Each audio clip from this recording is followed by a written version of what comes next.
usually we'll have like an intro screen and we'll be waiting and then we'll go right into the game. This time we got some professional yappers here. Volshank and Barcast are here with me. And we're going to talk a little bit about the groups, a little bit about, some of the stats. I know Volshank had pulled some pretty awesome stats from Varunda and Bear and got us some interesting stuff. And we'll go over the bracket and stuff like that. Volshank, how's it going? You excited for the games today?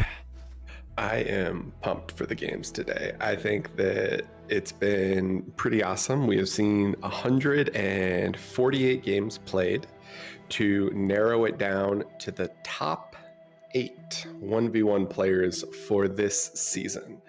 So I think it's awesome to kind of see the results, and this is the bracket that you see here. So all of these players either went through qualifiers or were seeded from placing in the top 8 of last BPL. So yeah, there is going to be some awesome matchups here. Just as an FYI, Barcast, correct me if I'm wrong, all of these are BO5s? Except for the finals. All right. Which is BO7? That's right. Ooh, a lot of bar coming in. A lot of bar. I'm looking forward to the quarterfinals for me and the semifinals. I think are going to be the two highlights for me. As realistically, the finals could be a highlight, but there's so many competitive players in these quarterfinals that you look at it and it's actually really hard to tell who's going to go forward because there's multiple BPL winners just in this section of quarterfinals. It's actually kind of wild.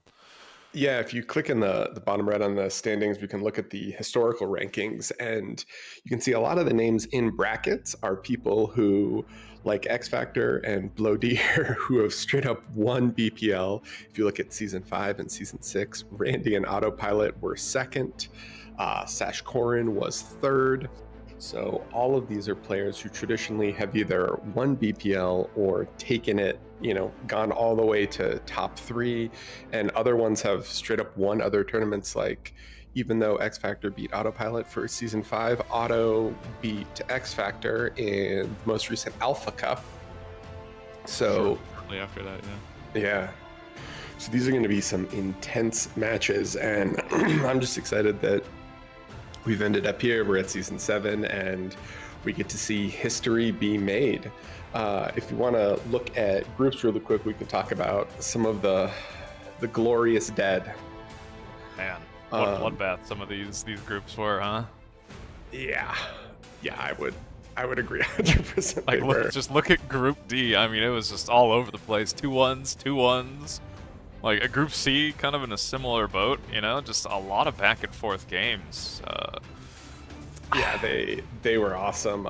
So the people who have the chalices are the people who made it out of groups, and then the people with skulls, unfortunately, did not make it to the round of 8, so we had to say goodbye to, from Group A, Blodir and FlyingDuck made it out, and Yoon and C3PO, unfortunately, were eliminated. In Group B, it was Randy and SlickLikeVik making it out. And then Modulo and Barcast were eliminated, which on one hand is a little positive for us because now we get Barcast to actually cast the round of 8 with us. So we wanted you to go far, but we are not sad that you didn't quite make it, Barcast. I'm sorry. No, it's chill. I get to sit on my couch and watch games now, so it's kind of happy. Fair enough. Group C, we saw X Factor and Autopilot make it out. This is kind of a group of death, but unfortunately we had to say goodbye to Domino and Teddy. Teddy probably the most surprising because he won the very first BPL and he is kind of a perennial top tier player.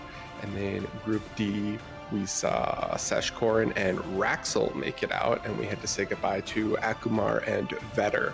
So I actually linked all the casts for these along with the qualifier casts, if you guys were curious about them, in the tournament section of Discord. And that post also has predictions, which will close soon. So if you want to predict the round of 8 or the winner, there's a bunch of other things in there, like will someone self-D a mechs and kill their own army?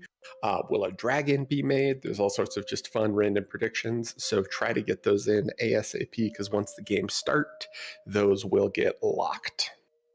Yeah, it's funny you bring up that self-dealing mechs killing their own army, as you and I personally got to witness one of those games where somebody did do that. And I can't even remember who it was at this point. Was it? I want to say Akumar, but I don't want to be wrong about this because it's it's a little No, it's a rough thing to have it happen. was Akumar versus Wraxell. Yeah. Oh man, that is rough. It was rough. It was super rough. Yeah. So those are the groups, and then if we go and look at the player stats, we can do a quick little breakdown here. So all of the white names are eliminated, all of the blue names made it through, and that is XFactor, Sash, Vetter, Autopilot, Randy, Blodir, Wraxell, and SlickLikeVik. So here are their stats here. You can see a lot of these players are, I think all of these players are 50 plus OS. I guess Vic and Vetter technically aren't. But yeah, so these are, oh, I did something wrong there. But yeah, Vetter Vetter's not in here. Yeah. FlyingDuck's in, not Vetter. FlyingDuck. Oh, whoops. Hold on. As Just excited as we would everyone... be to have Vetter. All right, with the games we were seeing from Vetter, he's stressing us out. FlyingDuck, in fact, is the one going forward. Which... right, so just as I was saying, FlyingDuck is going forward. It's early. Exactly. Yes, I mean, these are all super strong players. I think something that we've really noticed is that the FFA players definitely are very, very strong later game. Some of these other players like Wraxell is terrifying early game, but if people can survive his early APM harass, a lot of times they'll be able to take a game. But yeah, it's been pretty interesting. So if we want to just quickly run through before the game start, we can look at Mr. FlyingDuck. Well, let's go look at him. So season 6, he placed 9 to 16th, so improvement from him. I think it's awesome that we get to see some of these players who just started advancing last season, finished lower, and now he's guaranteed at least to be in the round of 8. It's a nice jump, starting out last season as his first BPL appearance, getting 9 to 16th is impressive in its own, and now making it to the top 8, like you said, that's pretty well done. Yeah, and he's one of the few players who actually has a relatively equal balance of like 198 core games and then 110 ARM. A lot of the players have a slightly different balance. I think I but can guess moving what balance, on, if I had to guess, I think I. Yeah, I think we all know that. So yeah, and then we have XFactor, who, if you look on the right, he's maybe played in just a couple BPLs, or he's maybe played in every BPL. Yep. He also maybe has gotten first and second and third before. Yeah, and I think he actually probably would have more wins if he hadn't run into Chisato, who won Season 2, Season 3, and Season 4, yeah, who is an incredibly strong player, but is not in this BPL. But yeah, XFac, I don't know if there's really anything to say other than if you look at the graph on the bottom, he basically just has a flat 86% win rate.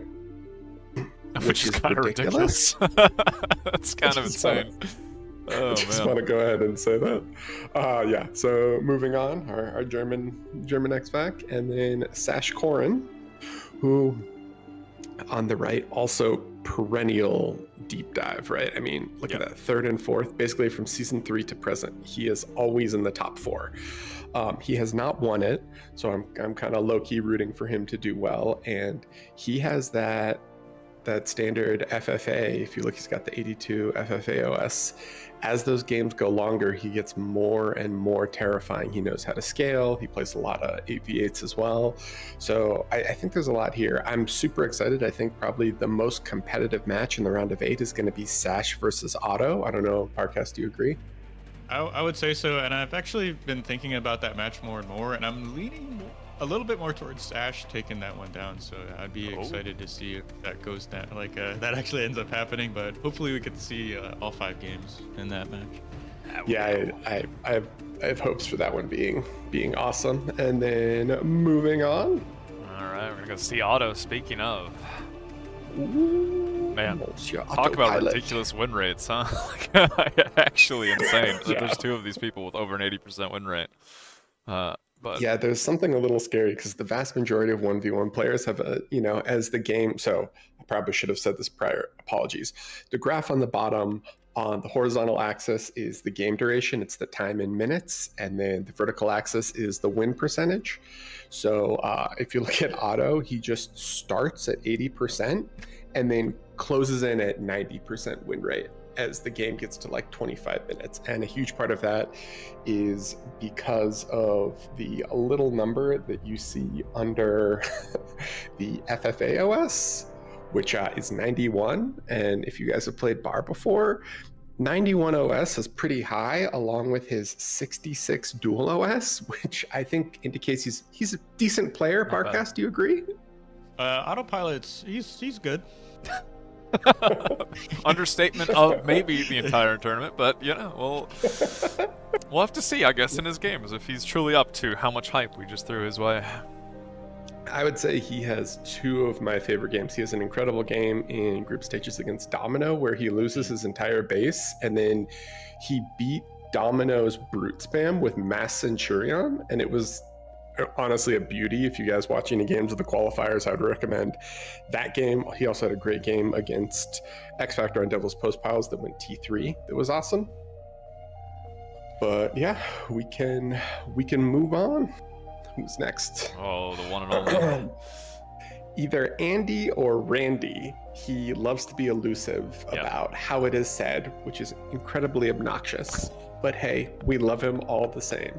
This is someone who also has been kind of when real life doesn't get in his way, he is a perennial top tier tournament player. So season 1, second, 2, third. He didn't play in season 3 or season 5, but in 4 he got 4th to 5th. I think he lost to Chisato. Can we look at that really quick, actually? Yeah, let's look. In season 2. Sorry.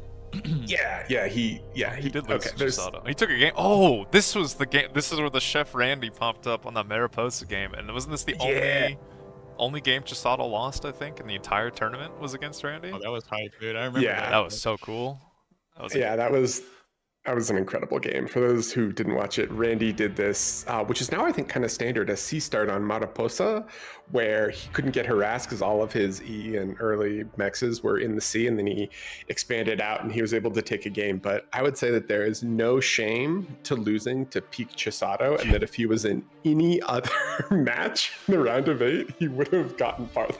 This was solidly in the period of Bar where Chisato was the end game crisis of Bar, and anytime he showed up in these games, he did not lose. Like, he just showed up, beat the players, and left, and it was just a very, very different tournament scene with that juggernaut on the distance. Yeah, no, I agree. So if we go back, so he I would say actually Randy, even though he has a descending win rate, I would still say that Randy is an incredibly strong late game player. He's also one of the players who he's played a lot of competitive RTS, and unlike some players who might get rattled early, he has kind of seen everything. He's been around for a while, so I'm excited to see his games. I think he could definitely do a deep run. I mean, all of these groups are terrifying, so yeah, really. But yeah, moving on.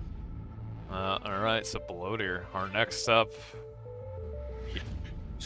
Yeah, so if you saw the home screen, the subtitle or the title for this season is The King in the North, and that's because Blodir is the reigning champion, as you see on the right, season 6 first place, and he is Finnish, which is in the north.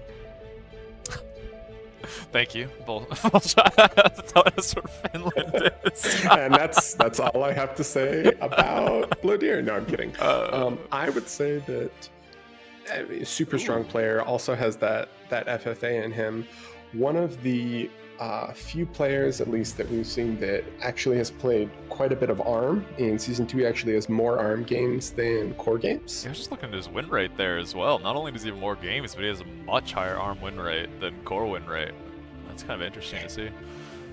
Yeah, and this is going to sound funny because when I was first looking at data, I was like, oh, it doesn't seem like he really has like a really high win rate.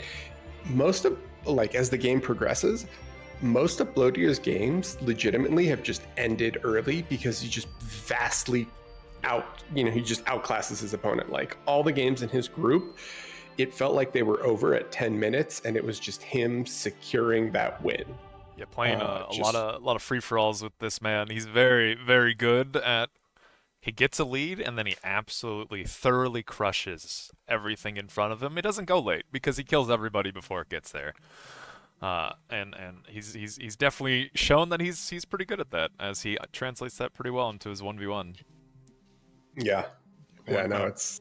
I mean, I'm actually super excited. So this is he's part of our first series today, which is Blodir versus, I hope I get this right, SlickLikeVik, right? Yep. Yeah. Okay. Sweet. And so moving on. All right. I was gonna say, one thing to note about Blodir and some of these other players is they do come over from FAF, which has like it's a very similar game, lots of similar mechanics, and he's I think I would say like the reigning champion over there as well. So just kind of interesting to see how these players can kind of cross between RTS games and still perform very well. Those FAF players, man, they just show up and they make bar players better. How dare they do that? That's crazy. Can you imagine? First Jasado, now Blodir. Where does it end? They're just jerks, I think is what we're trying to say. They're just jerks better than us. How dare they? How dare they? The next one, Wraxell.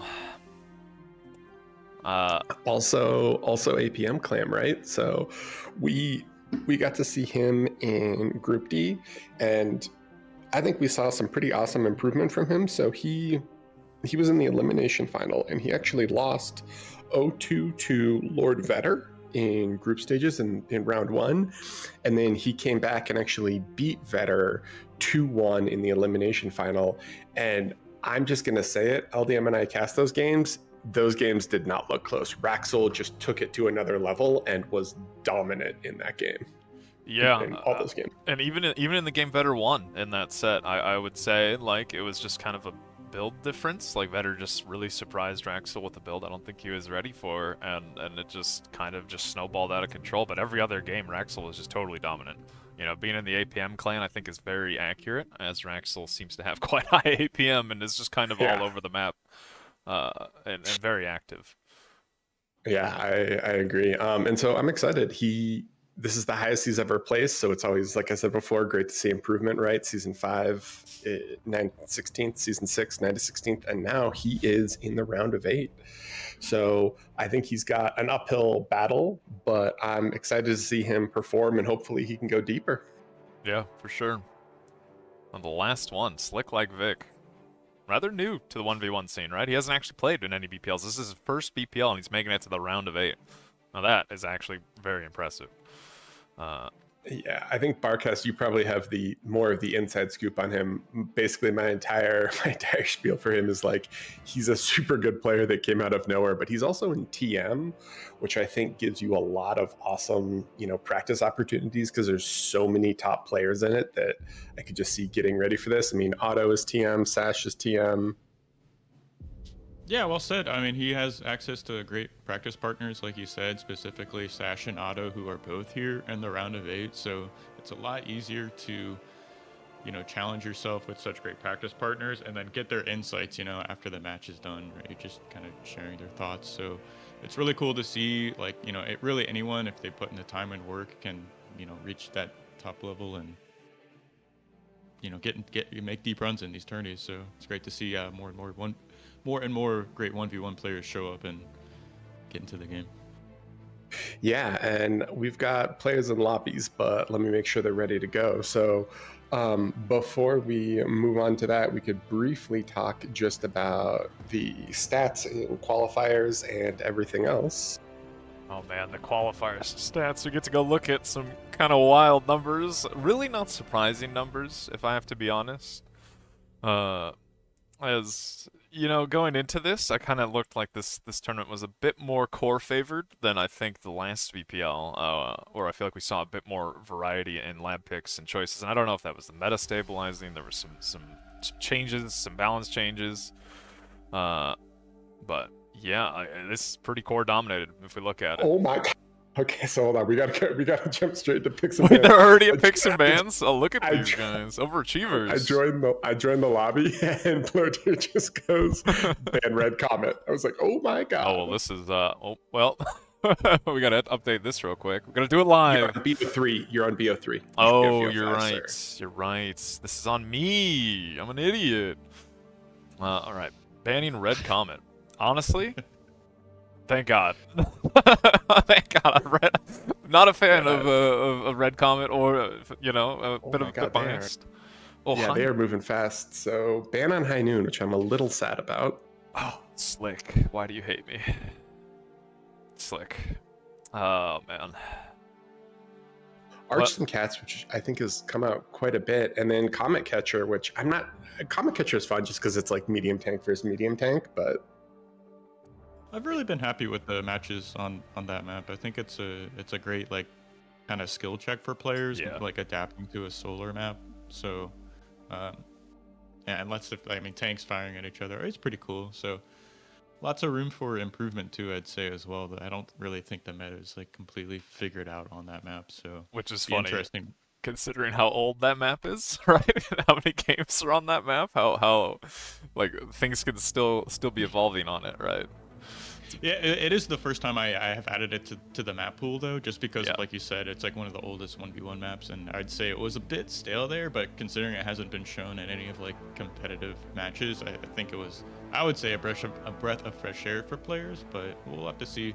I might put it in the next pool as well.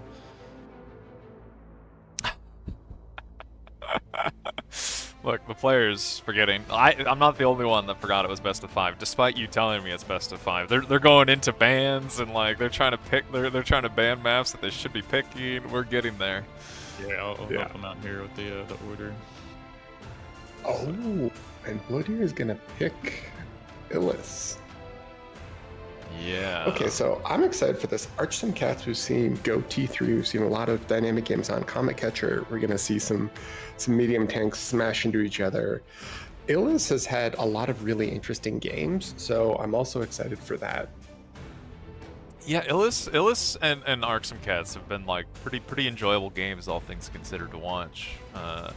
I know Archsimkats tends to go a little bit later between two like equally skilled opponents, and it tends to be pretty interesting games.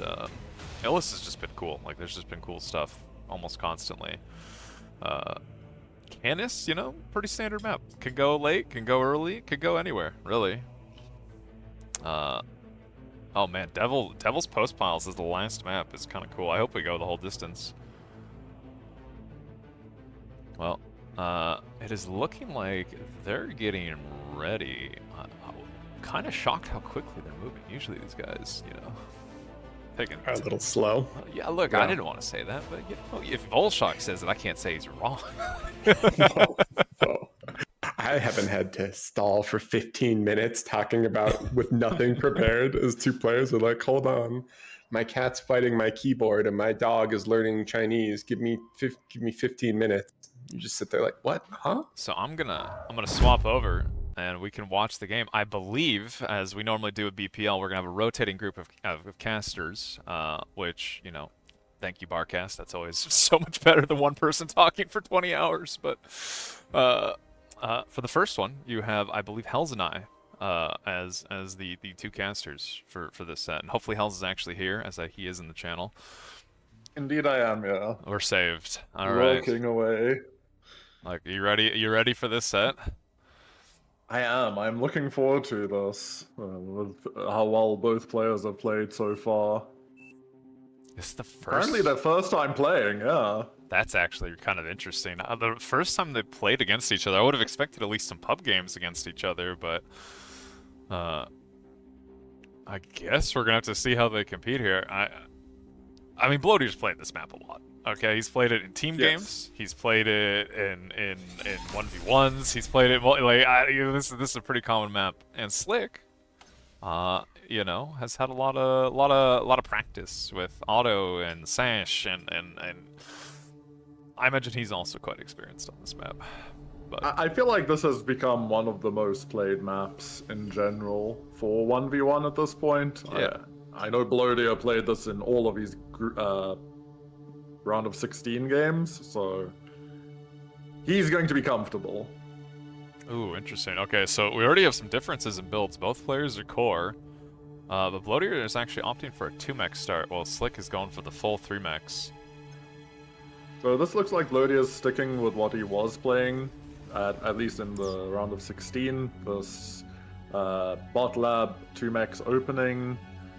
He's going to play pretty slow, secure his entire high ground, and then you're going to start seeing him moving across the map, whilst Vik is opting for the vehicle lab, so we have the Interesting. slight difference, and he's going to be looking for the incisor ball and pressure. Yeah, that's kind of interesting. I like the reclaim on this map early. I think has made a lot of bot spawns a little more preferred, right? Like you have E-reclaim, you have metal reclaim. I mean, I guess a vehicle con can do the same thing, and shockingly, incisors are pretty good. But you know, it should be interesting to see how Slick and Blodir decide to play this as early game. Being the grunt enjoyer, dealing with the Wraxell and rover harass is just kind of not fun. Yeah, it can be difficult. From what I've seen, Blodir is always on top of this. I think he lost 1 mex in like the 2 games that I watched. Yeah. So he is really confident in defending. And it's going to be interesting to see how Slick plays this, because every time I saw this non-mirror matchup of the bot versus... Well, I guess the mirror matchup of the bot versus vehicle for Cortex, the vehicle player always looks like they're threatening to kill, but they just economically fall too far behind. And yeah, I've seen something similar. I kind of agree. It is, especially on a map like this where there is like active reclaim, like the early boost it can give you is so big. Like Blodir, yeah, you know, he's a little behind in metal at the moment, but we'll have to see if that continues as he's started reclaiming even more metal. Slick has snuck in a Wraxell here, being annoying. Might actually take out this max. Gonna be nice. Gets it. Hold on. A nice little catch there. I imagine Blodir still has his resbot somewhere. Yeah. So it shouldn't be too much of an issue. He's gonna queue the con to rebuild it. I think bringing the resbot all the way back, or actually I think the resbot maybe died. Yeah, it's no, it's in the south. Oh, it's in the south. Okay. Got the last of the rocks. Well, a grunt is going across, which will be spotted by Slick, and he has already walked behind this, blocking off one of the ramps with an LLT. I think he has plenty of time to react to dealing with a single harassing grunt. Yeah, I think this grunt is just to find out what's happening, but at the same time, we look, there is really no way up onto Blodir's area anymore. There is just a wall of grunts in the south and a smaller wall of grunts in the middle. Yeah, it's kind of that weird moment on a map like this where the base locations are very choke pointy, and it does reach a point where it's just not rateable anymore, and it's gonna kind of come down to who can expand the quick enough and who can basically keep their economy booming behind it. And yeah, we'll have to see. The next few minutes are gonna be pretty crucial for both players. Yeah, so I think Blodir is happy with the situation, but I also think Slick's happy. You see he's switched over to incisors, no longer making Wraxells. Whilst Blodir, we're going to see slowly pushing his base forward, taking these mexes, trying to make sure that he loses nothing to any harass, no Wraxells sneak through into his base. And behind this, I think Blodir is moving up to about 4 cons for expansion and doing things, while Slick is sitting on about 3. And yeah, I think you're right. This is where the macro issue will possibly become a problem, because the incisor player has the energy deficit to play against as well, whilst the bot player has a faster scaling of their energy until at least the geothermals go up. And it's really difficult, because if you lose any of these incisors early game, you just feel like your tempo starts collapsing. Whilst as the grunt player, anything that dies on your side, you can just resbot, and that's fine, whatever. I can lose a few units, but Slick looks like he just lost some of his Wraxells to the south, losing more than half of them, and that's painful, honestly. These are the things that keep giving him information, and now the south is a concern. Yeah, like as the vehicle player, you really don't want to lose units early, like you said. Oh, I'm losing This is another going to be an incisor going down. Like your goal is to safely expand and just get up to that level of units where you can just overwhelm the bot player, where they just can't actually compete against, you know, just stronger, more expensive units. And you know, Slick is starting to reach that point, but losing any units early like this is well, it just slows it down. But I also think Slick is probably happy with what he's gotten. He's secured a lot of area, and if Blodir, ooh, nice, quick response there, not losing even a single grunt yet. Blodir poking in 2 areas here, looking for anything. He has the grunt numbers to make these fights scary for Slick to take. I didn't think I needed to. Okay. This bullshot guy, look, I didn't think I needed to. It's fine. Anyway. Yep. This is probably the closest we're seeing to damage here. Slick sending his units, making sure that Blodir is not going to be able to push in. Once those LLTs go up, it's going to stabilize. And honestly, I think both players are happy. Slick's got a good secure on the map, hasn't lost any units, and Blodir has also secured his map and scaled his energy production really well. Yeah, this looks like something's going on here. Relatively dead even, but we're reaching that point where the vehicle player is going to have that pretty massive lead, right? Army values is kind of growing away from Blodir. A little bit to the north, we actually see Blodir snuck a grunt through and is actually killing one of Slick's expansion cons. That's probably the biggest damage we've seen so far. But this fight in the middle is... Some grunts go down, but all of the rascals go down as well. Blodir losing his entire army in the south is going to be very costly. That's a nice catch by Slick. This opens the door now for him to start swinging back. But behind this, Blodir has also switched over to vehicles, going his own incisors. And delaying the northern expansion has put him ahead in metal production as well. Yeah, it's going to be pretty crucial that he killed that con. It's going to come down to whether or not he can defend this southern push, as all of his reinforcing incisors are heading down there to try and stop this, but I'm not sure he will get the critical mass in time.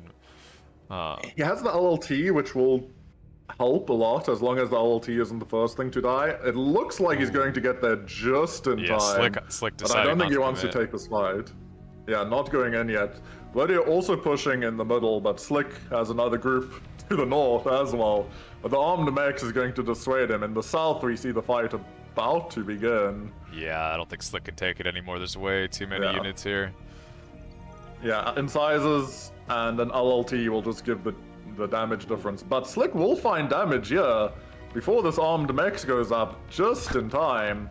Takes it out, takes out the con. This is actually... This could be a lot pretty of annoying for Blodir. Oh, Slick committed in the south, which... Committed in. Kind of crazy considering how many units there, but he's actually making it past. Yeah, he gets through. He's going to lose these incisors, but he gets through. And in the middle, Slick is just finding holes everywhere that he can. Oh, man. Blodir not quite having enough units, and a lot of mechs is going down, a number of cons as well. Yeah, I was saying, Blodir will have the chance to get all of this reclaimed, but... Like, the army value was kind of pulling away from Blodir, right? And it was looking a little scary for him after he lost a lot of those grunts. And it's kind of been shown here, right? That army value advantage was being turned into, you know, map control advantage. Blodir's just lost like 10 mexes. That's a lot of damage that just got done in the last minute. It is a lot of damage, but at the same time, Slick has kind of lost all of his army now. Not all of it, but that army advantage has now swung over to Blodir. Yep. Quite significantly, and importantly is all of these wrecks are on Blodir's side of the map, and we see a massive push of incisors going back now towards Slick, who in his main base has taken the Geo and is switching to air, but will Blodir commit or will he wait? Well, both players are actually opting for an air lab. The pounder spam has begun. Apparently, this is the BPL of pounders. As both players are opting for an air lab, like you said. Blodir going right into bombers. I'm curious. Slick, Shurikens is his choice. Yeah, scouts and shuri's. Interesting. It's surprising that Blodir did not commit in the center. Now he looks like he's going forward in both the center and north. This Pounder swap is interesting. I mean, like, this map is pretty choke pointy, right? So I suppose you can get away with it, but the Pounders are going to be driving for a long time just to get to the choke points. It kind of feels I guess it's if you... I was gonna say, it kind of feels like Blodir is giving up the initiative of being aggressive, right? Like, this, to me, this is a play of playing safe and defensive. This is not really like an aggressive play, swapping to Pounders like this. The Pounders...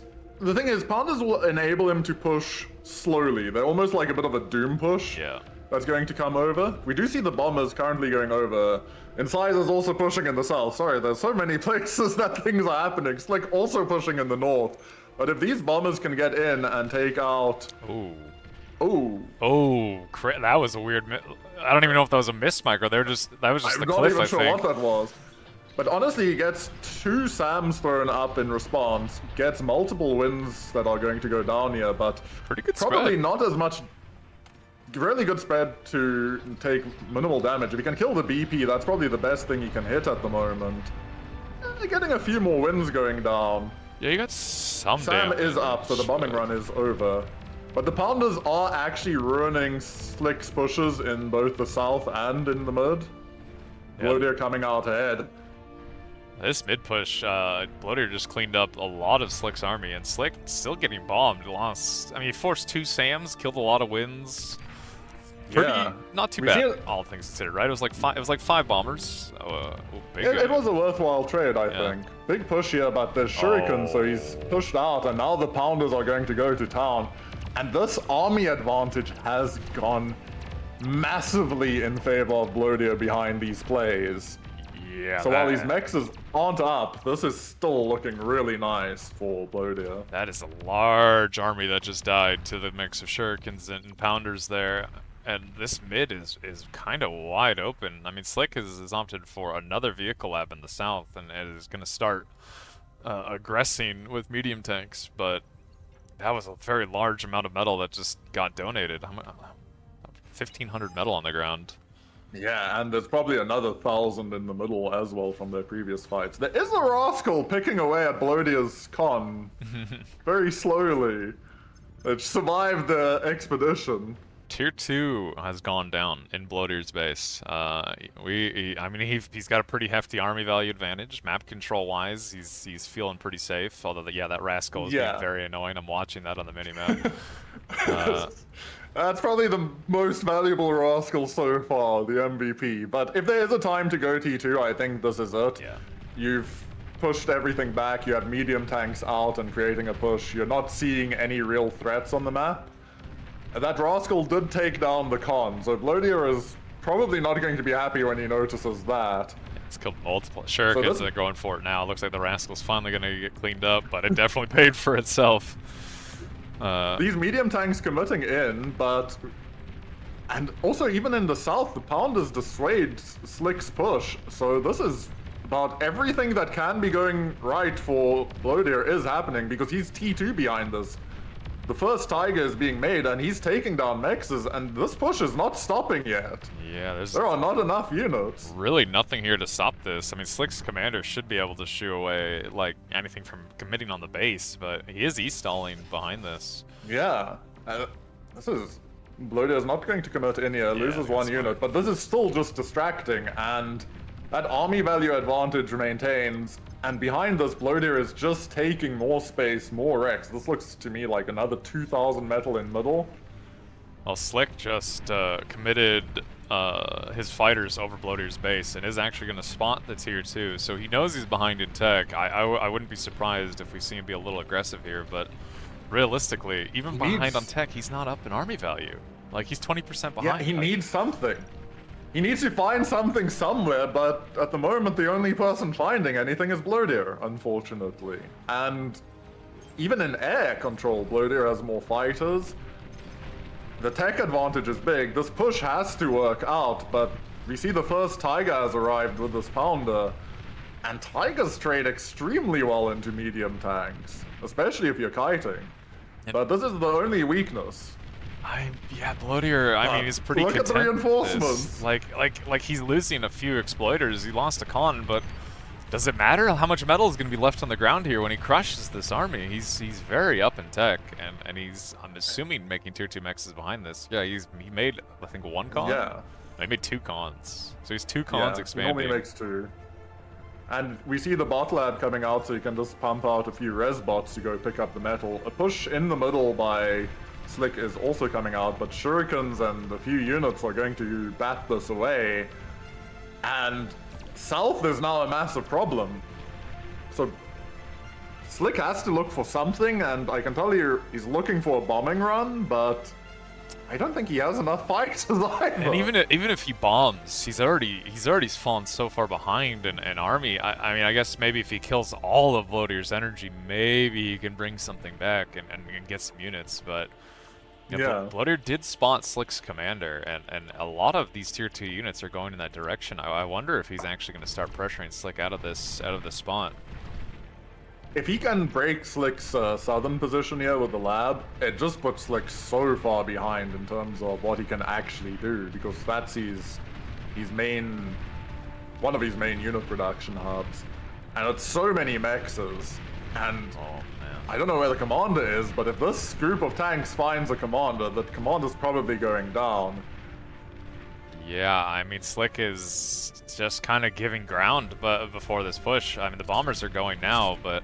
Yeah, halfway over the map, will Blodir be able to defend this? I feel like he has more fighters if I'm just doing a quick head count. It's close, but like there shouldn't be enough fighters to clean the bombers up before they get their bombs off. Yeah, but the bombers take out the Geo. That's a pretty nice little bit of damage, but he has 5 energy storages. Oh, not having no vision. He's not gonna get much more than this. That's it. Even after this bombing run, Blodir has an energy advantage, and Slick calls it GG. Really not surprising, considering how that went. There was a huge Tiger Ball enveloping basically his commander's position. Every position was starting to fall down, and the commander was rapidly about to be under threat. Yep. That was... what a dominant game out of Blodir there. It was looking not bad for Slick, and then he just kind of fell behind. Like that was the air swamp. He just kind of really fell behind in army value, and he just kind of never recovered. I think it's like 2 things. Is that he did the air swap, which didn't quite find enough value, and then committing the incisors in... all of his incisors dying. They took out a lot of mexes, but at the same time as the air swap, it ruined his map position, and Blodir just kind of swung back harder. But players are already jumping into game 2. Look, they want to speedrun this. Who are we to complain? CCRs are game 2 between Blodir and Slick.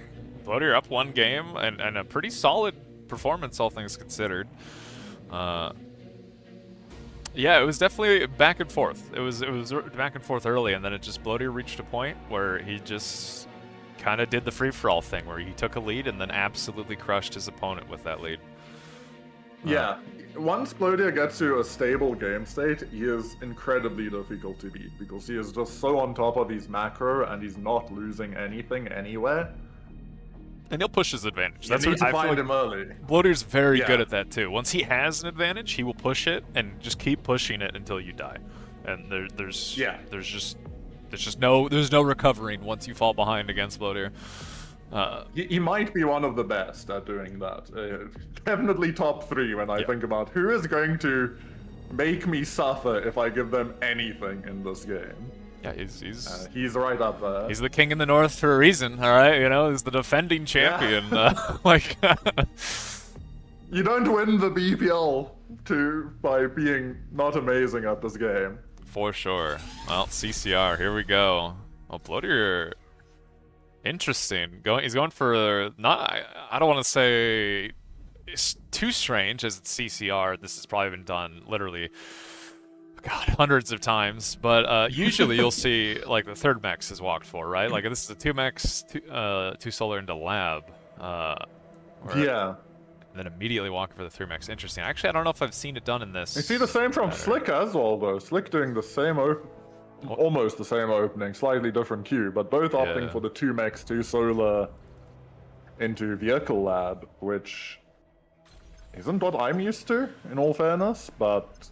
I mean, everything except for the 2 mechs, I feel like, is relatively standard, right? But even then, I think I've seen the 2 mechs, but it's a little bit rarer. I think a lot of people tend to prefer walking to the 3rd mechs and then building their lab there, but...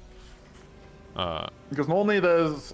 vehicles tend to be a little bit more metal heavy in the early game, so... Yeah. Like you're gonna install real quick.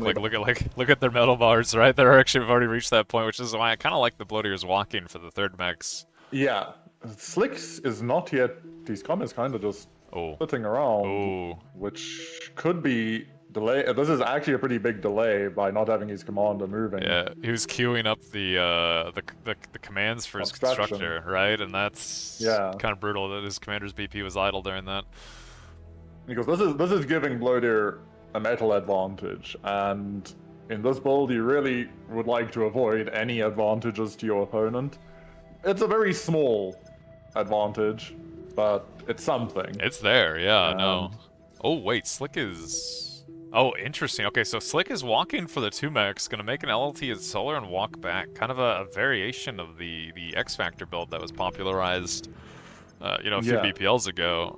I guess calling it that at this point, considering how common it is kind of crazy, but I don't know what else to call it. I mean, if it has a creator, it might as well be the X-Factor play. Blodir are going for a similar line of play as well. Both players more or less mirroring each other with some small deviations in their build. Interesting. A lot of Rascals out on the map. We do see the first incisor is out for Blodir, and Slick has not yet made any incisors, but mostly just defensive. Yeah, we'll have to see if anybody manages to get any value here, as Blodir's Rascals are getting cleaned up on the other side, or at least a couple of them will die. Yeah. Kind of a similar story on the other side, as I think I saw Slick lose 1 of his Rascals defensively, or Blodir defended quite well. I'm surprised, actually, that both players have swapped over to incisors already. Like, a lot of times we'll see players, in this early game, they'll stay on Rascal for quite some time, but... Yeah. I mean, Rascals are good. This map is wide open and it's easy to pick out and pick off mexes, but it seems that Blodir is playing this in a very, very defensive way, trusting in his macro to keep in the lead. Each mex has 1 incisor guarding it. It's kind of funny. Which, I mean, he's just playing defensively and macro, and like he said, he's just gonna take his mexes and his metal and just make sure it doesn't die. But yeah, not really any damage done. Oh, not really any damage done. From either player. Oh, Slick, unfortunately, his commander is idle again. I don't know if maybe this is intentional, but I have to assume it's not. It feels like it's probably a bit of nerves plus map pressure. Yeah. To the north, we do see Blodir isn't finding any success with these raids. He did slow down this expansion. No, he gets 1 mex. The first mex goes down. 1 mex. Will be self-deed, though, to take out the Rascal. Yeah, kind of sucks having to do it, but yeah, it's better than that Rascal living. Yeah, that would be the first, real annoyance that's happened in this game. But more or less dead even for both players. We do see 2 expansion cons out for both players as well. Though it is interesting if you look at Blodir. He seems to be focusing more towards the center of the map, while Slick is expanding more towards the north, with 1 con going to the center. Yeah, I kind of like it, actually, right? He's gonna block off both avenues in and then expand backwards, which, it's a little safer, I guess. It's kind of interesting. It makes a lot of sense, and in a map where you're trying to avoid as much damage as possible, taking space and then securing the area behind it is really smart, honestly. There is a lot of incisors in the mid here, though. Blodir, he recognizes the threat and is moving a lot of units over before it looks like Slick can get any value. And unfortunately for Slick, his raiding group of Rascals just got caught and taken out in the south. So Blodir is now also pressuring the south with his own group of incisors. And I don't think either player will commit for this incisor fight. You gotta be really Too careful. dangerous. If you lose one of these fights hard enough, it will just snowball out of control, and you will just lose the game. And I don't think Slick wants to commit, but also Blodir. And neither one is. Yeah. They're both trying to bluff each other, but neither one is willing to go in. Yeah, similar levels of economy. Yeah, this is actually very, very similar in almost every metric. Like, Blodir has a very slight lead in some metrics, but not enough to write home about, I think, at this point. And army value dead even. Slight, as you say, slight production advantages, but even now, the per second is even. Ooh, we see the first Slick fight. Oh no. Slick did not react, and all of his incisors get jumped on, and Blodir totally content to take this fight on his side of the map. And he's going to absolutely destroy Slick's army. Oh, man. Slick will be lucky to get away with even one of these incisors. He gets none of them away. Literally none of them. That's brutal. 1,200 metal in the middle of the map. Possibly... I don't know. How do you... You're trying to say not game ending, and I'm like, it's a disaster. Like, actually a disaster. It's a disastrous 1,200 metal on the ground. And army values look even, but practically it is so hard to contest this area unless Slick gets the most incredible engages. Well, I mean, nobody has a con moving towards it to start reclaiming, so the metal is just still there, and it is going to be. It'll probably be there for a while as well. Yeah, like if one player ends up getting that metal for free, it's going to probably snowball kind of out of control. But yeah, neither player seems to be prioritizing it, which kind of makes sense, right? Taking mexes and don't use the cons when they're used for more important things, I guess. Yeah, the mexes matter more for now, but Blodir looks like he's going to catch out one of Slick's constructors as well in the north. But it does look like maybe in the middle, Slick struck back and took out some of Blodir's incisors, but not too many. Honestly, other than that massive casualty for Slick, the game is still really even. Yeah, and until this wreckage field gets secured, it's going to stay that way. In that fight, while being pretty rough for Slick, he still did kill a lot of Blodir's units just defensively, right? So like the army value difference is not as bad as it could be. It is bad, as Blodir is about 16-17% ahead, which is not good for Slick at all. Not optimal. But you know, it could be worse. It could be worse. Yeah, it could be a lot worse. We're sharing the same brain cell at this moment. So Slick, yeah, Slick is walking his commander actually for the reclaim here, and I think he kind of needs He's actually going to be the first one. He's going to be the first one there, but we do see some sneak arounds in the south and north. But if Blodir can kill this extractor, and I think he gets this extractor, this wreckage field is still not safe. And Slick is just slowly being pushed back on every side of the map, and these expansions are still under threat. This is more mexes going down. This is another construction vehicle going down. Yeah, that army value lead for Blodir that a second ago was about 17% is now 55%, and Slick's gonna call GG. He recognizes the problem. Yeah. Oh man, kind of brutal. Like once again, crazy. It's like Blodir just gets this slight lead. And then his opponent dies. Like there's just no hesitation on him at all. Just a small catch. Okay, it wasn't a small catch. It was a big catch. But that big catch didn't really actually economically affect the game. But as soon as Blodir got that advantage, he just puts the pedal down and... He didn't even get, like, the Rex. Like, neither one of them got the Rex. Like, that metal just sat there. But he just got a slight army value lead that turned into a few mexes dying, into a larger army value lead, into more mexes dying, until an overwhelming advantage in, like, 2 minutes. Like, that was insane. But that's Blodir. I think it's just, he creates so much pressure. Like, if you fall even slightly behind anywhere on the map, you feel that pressure everywhere, and then your like responses start slipping a little bit, and he builds that advantage incrementally every fight, slightly giving him more and more of the lead, taking more and more of your APM away, and it just looks so rough for Vic. I hope he can find something in game number 3 here, but 2-0 to Blodir at the moment.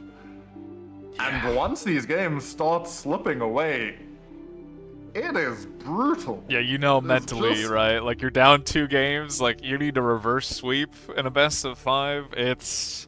That's hard to mentally get over, right? It's kind of painful situation to be in. And it's difficult to sit there and ask yourself, what did you do wrong? Like, Because it is just a What small was- thing that Blodir just takes advantage of. Like, it's just a small, very slight lead that just spirals totally out of control. Like they were dead even almost the entire game. Like there's Yeah. there's no huge lead somewhere. There's no big inefficiency to look at. There's very slight, small things that were just too much to overcome. so But next map is Pools of Ilys. yeah, Blodir Very did say interesting needed a map. second. Yeah, if we go look at Pools of Yeah. Ilys, because we have the technology, if Old Man Me can find it, you know, pretty common. I believe in you, buddy. Pretty popular map, I feel like, in a lot of these BPLs. And I swear to you, the moment I clicked on this, they hit go, which is just so typical. I feel like they're waiting for me to do that. They knew. They're not even hearing us, but they knew They that.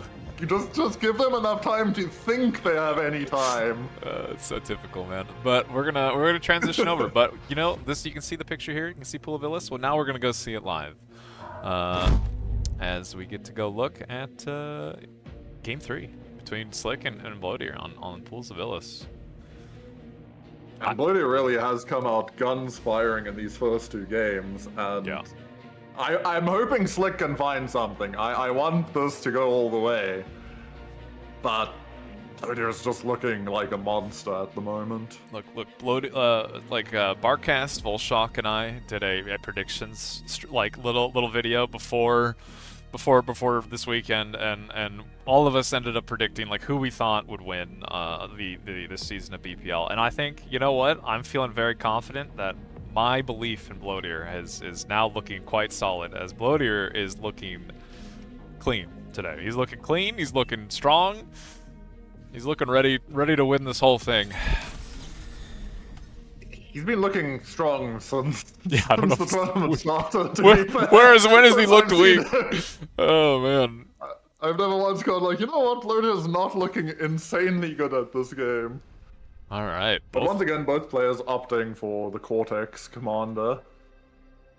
Next Yeah. start, but Pretty standard slot Not start mirrored. from Slick, right? But Blodir, I don't know if I've actually seen anybody spawn in this position.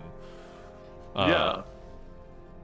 Interesting. I mean, I guess you get the map edge, right? I'm gonna assume he's just gonna commander expand north, and it's gonna be kind of quick. We'll have to see what he's gonna do from here. I think you're right, and I'm guessing he's going to quickly get a resbot out, reclaim these crystals since they're closer, Yeah. and fund it that way. Whilst Slick opting once again for the vehicles. Yeah, I mean, that's kind of one of the cool things I feel like about this map, right? Is you really can do either. Bots, vehicles, all of it's good. Like, there's reclaim, there's flat ground for vehicles, there's hills for bots. Like, it's just kind of a really good map. And you know, I'm really not sure who I favor outside of Blodir being Blodir. Like, both both are pretty strong. Like, this is pretty similar to the Archsimkats game where Blodir went That is bots. a and Slick really went vehicle. Fast con tower as well. Wow. Well, from Blodir, yeah, being kind of greedy with the early. I mean, I guess he has the E reclaim, right? So you could probably afford it, Yeah. but interesting. I'm gonna assume he's doing this because he's gonna very fast comm walk, right? Like he's gonna comm walk north. I'm just guessing he's going to comm walk north. Yeah, he is. Okay. Yeah. So that is the plan. He wants to come out here real fast, but make sure he has enough BP with the con tower. And this is a really interesting start, but it feels like Vic gets a good scout off and has an idea of what's coming his way, and I don't know if you can really punish this, to be fair. Kind of like this walk from Slick too. He leaves his vehicle lab, walks, takes the 3 mexes, and then he's gonna walk back to his lab. Pretty similar to a certain unnamed build, where he's just gonna get metal when he starts metal stalling, and then walk right back to the lab. So he'll have an early lead here, and see if he continues to hold that lead, as Blodir is expanding with 2 cons and his commander to Slick's. Well, soon to just be 1 con. It feels like Slick's going to need to find some damage pretty quickly. Ooh. Unfortunately for him, this Rascal gets caught in the act, and there are more Rascals on their way across the map. Every time I run into that bug, I love it. Yeah. Gotta be so careful. You remember the 360 bug that I would have with my camera? Well, yep. Hopefully people don't get sick. I love that bug.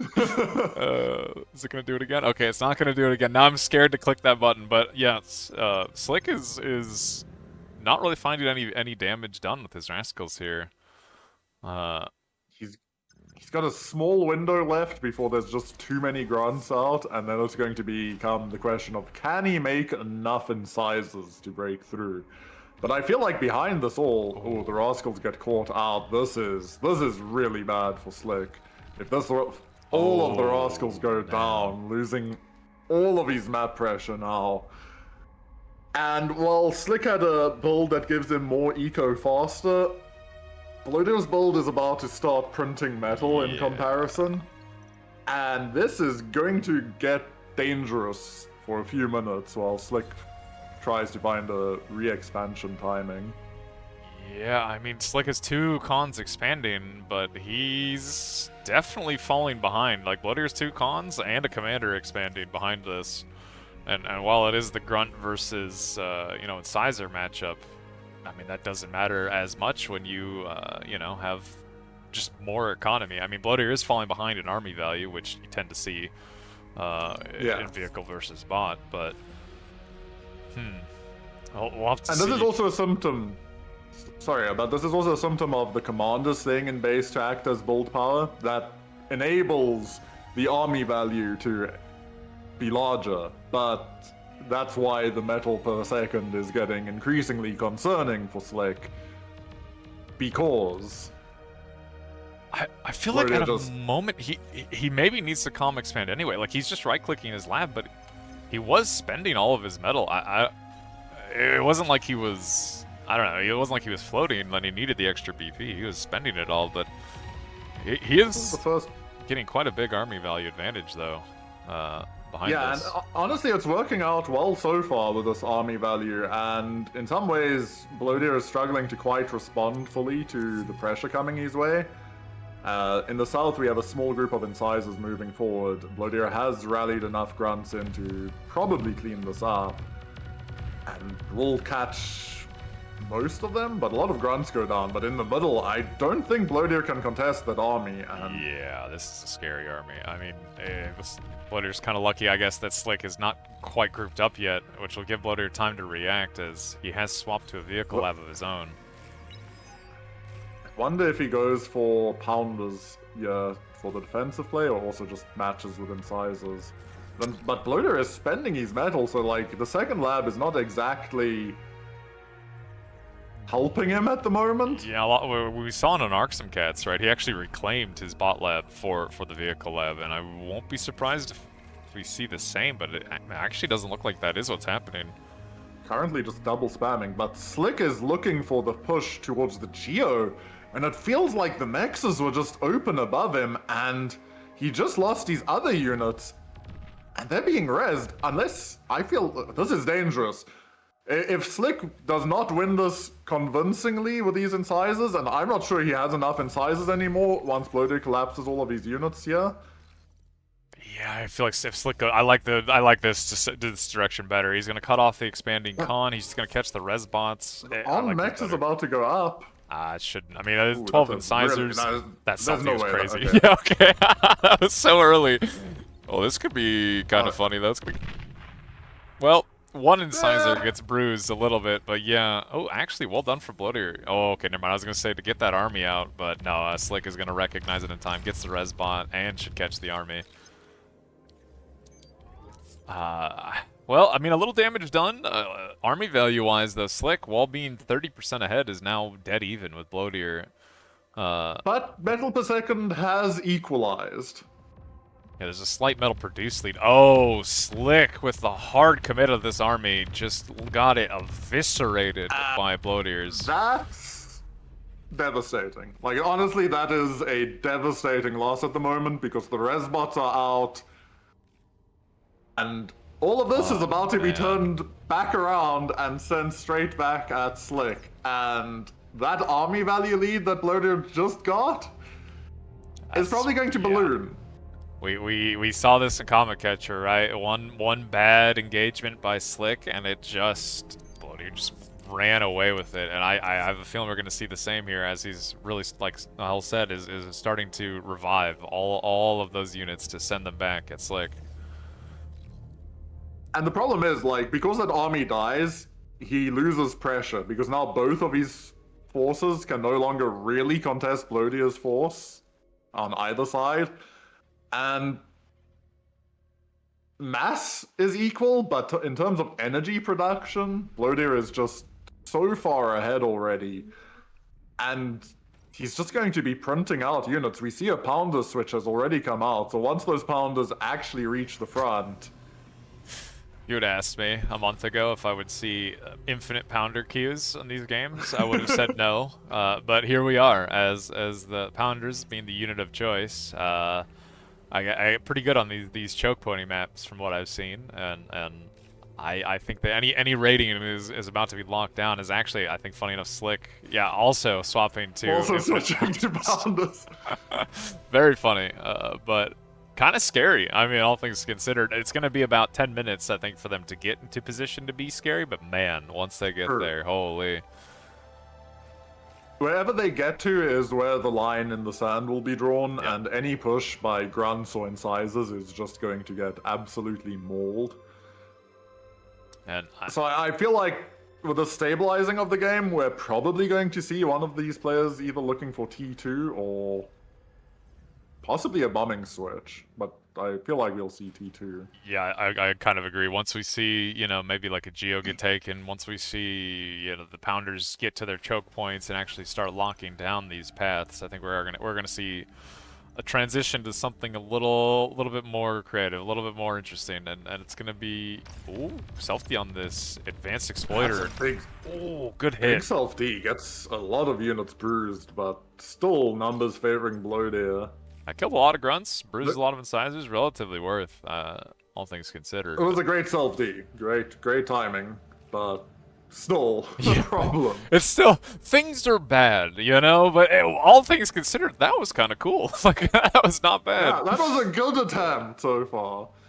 The pounders have reached the front line now, and we actually see a medium tank switch also happening behind us by Blodir, so perhaps I'm just wrong and he's going to go... It's poor Once they start shooting, they can't even escape fully. They're just stuck due to the impulse damage. And now, this is going to start collapsing. Okay, we do have Slick's own pounders arriving. Yeah, you thought you were raiding? Pounder time. Although, Blodir did manage to kill the con, at least, and we'll kill a few of these mexes. Any more aggression, I think, is definitely going to be halted as the wall of pounders has arrived. But I think we're going to see medium tanks from Blodir starting to pressure through the northern chokeway, and that's where it's going to be difficult because Slick just has a pure queue of pounders. And yeah, there we go, the bomber switch. Slick, somewhat on top of his game, is dropping an air lab almost immediately, actually. It kind of makes sense, right? I feel like we've seen this a lot now, where it has kind of stabilized in the meta of, okay, you're gonna go in your tanks, you're gonna if you start bots, you're gonna start bots into tanks, and then you're probably gonna do air before you do tier 2, as it's just safer, even not for bombers, like scouts and maybe fighters, depending on what you see. Like, it's just kind of safe. Shurikens are great for those pounders. You know, I would say maybe we could see some ARM stuff if any of these guys are brave enough to play ARM, but we'll have to see if that happens. I'm sure someone will choose arm at some point, and I respect them for their bravery. Ooh, Blodir actually getting a bit of a leak here. A few incisions and a few grunts. Pounders are not fast enough to keep up with us. Pounders. And yeah, the Pounders are chasing. Boy, are they running quickly. But they will not catch up anytime today. They will catch a raiding group of Pounders. A rarely said sentence. Pounder on pounder violence, yeah. Trying to follow do the see- grunts and incisors. Bomber's committed, while Slick is doing a pretty big push down the center with his own Pounders. Blodir is massing medium tanks in the north. I doubt there's going to be enough AA. We see a SAM going down, but one AA turret is up. Good spacing on the winds, but again, 5 bombers show up, and this second phase of the bombing run is about to sting. That, ow. Yeah, those wins. A Every little less spacing. A little more damage. That's rough. We do see pretty big push slowly going through the middle.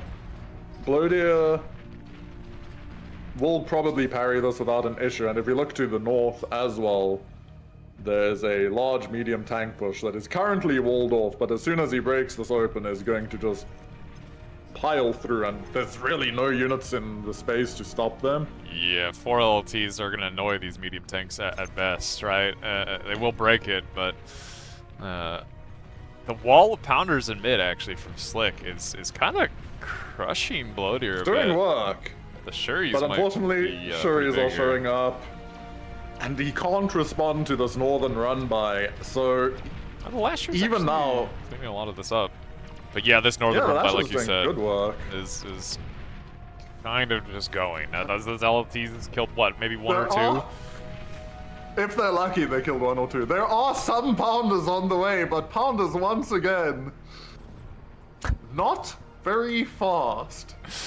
And unfortunately for Slick, in the middle, we see his push failing, and he calls GG, realizing that his number is up here. Commander destroyed. Blodir, guys, too clean. I mean, it was well played by Slick, but once again, it just kind of felt like 1 or 2 little just advantages for Blodir that just spiraled totally out of control.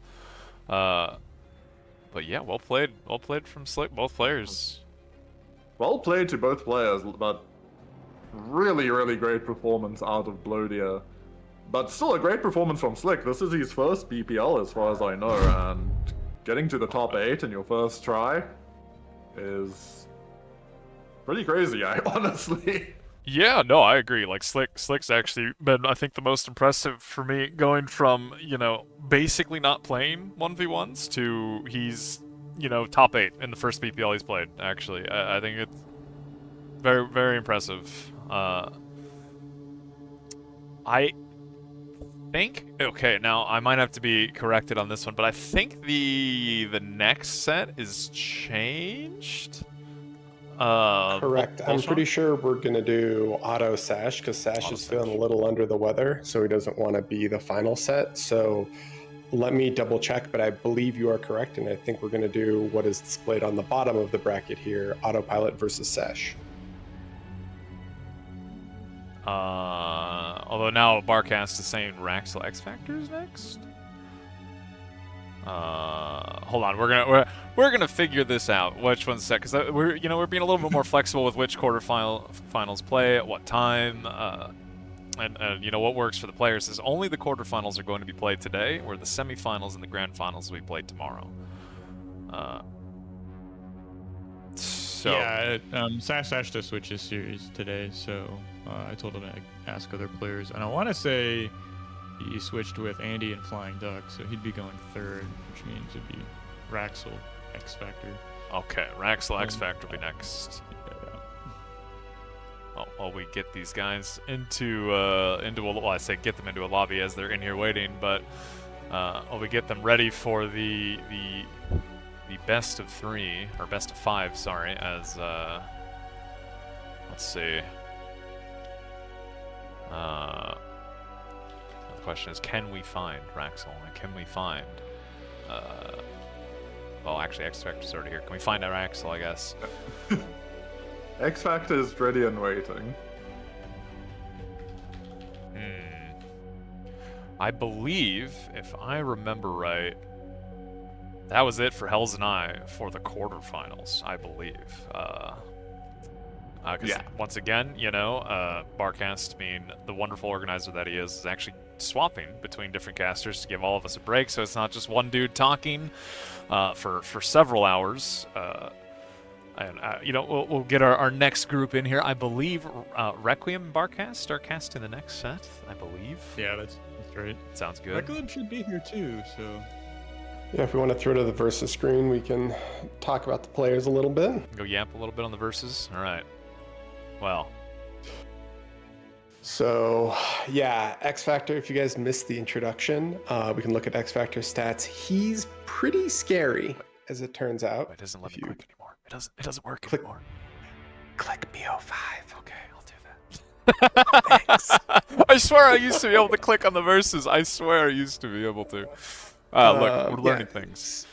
So if you missed it, XFac is incredibly strong. If you look on the right over here, you can see that he's played in every single BPL, which is pretty amazing. And basically from season 4 onward, he has placed in the top 3 every single time, and he actually won season 5, which I don't think I need to tell you puts him in a favored category for actually winning this entire thing, along the likes of Blodir and Autopilot. He also, this bottom axis down here is duration in minutes, and this over here on the vertical axis is win rate. And if you look, it's just 80%. We've seen a lot of players who have sort of a descending line or maybe an ascending line a little bit. X Factor is just 86% just almost all the time, which is honestly terrifying. A little unreal. Yeah, it's a little unreal. I think a lot of that boils down to just 106 FFA OS and then the 65 dual OS. He's really hankered and locked down his early game builds, and then just with all the FFA experience and all the competitive 5v5 experience, he is super strong as the game goes late. So I would say he's definitely favored to win this, but if we take a look at Wraxell, we can see what's going on there. So Wraxell, I think probably more than any other player in the round of 8 is just incredibly scary early on. A lot of his early games just super high APM, incredibly aggressive.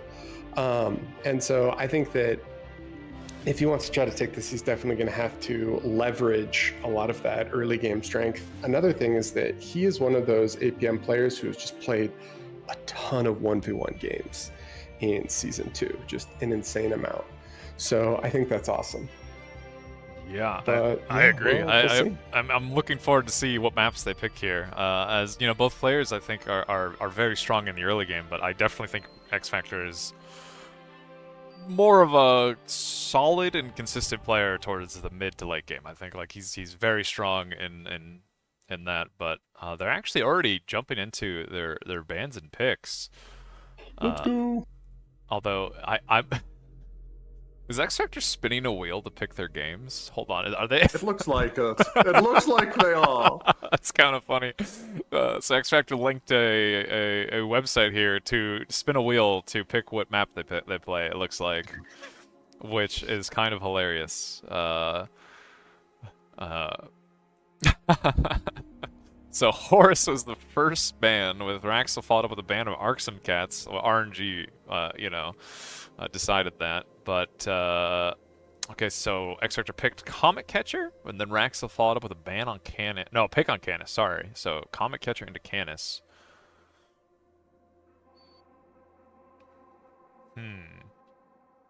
So X Factor then bans Red Comet. Or Red Comet just does not see any love. Poor sheep, you know, like, surprised that people don't like Red Comet, but yeah, it does seem to have been very underrepresented in this tournament, right? Like, it's just doesn't get picked very often. Not the most popular map. Devil's Postpiles was our next ban. I was going to say, I feel like Red Comet and Comet Catcher are very similar maps, but Barcast very sternly corrected me and told me I have no idea what I'm talking about. But yeah, I mean, look, they're similar in it that has like not been played very much. there's solar maps, okay? Like that is where it starts, and there's solar maps and they're relatively flat, okay?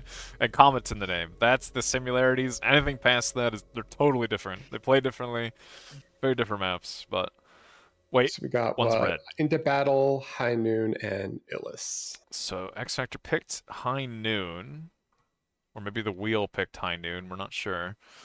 Spin the wheel. Which is such a funny way to do this. Like, just put it up to RNG. Which, I mean, that shows confidence, right? He feels like he's pretty confident to win on any of these maps. But I think it's a psyop, to be honest. you think so? You think he's getting to Wraxell's head, maybe? Yeah. Could be.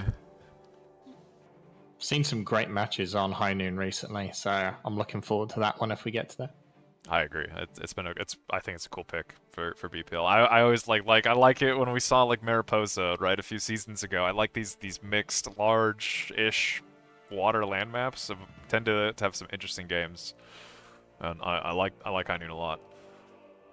Funny enough, I actually wanted to do High Noon Dry, which Aiden was actually working on like a dry version of that map for me, kind of like fixing some of the ramps for vehicle pathing and whatnot. But got some good feedback, I'd say, from players who were like, oh no, it's actually just good enough the way it is. It's like an interesting map, like you said, being a hybrid water land map. So I'm hoping this map delivers at some point in the tournament and gives us like a crazy T2 game, but we'll see. Yeah. Wraxell picking Pools of Ilys for his last pick, which does leave Into Battle Redux as our last game in the set. No, I definitely agree. I think if we get like it's weird. I feel like every game I've watched on High Noon has gone like 15, 20 minutes maybe max. It's super, even like early tier 3 maybe at best. Which I kind of would expect it to go later, considering how choke pointy it is and how high economy it is. But I guess there's just so many different rooms for activities, considering how many avenues you have or different strategies you have to influence your opponent. But it looks like these guys are getting into game. We might be getting ready if they hit the start button. If they hit the start button. Oh boy. Now this is the bar tournament experience. Watch, the start button's up. They're ready to go, but no, they're not convinced they want to go. All right. Actually, never mind. The moment I said that, they heard me and they decided to hit the start button. So I'm actually gonna hand it over to Barcast and Requiem, and hopefully this is a good set. Yeah, I mean, X Factor has been number one in the just general leaderboards for Bar for quite a while now, so expect highly of him in this game. Yeah, it's a best of 5. Do you have any predictions on the score, Requiem? Not that I want to speak badly of Wraxell, but I feel like it's gonna be. I think Wraxell will pick up one game, but that'll be it. Fair enough. What about yourself? I'd say I'm with you on that. Like, I want Wraxell to pick up a game, make it a bit of a closer series, but I wouldn't be surprised if this was another 3-0. So, a bit unlucky going up against a former tournament winner your first round in the round of 8. But I guess that's kind of how the series evolves. The deeper you run, the more challenging it gets. But it's not like we haven't seen upsets before, so. And X Factor, both players actually, X Factor and Wraxell, going for the long walk here to start off with. Completely opposite of what we just saw in the last Comet Catcher game. Yeah, we've been seeing a lot of players opt for the 2 mechs factory opens just to get those earlier scouts, but both players here deciding to do something a little bit different. And interesting enough, X Factor is rolling Armada here, Armada vehicles at that, so definitely something we don't see too often. Now, I wonder if he's just going to go pure Canis and only Canis, and that's it. I would expect what we've been seeing a lot, just like fairly scout heavy in the first early few minutes. It's been one of the interesting developments in this tournament so far. Is just players kind of leaning away from early light tanks and just leaning really heavy on a lot of scout pressure in the first few minutes of the game. So we'll have to see if that shapes up here. XFactor going con first as well, rather than scouts. He does have quite a few scouts queued up behind those cons, but... Whereas obviously Wraxell going straight up, 2 scouts out straight away before his first con. He is energy stalled a little bit though, Wraxell. Yeah, XFactor's read is gonna get... I guess he's gonna get away with it here for a moment. It can be a bit risky going con first off of this 3 mechs open, kind of those 2 naked mexes behind your main base, but he already has 2 scouts there to defend, and this scout from Wraxell should be shoot away. So really nice clean open here from XFactor so far. Actually manages to kill the scout on the south side, whereas the first Wraxell scout on the north also does not manage to get any value. So I'm noticing on the minimap here, it looks like Wraxell went for a second con. XFactor does have well, and he's even moving away from his main base, so leaving that lab undefended there, or unassisted rather, for a few moments. He's just going to go grab those 2 mexes above his main base, and then should be walking back to the lab to assist it. So a bit of a modified XFactor open here, if you will. As Wraxell sent his cons out to do the expansion instead, and is just putting all that build power into his factory, spamming out a ridiculous amount of scouts. Yeah, and despite that, it looks like XFactor's got a bit of a tempo lead. Looks like he's going to pull back some of those harassing scouts he was sending across the map. So Wraxell going to be using these scouts. Can he find some damage here? Some pretty clean micros so far, but as more and more scouts show up, he might actually put some pressure on this expanding con. Yeah, he does have this con pretty well surrounded. Self-destruct on the mechs does pick up a couple of the scouts. He's not gonna go for the snipe here. He actually turns and goes for one of the mexes here. Can't say I agree with that. I wonder if XFactor's gonna be able to save this con. It's gonna be really close. 2 blitz show up just in time to defend it. So I think that's a bit of a blunder there from Wraxell. With the arrival of blitzes now does mean that Wraxell is going to have to start pumping out incisors himself, and at the same time XFactor has 2 scouts round the back of Wraxell's base, not really able to do much with them though. Yeah, that was a great catch from Wraxell, because he did equalize the metal score. He actually has a bit of a metal income advantage for the moment. Still has some scouts kind of pressuring on the other side of the map, kind of forcing XFactor to stay back and defend. Oh, okay. That con is so low. Only 130 health left.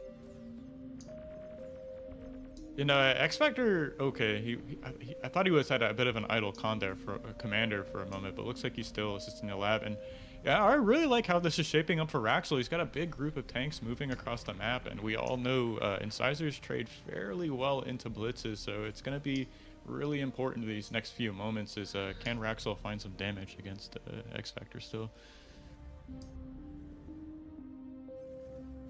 It's funny to see how the changes to Comet, well not Comet Catcher, but just the 1v1 meta in general, because it used to be a little while ago that commanders would basically walk towards the center of the map and just constantly fight, but now it seems to be more of a stay in base, and Wraxell losing a lot of incisors in the center here to those blitzes.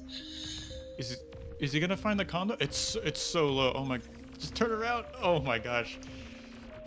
Okay, a bit of a blunder here. That con can show up right on the front line, immediately start reclaiming those wreck fields from those incisors. But you know, I'm still looking at the minimap. There's tons and tons more tanks streaming across the map, so Wraxell's definitely in the driver's seat right now.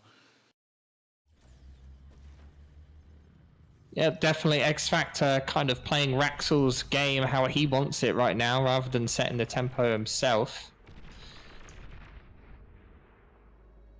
This North Force, the tanks though of Wraxell, if only they went up. There's an expanding con just there waiting to be killed. Yeah, exposed mexes. Looks like that con is going to be able to start an LLT there. But yeah, these incisors are on the front door. I mean, if if Wraxell pulls back, he might end up kind of running into this expanding con, but he's got to get there. Oh, that was a nice trade for him. Actually pulling back with those incisors. They trade so well into blitzes. You really have to get that surround with the blitzes to trade efficiently into these incisors. That really low health constructor finally gets killed in the center.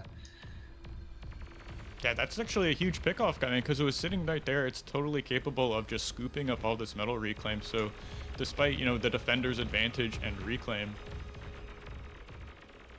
I mean, XFactor really can't dig himself out of this like a tempo hole he's in without securing that reclaim, right? So you can see he's down on metal produced right now. He's down on metal per second, and I mean, Wraxell just still in the driver's seat with all this tempo right on XFactor's front door.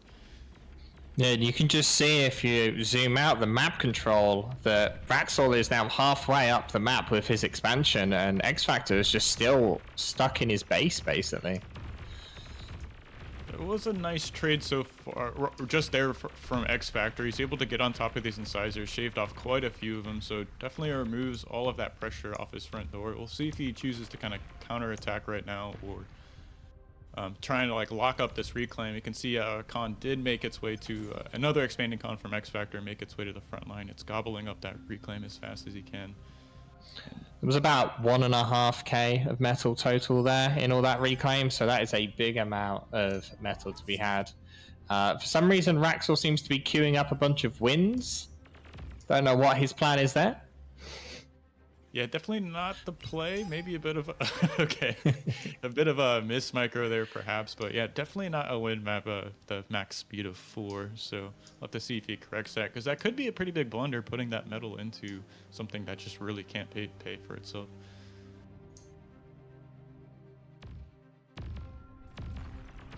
Blitzes are going to catch these incisors here right up against the cliff wall. They do start pulling back, but it looks like 4 of those incisors are going to go down straight away. So really nice catch there. This is definitely enough blitzes to just push through these LLTs as well. LLT in the back might anchor this a bit, but it is going to go down. Most of the blitzes do get kind of cleared out, and it does leave some reclaim on Wraxell's side of the map. Is this incisor going to get away? Oh.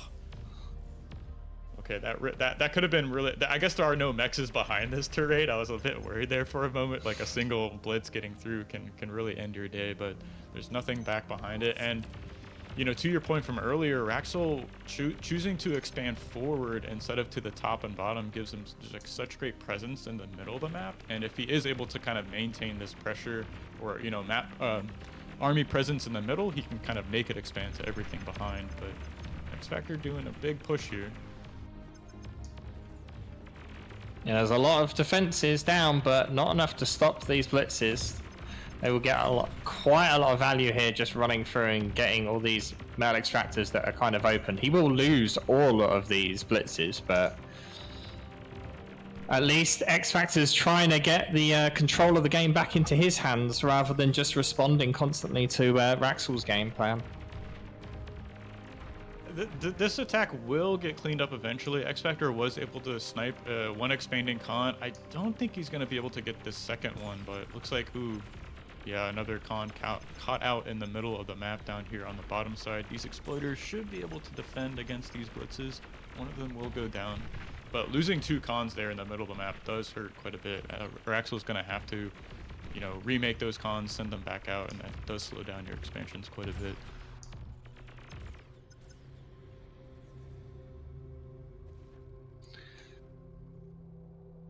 Funnily enough, the metal difference between the 2 players is now down to 0, even though that early lead that Wraxell had. Both players basically at the exact same point. Oh, a single blitz has managed to make its way around the back of Wraxell, but looks like it gets picked up. Meanwhile, the incisors actually get through the defenses along the bottom of XFactor's, and we'll be able to pick up probably about 3 metal extractors before they get cleaned up. This is a huge huge catch here from Wraxell, sniping off these mexes. He even has some extra pressure in mid, but I do see some medium tanks finally coming out of the lab from XFactor, so those should get shut down. Okay, he's going to run into a couple of LLTs, shaves off some mechs and a radar here, but he's going to be getting surrounded if he doesn't react in time and kind of move these incisors out of harm's way. They're just sitting underneath of the LLT. At the same time, Wraxell sending a decent force of 9 incisors along the top, clearing out a lot of metal extractors, and there's only a single LLT just going up now. Janices are being sent up there, but it's going to take a little while for them to get up there. This is a great catch here, man.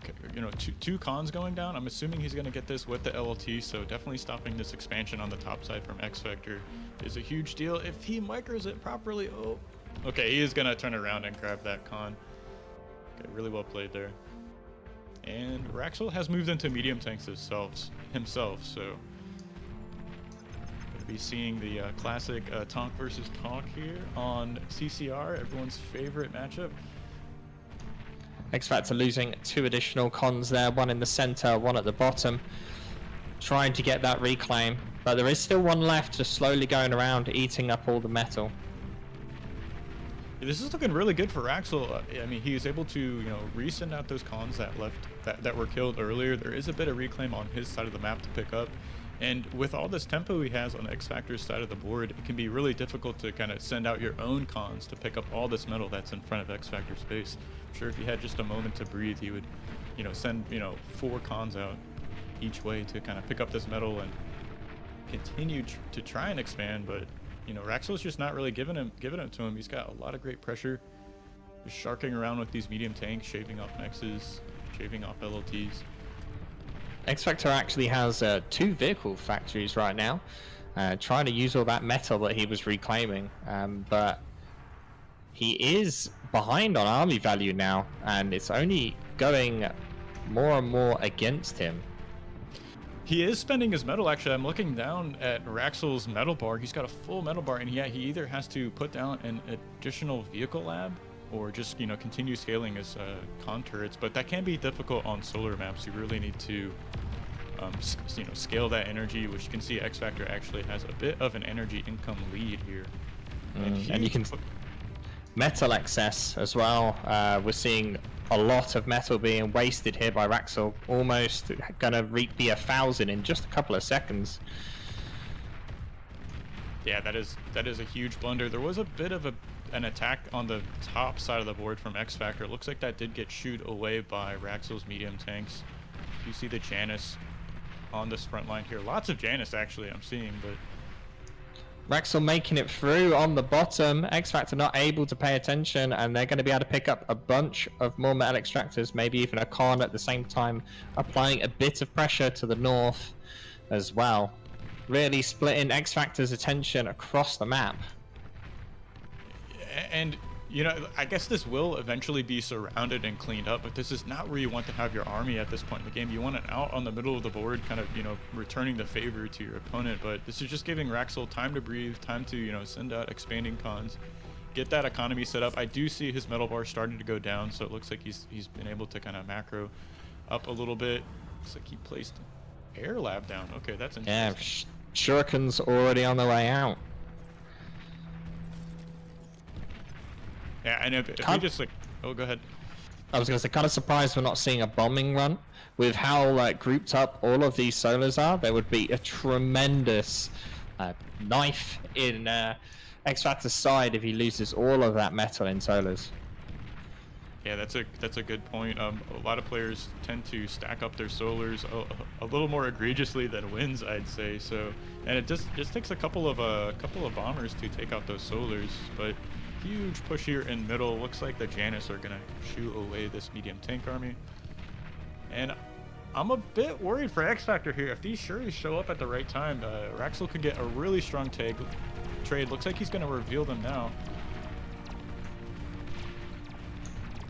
Whistler's being rushed out by XFactor. How much value will he be able to get from the Shurikens before they get dealt with? Not really making the most of this though.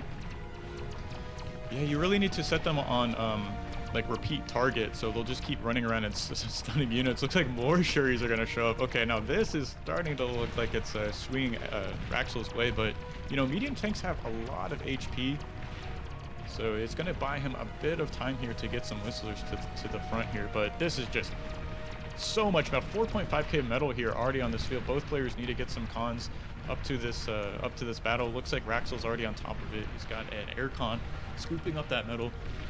XFactor's got 4 cons already there eating them. Eating all the reclaim though, even though he doesn't control the field yet.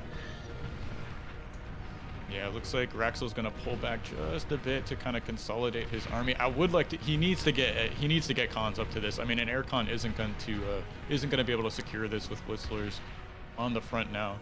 And you know, if this reclaim field goes to XFactor, that's totally going to kind of swing the game into his favor. We'll have to see if Wraxell is able to contest this for long enough to deny that reclaim.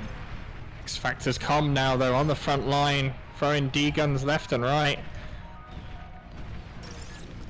Okay, XFactor has secured this reclaim. He's got 5 cons sitting on top of it. I can see 3 medium tanks are going to be able to kind of swing out from Wraxell and you know, threaten this bottom right-hand corner again. But Wraxell really needs to contest this reclaim field. You can't let your opponent take, you know, 6k metal for free. I think there was 8k in total there at first before the reclaim actually started. It's a lot of metal. Here we hear the bombers coming out from Wraxell though. Yeah, he's gonna have to be careful kind of to not run this across those whistlers. You can't really beeline to the main base, but if he does get a good bombing run off, that could definitely swing the game in his favor. He's got so much pressure right now on XFactor's side of the board. I mean, reclaim fields be damned, you can just run tanks around and take out all the mexes. Yeah, XFactor actually having to build a metal storage. That's just how much metal he has. Although there are enough tanks here that could potentially kill XFactor's comm if he's not too careful. Yeah, and that reclaim field just disappeared underneath of those cons, so XFactor was able to bank all of that metal. Did equalize the metal produced tab a little bit, but I mean, if you can't spend it, if you're that far behind on tempo, there's really nothing you can do. More cons going down for XFactor, and if we just look at the mini map, the bombers. Yeah.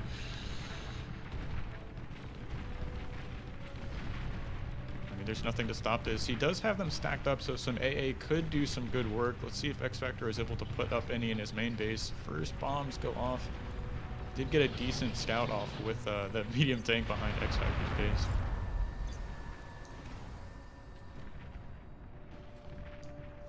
Looks like he's prioritizing the factories here. One already gone, second one does get taken out, which this could be game. Dude, Wraxell is just putting on a clinic right now. He's cleaning up that push from XFactor in the middle map. He's just bombing all the wins, all the labs. There's really no way to get back in this game, I'd say. XFactor desperately trying to produce a lab on his front line, but yeah, Wraxell taking the first game. Okay. Commander self-destructed. I mean, champion not infallible, it seems. Yeah, that was definitely a surprise. I'm wondering if XFactor was memeing just a little bit, picking arm there. I mean, maybe he was trying out something different, but incisors are just so much better than Blitz, it seems, right now. We can see, like, you know, as soon as both players were producing those light tanks, Wraxell was just on XFactor's side of the map pretty much the entire game. I mean, he could slip through a couple blitzes. We saw a few kind of smaller attacks, but they were never really like doing the same amount of damage that Wraxell was getting. So really well played there, first game. And now we go into Canis River. As we were looking at the stats to begin with, this Canis River is Wraxell's favorite map. So he definitely has some plans here for what he wants to do. Question is, will XFactor be able to beat Wraxell at his game? That's the question. So to catch you guys up on some of the chatting that's been going on in the bar Discord, or BPL Discord rather, XFactor was saying that this map is pretty much solved, right? So maybe that's attributed to why we saw so few games played on Canis during the round of 16. I think it was just 2 games were played on this map, but you know, it's interesting to see, or it will be interesting to see, you know, Wraxell's approach to this. Is he going to bring something a bit different to the table? Yeah, in qualifiers it was played 19 times, and in group stages it was played once. Once, right? Which is interesting because it is a fairly popular 1v1 map. I mean, we have seen it in the pool quite a few times, so maybe players are just opting to play on maps that can kind of go either way in terms of like, you know, is it bots, is it vehicles, like, are the strategies going to be different? So it's interesting to see. We already have a difference. Can you talk about these two spawning locations, Requiem? Yeah, I mean, Wraxell's position here is definitely a lot more of a defensive position, only allowing 2 possible entry points from the ramp and from the hill just north of him. But it does mean that his expansion to metal extractors will be delayed quite substantially. Obviously, there's multiple sets of triple metal points around the map, and he's going to take ages to get to his geo point. It looks like XFactor actually changed his start position right at the end and has actually gone for the exact same position as Wraxell here. Yeah, I would say this is kind of like the most standard location to spawn at. Like you were saying, it's much more defensive. You're kind of tucked away in the corner. It's much harder to raid in the early game, but you know, it's more difficult to get the geo. Like you're saying, it's kind of farther from expansions. I actually kind of prefer the original one XFactor chose, kind of a little farther out in the map, but I already see a few differences here. Wraxell opting for 2 solars before the vehicle lab, or is XFactor choosing to make a few wins? And a solar.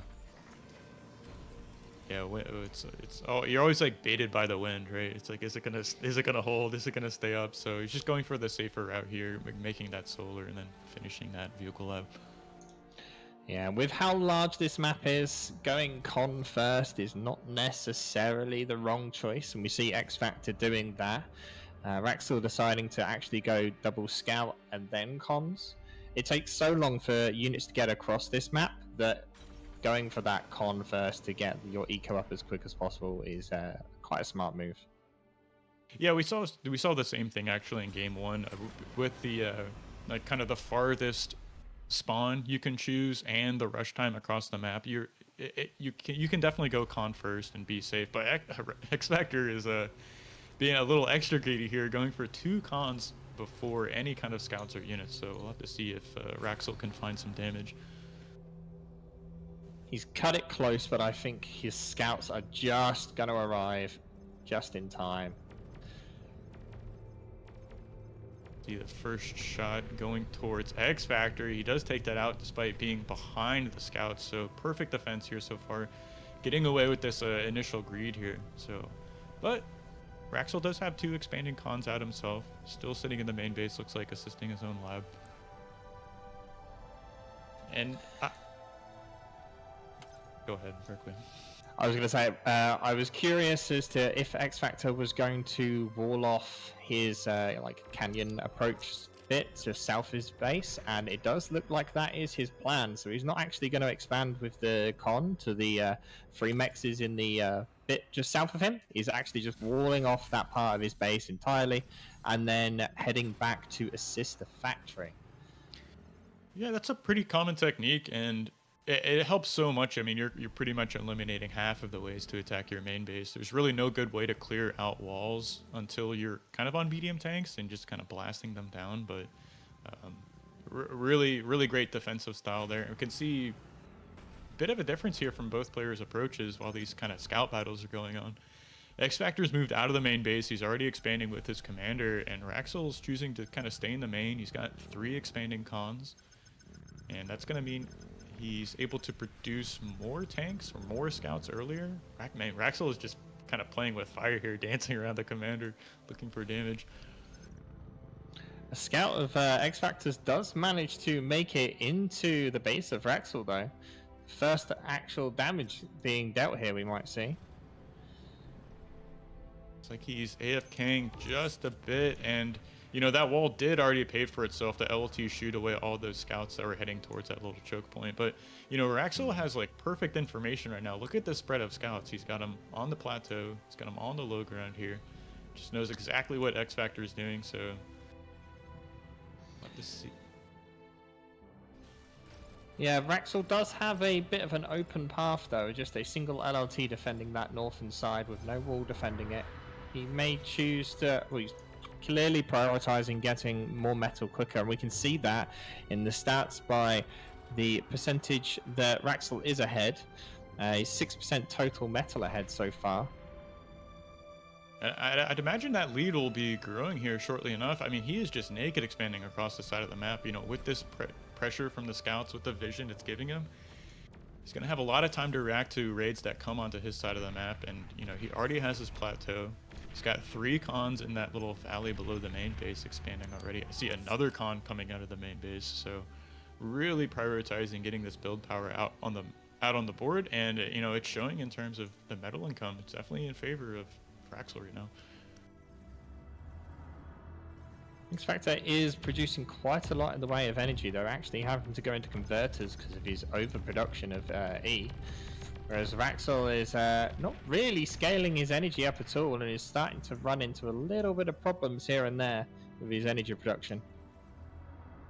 Yeah, it can be a bit deceiving because vehicles are, you know, not as energy intensive as bots. You can kind of get away with you know, not scaling quite as hard, and the one advantage of that is, you know, all that extra metal you would be putting into wins, you know, scaling energy like you would with bots just goes into more tanks. So it definitely can kind of be a bit deceiving. Or Wraxell losing a lot of his pressure. Okay, so this is what XFactor needed. He's cleared up everything on his side of the map. He's got a decent bit of tanks already far forward enough. I wonder if he's going to be choosing to pressure or just continue to play defensive here.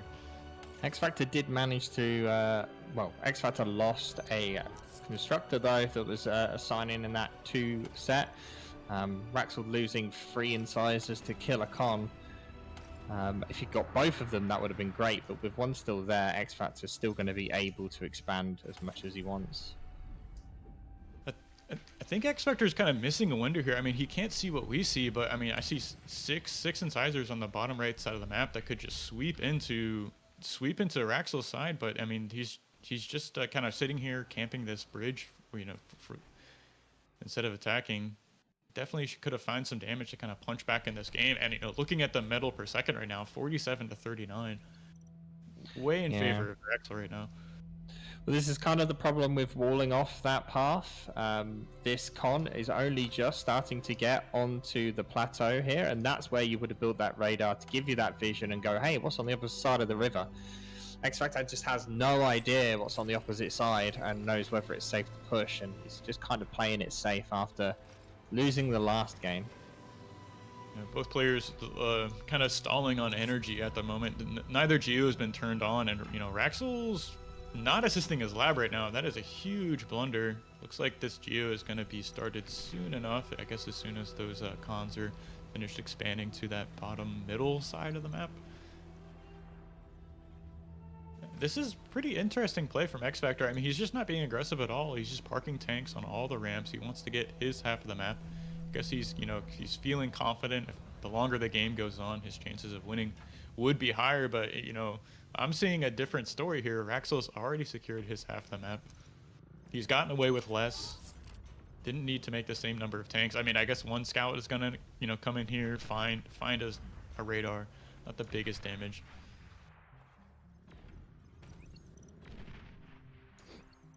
Yeah, a radar is literally all it got. Both players have a pretty large metal bank right now. I mean, neither one has done the best job scaling energy. You got the classic 3 expanding con gang here for XFactor in the middle of the map. Just has this... Yeah, it wouldn't surprise me if we maybe see a Tech 2 transition soon. I don't think either player really wants to push in too much. I think we may see Wraxell go for the Geo and then maybe Tech 2. I mean, you've got all of this metal. You kind of want to use it. Wraxell has actually stopped unit production as well, which... And there we go. That's the Tech 2 factory being placed down for Wraxell. And instead of Tech 2 from XFactor, we actually see a Air Lab. I actually like this play from XFactor. He's gonna get good scouting if he chooses to make one, send it across the map. He has access to the transports, which if he does make a check transition himself, he can go and get that Geo faster as well. But Yeah, Wraxell's gonna burn through this bank. It's a bit unfortunate he doesn't quite have the energy income to you know, do this immediately. He's actually trying to build some additional con turrets while he's stalling on energy. Not ideal, but XFactor's not going for scouts. He's just making figs right now. So Wraxell's looking like he's gonna get away with this transition, and you can see it. Also seeing mine layers coming out from XFactor here as a very, very defensive play. Right, and that's kind of playing into Wraxell's hands. I mean, XFactor is kind of content to sit on his side of the map and play his game, you know, put up mines and walls everywhere. But, you know, Wraxell's one step ahead right now. He's got his half of the map. He's got his transition. I think the only thing we need to really see out of him is maybe fix these energy issues, get up his own air lab to protect himself against any kind of bombing run, and just get that AGO up. You know, once you get into Tech 2, it's so important to get that started. Wraxell already 3k metal ahead, and now with that Tech 2, that's just going to go even further. Yeah, we'll have to see. How many cons is he actually going to go for? I'm going to say it's going to be 4, but we'll have to see. I mean, he's gotten away with the greed so far in this game. He does have 4 queued. And, you know, before making that transition, Wraxell actually made a few pounders. So if XFactor is able to see these, it might give him even more pause against attacking or, you know, pulling the aggression button. Yeah, he's just sitting on his side of the map, making mines right now, playing defensive. XFactor has started his own Tech 2 now. Tech 2 vehicles again. After building his solars, advanced solars. And he did for a very brief second start reclaiming his air lab. So it seems like the fighters are just kind of there for protection against Shuris or bombers. Yeah, well, XFactor was able to get a scout onto the other side of the map, so he gets a full scout of the main base. He even sees the T2 lab being reclaimed from Wraxell, who's going back into, well, I'm assuming medium tank production. He's just going to be going for 2 lab medium tanks here, switched into his own air lab as well. So kind of projecting his intentions for the next moment, and I think this might actually play a bit into XFactor's hands. You know, just because he was putting up all those mines, putting up those walls, might be a little bit difficult for medium tanks to find damage here. Question is, do you think that XFactor will follow suit, reclaim his Tech 2 just for the eco, or will he go into Tigers? That's a good question. I'm not really sure. I didn't see any kind of like heavy transport made. I know XFactor was kind of favoring, you know, dropping Zars on the front line, so don't see any of that to be happening. And was that 2 cons from XFactor? Did I see that right? 2 T2 cons? Yeah, just 2. Okay. Third one now coming out. I mean that's good, but it's not as good as what Wraxell did. I mean, he's just been playing so greedy this entire game between naked expanding, going 4 T2 cons before any. Actually, he didn't even make T2 units. He just went right back into medium tank production, and you know, I can see a transport out here from Wraxell. Is he going to be able to fly T2 con over to the AGU? I mean, I just can't emphasize how good that is to get that unit up.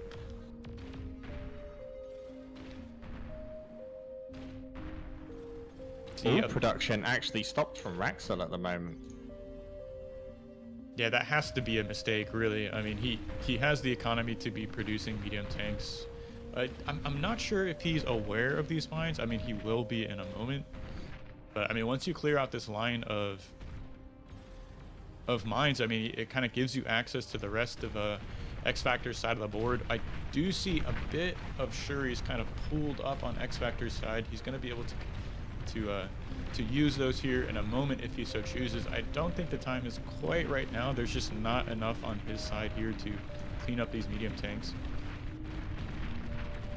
Yeah, Wraxell has seen the mine layer, so he should be aware that the mines do exist. And it looks like Wraxell did turn his labs back on, and here comes the AGO. This is what you need to do. I mean, it's so efficient. He's already ahead in energy per second, and that's just going to put him further ahead here as soon as that finishes. Wraxell has a comfortable air lead as well. So he's got more figs than XFactor. That is going to deny these Shuris from being of any use until XFactor can, you know, kind of secure his own air control. Yeah, and also XFactor's pretty much moved all of his forces now to the bottom side. And Tigers, a few of them are now out on the field as well. The first fusion coming out from XFactor before the AGO. Yeah, and that's actually, so we can see he's actually not producing out of his T2 lab as well. He's trying to get all of that build power into this, and if we can just get a shot of the two main bases, Wraxell just has so much more build power already up. He's just printing these medium tanks. His AGO looks like it just now finished, so he's got a 72% E advantage. I mean, everything's going right for him now.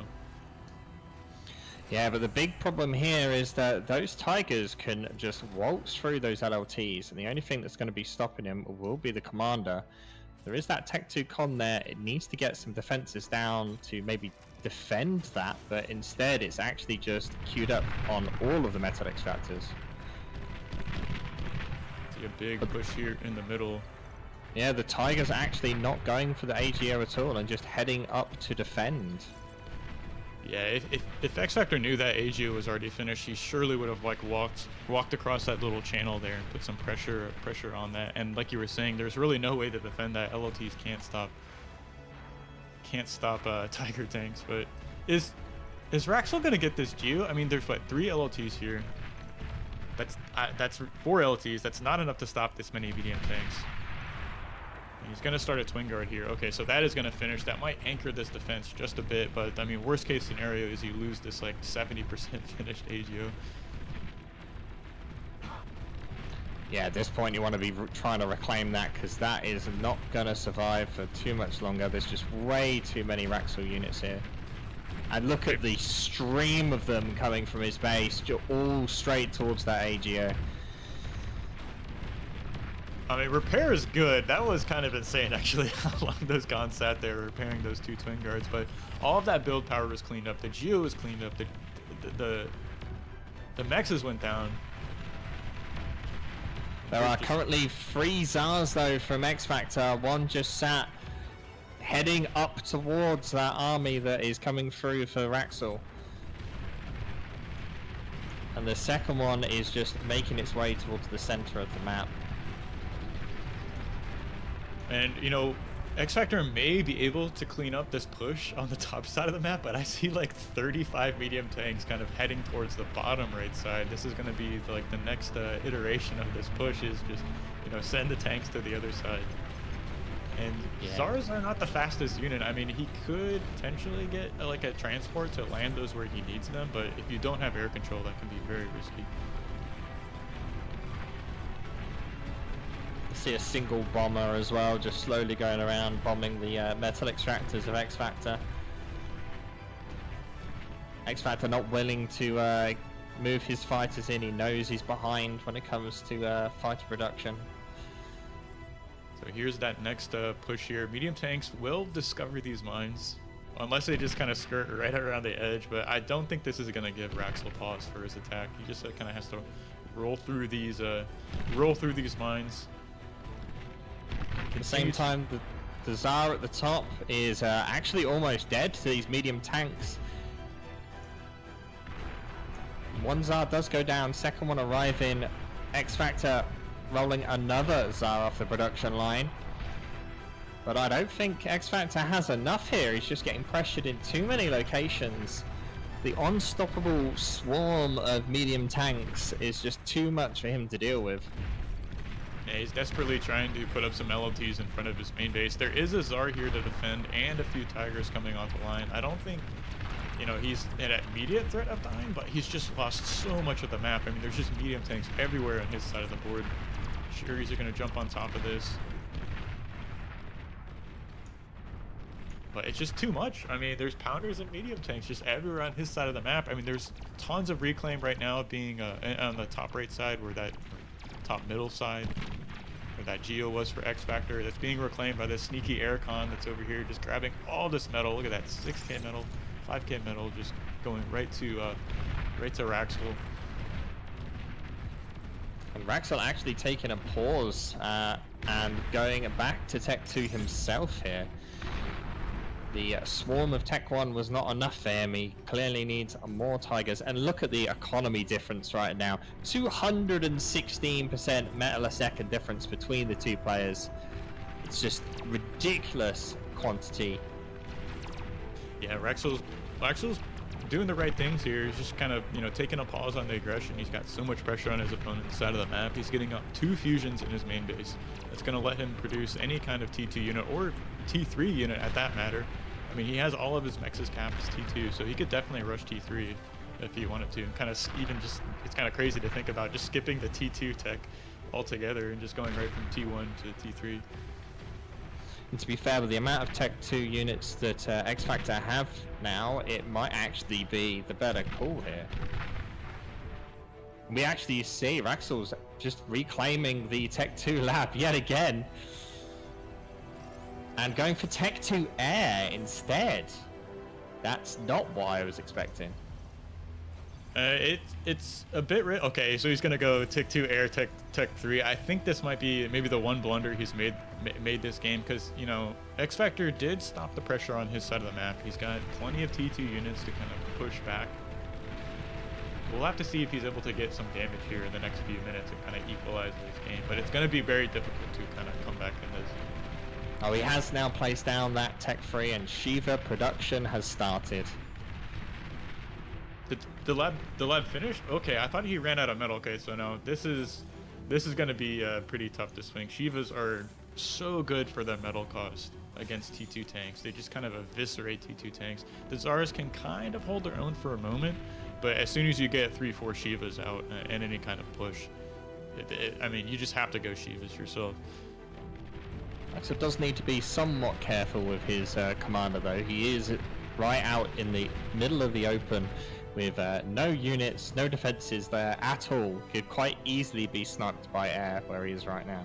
Yeah, that is a really good point, actually. I don't really see too many opportunities right now for XFactor. He's definitely capable of doing that. Oh my god, there's a dragon being made. Okay, so somebody won the bet on the predictions, but this push from XFactor should peter out soon enough. I mean, Shiva's outranged Tigers. They have more health, more DPS, so if he's able to kind of micro against this properly, I don't see this getting too much more damage. At the same time, though, a single Zar and Tiger pushed through, destroyed a huge amount of Wraxell's build power, taking out about 4 Tech 1 cons and 2 Tech 2 cons, building the defense on that bottom side. Yeah, and XFactor, though, not continuing that push, though. Wraxell was able to kind of fly in and clear out all the air units from XFactor. He actually has, funny enough, a couple of incisors kind of camping this T2 con, trying to retake the top middle side of the board. But I mean, between Shivas and T2 gunships, I don't really think XFactor is going to get too much more harassment on Wraxell's side of the map. And it's just a couple more seconds here. I think XFactor has left in the game. The dragon is already out, headed, beelining across the map. They are somewhat vulnerable to air, but I mean, Wraxell already has T2 figs out, and as soon as Darth Revan sees this dragon, I'd imagine he might actually kind of be tapping out. XFactor is pushing everything, though, towards the south, towards this AGO. There's a lot of units heading south to this open flank. There is nothing to stop the gunships, though, so that shouldn't last very long. And these Shivas are just gonna make mincemeat of anything. Yeah, T2 flak trucks do handle dragons well enough, but he's not targeting it. He's just going after the figs right now. Okay, finally they start targeting it. Looks like Wraxell is going to go for this fusion here. I don't think he's gonna get it between the repairs. Close, but no cigar. That's like a 3,000 metal investment, and if we look at the bottom middle side, that AGO did go down for Wraxell. This push from the Zar did find some counter damage. I guess the gunships now are kind of sweeping in to kind of clean this up, but that is a bit of damage. Yeah, and Wraxell not really doing much with the Shivas either. He's just kind of leaving them up there in a line and just not really doing much. Yeah, you need to support them with some spam, because that is their weakness against spam. Like, they have a decent AoE shot, so if you're able to get them to friendly fire each other, that is one way to kind of clear out Shivas. But looks like he's just getting more and more on the board right now. I see another 5, stopping this assault on the right side of the map from XFactor. This should get cleaned up soon enough. Meanwhile, in top mid, there's just a huge fight going on right now. There's like 7 or 8 Chivas right now. Laying waste to these T2 flak trucks right now. That's not very good. See a lot of banishers though queued up, and XFactor now starting his own tech free. He's got the energy to pay for it, but he's a bit behind on metal income. I guess he might be able to afford this. 171 metal per second. It's quite a big score, but yeah, okay, XFactor is going to tap out. I was going to say it can be hard to kind of match the number of Shivas, right?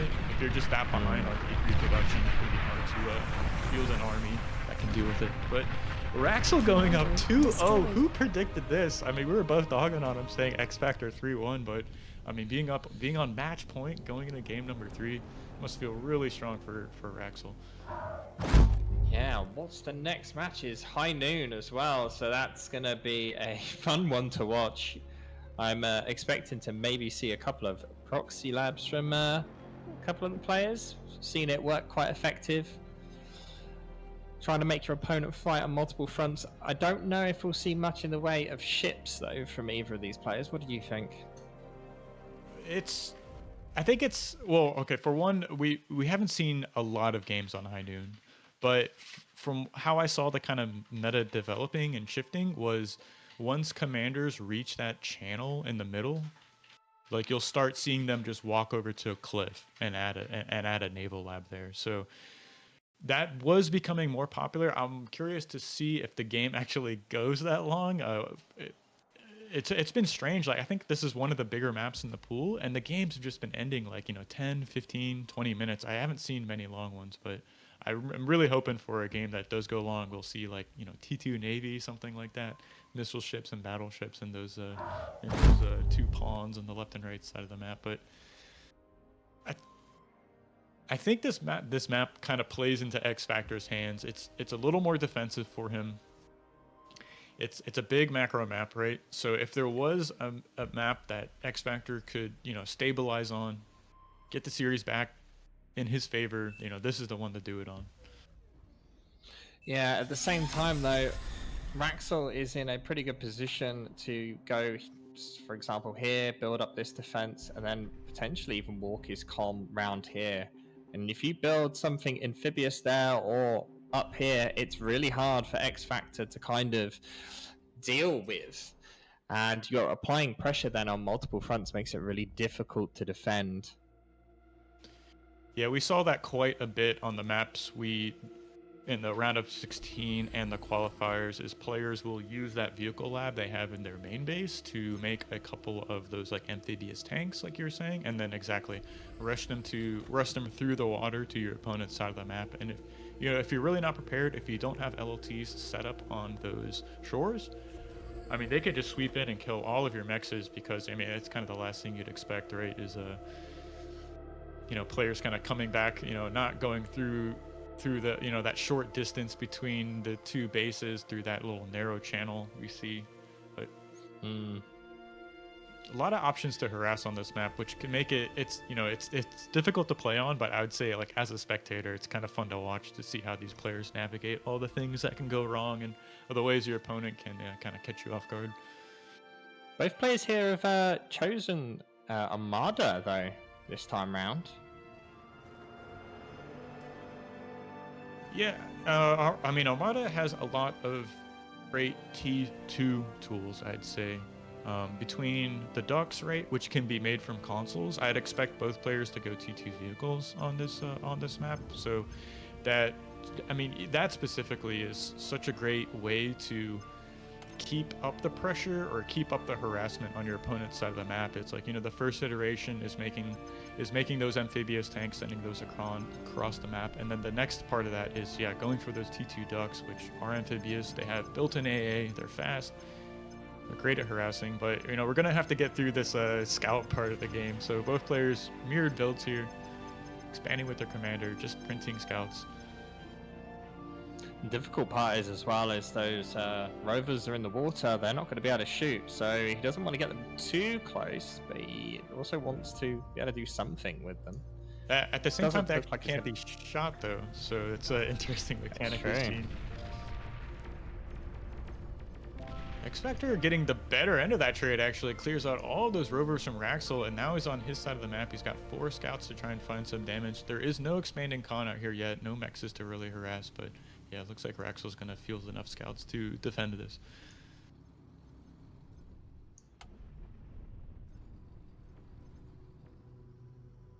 Super mirrored builds here. It looks like XFactor actually continued to make more and more scouts. So I mean, he's up to like 10 or so scouts on Wraxell's side of the map, looking for damage here, trying to find, so, you know, an expanding con, some mexes, maybe even get on top of these solars. But Wraxell being greedy, going for 3 cons here, and these scouts do manage to make their way into the base. Looks like XFactor is going to turn off one of these solars for a moment. I don't think he's going to find too much damage, but he does go into the water. This is so annoying because there's really no way to deal damage to the scouts, actually. Okay, good job cleaning up that. Loses a single mex there from... Not the end of the world. Wraxell trying to make a... trying to fix his E issues at the moment, making that forward solar with your commander. Kind of not completely ideal, but... Does let a whole bunch more scouts through though. Yeah, and Wraxell's heading across to the other side of the map. He's trying to run past this commander and LLT, and yeah, there's just about, like, what is that, 6 or 7 more scouts from XFactor on Wraxell's side of the map. So you have to clear up these scouts if you want to, you know, secure your mexes right on your side. And there's just nothing here. I mean, there's a single blitz. It's just kind of running away from the lab. Okay, now this is actually some great damage here from XFactor. He gets a single solar, depowers 2 of those. Yeah, and Wraxell's already struggling on energy, so that has not helped in the slightest. Surprising we didn't see just a single LLT go down from Wraxell. Lack of radar clearly hurting him quite badly there. Yeah, and he's got a fair amount of blitzes on the map right now, but he's just not using them. I mean, he needs to find some damage with these really expensive, you know, tanks, and XFactor's finding damage with these cheap scouts that he made earlier in the game. I guess he's kind of really abusing that water right now. More scouts showing up in the main, trying to find some damage. Gets another mex. Another solar. Yeah. And back into the water he goes. Okay, now this is great damage. Okay, sneaks through the water, runs right past that LLT that was not powered correctly. XFactor has nothing to defend. I mean, there's like 6 tanks running right towards main base. He's trying to get up. Is that an LLT? I mean, that's not enough to stop 7 blitzes, 6 blitzes. 2 LLTs though. 2 LLTs, okay, but he doesn't have the energy to shoot. And he's losing solars. Oh, is Wraxell gonna 3-0 XFactor here? Say it ain't so. Okay, he gets a 3 more solars.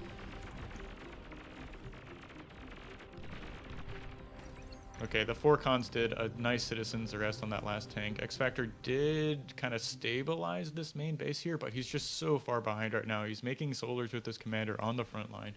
You really want to just be assisting that forward lab you made.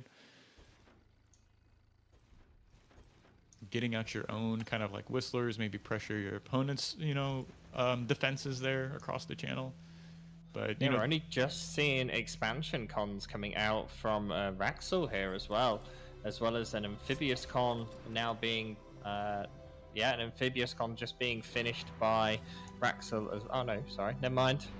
It looked like one was being built, but it was a normal con. Yeah, maybe that is one way to kind of clear out those scouts. Actually, they can't shoot underwater, so I mean, short of having like a con just run over there and reclaim those units, don't see a way for Wraxell to deal with that. Now, this is some nice pressure from XFactor. I mean, it's just a single Janus and a Whistler, but he doesn't have a great way to interact with these units just right now. I mean, they're going to sit here and kind of pressure this position. Looks like these blitzes are finally going to be cleared up. And we do see the Gar Pike out from XFactor.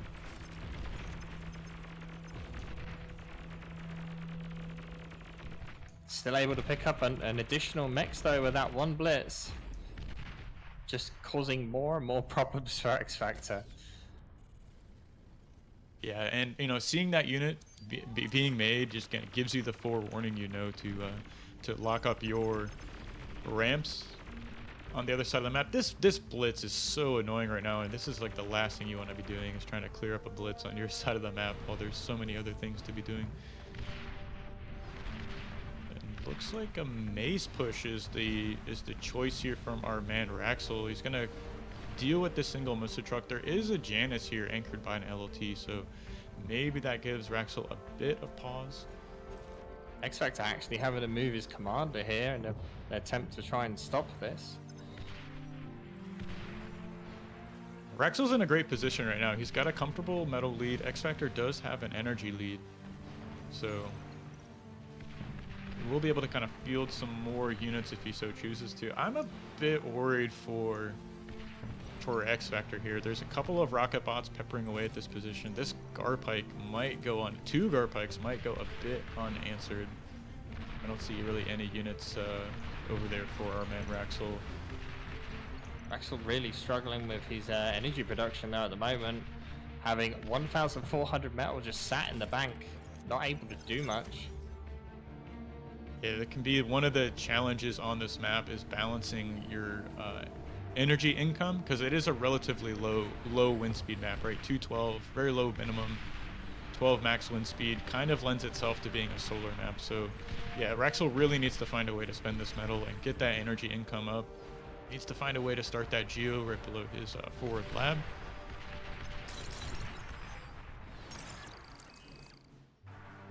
XFactor just totally abusing these rascals and still being annoying. Okay, fine, it clears that one out. These pincers in the water look like they were about to come back into land in the middle, but no, they've rerouted now. But XFactor's starting to struggle to hold this front line position. He's making the whistlers, which eventually will start out trading the rocket bots, but I mean, with these maces here, you can't jump on top of the rocket bots with like blitzes or anything like that.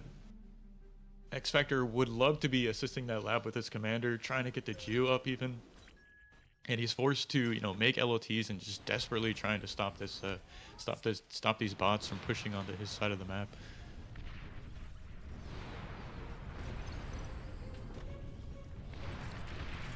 Okay, it looks like Wraxell has a few LLTs prepared on that one shore to defend against these Garpikes. There's another one that has made its way onto the land that is threatening these 2 expanding cons on the bottom side. But I mean, if Wraxell's able to get a single LLT up on the bottom middle side of the board, he should be able to defend against that. But XFactor is the first one with an amphibious constructor though, starting to get the metal that's in the water.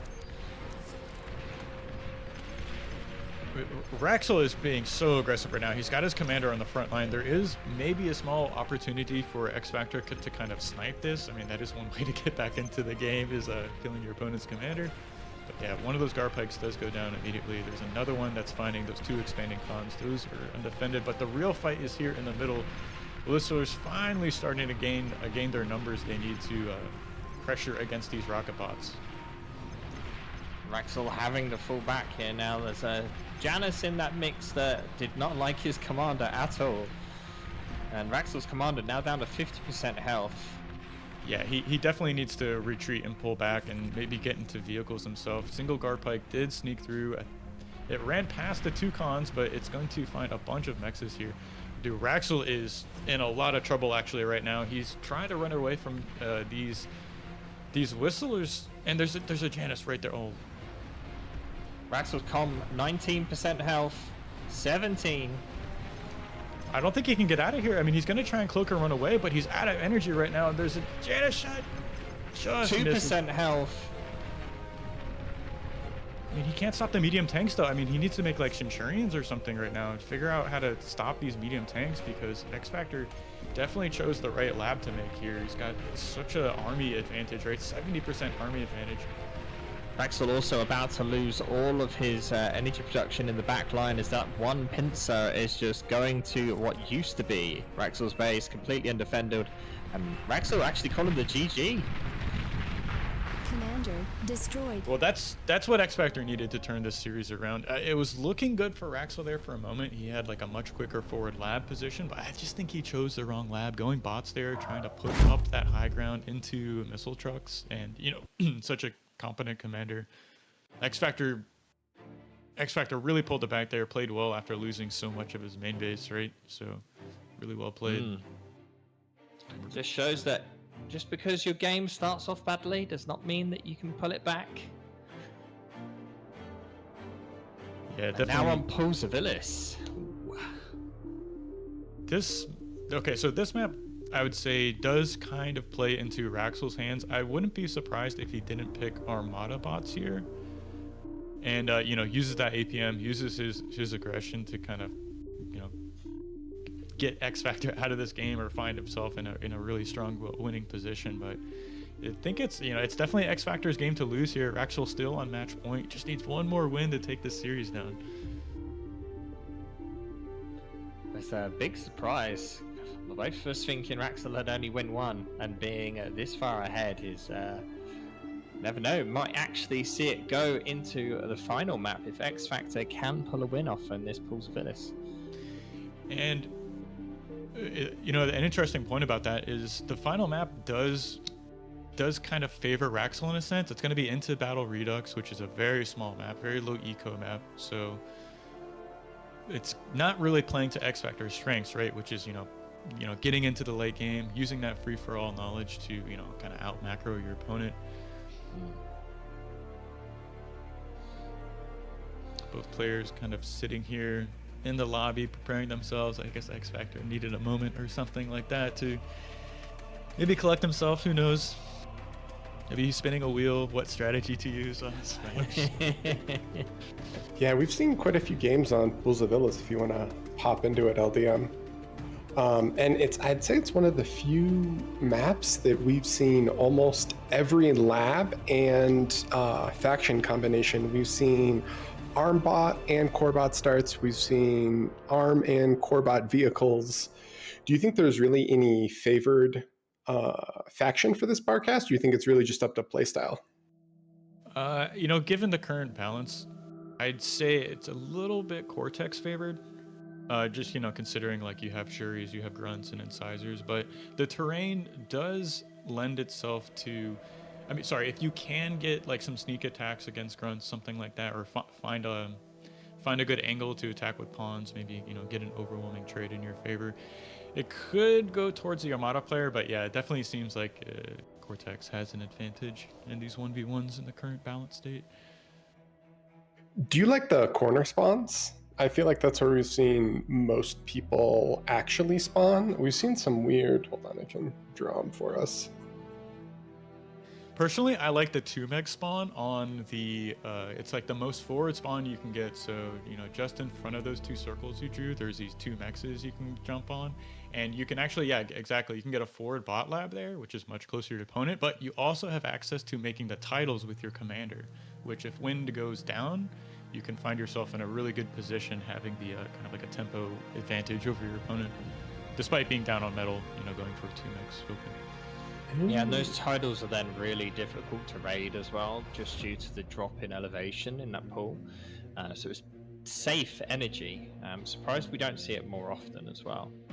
Yeah, and you know, to that point, we see so many commanders kind of expanding up the right side of the map. You can definitely take a moment to kind of just walk over there, make a few titles, and then continue expanding. So maybe players just aren't aware of it, but you know, on a 616 wind speed map and a 20 title, titles definitely shine in a lot of ways.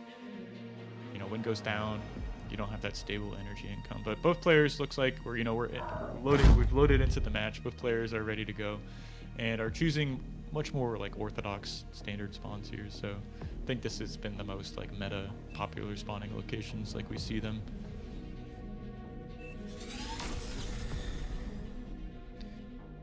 XFactor rolling Armada again here. He has to be going vehicle. I can't imagine he rolls Armada bots, but I mean, he's definitely full of surprises. Wraxell, meanwhile, spawning as a Cortex commander. Don't see a lab choice out of him just yet. Looks like it was a vehicle lab. We'll have to see. Yeah, going for vehicles. Okay, so really like that. Vehicle's definitely stable option. X-Factor yet to queue up anything, going for a 4-win start.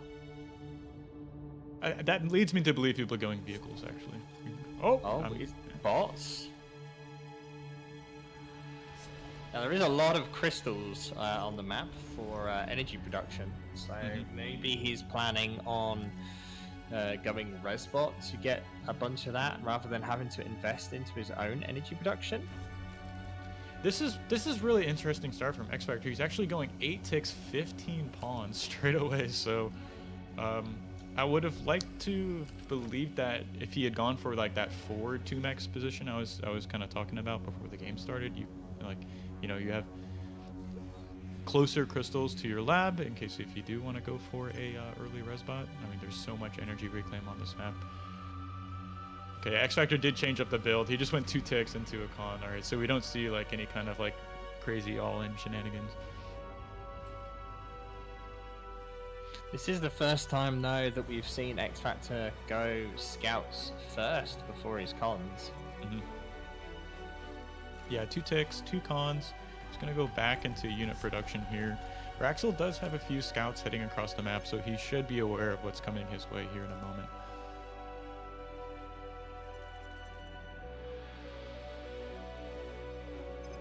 Yeah, scout rolling up the hill here. It's gonna spot the pawn coming out, so he's definitely aware of what's happening.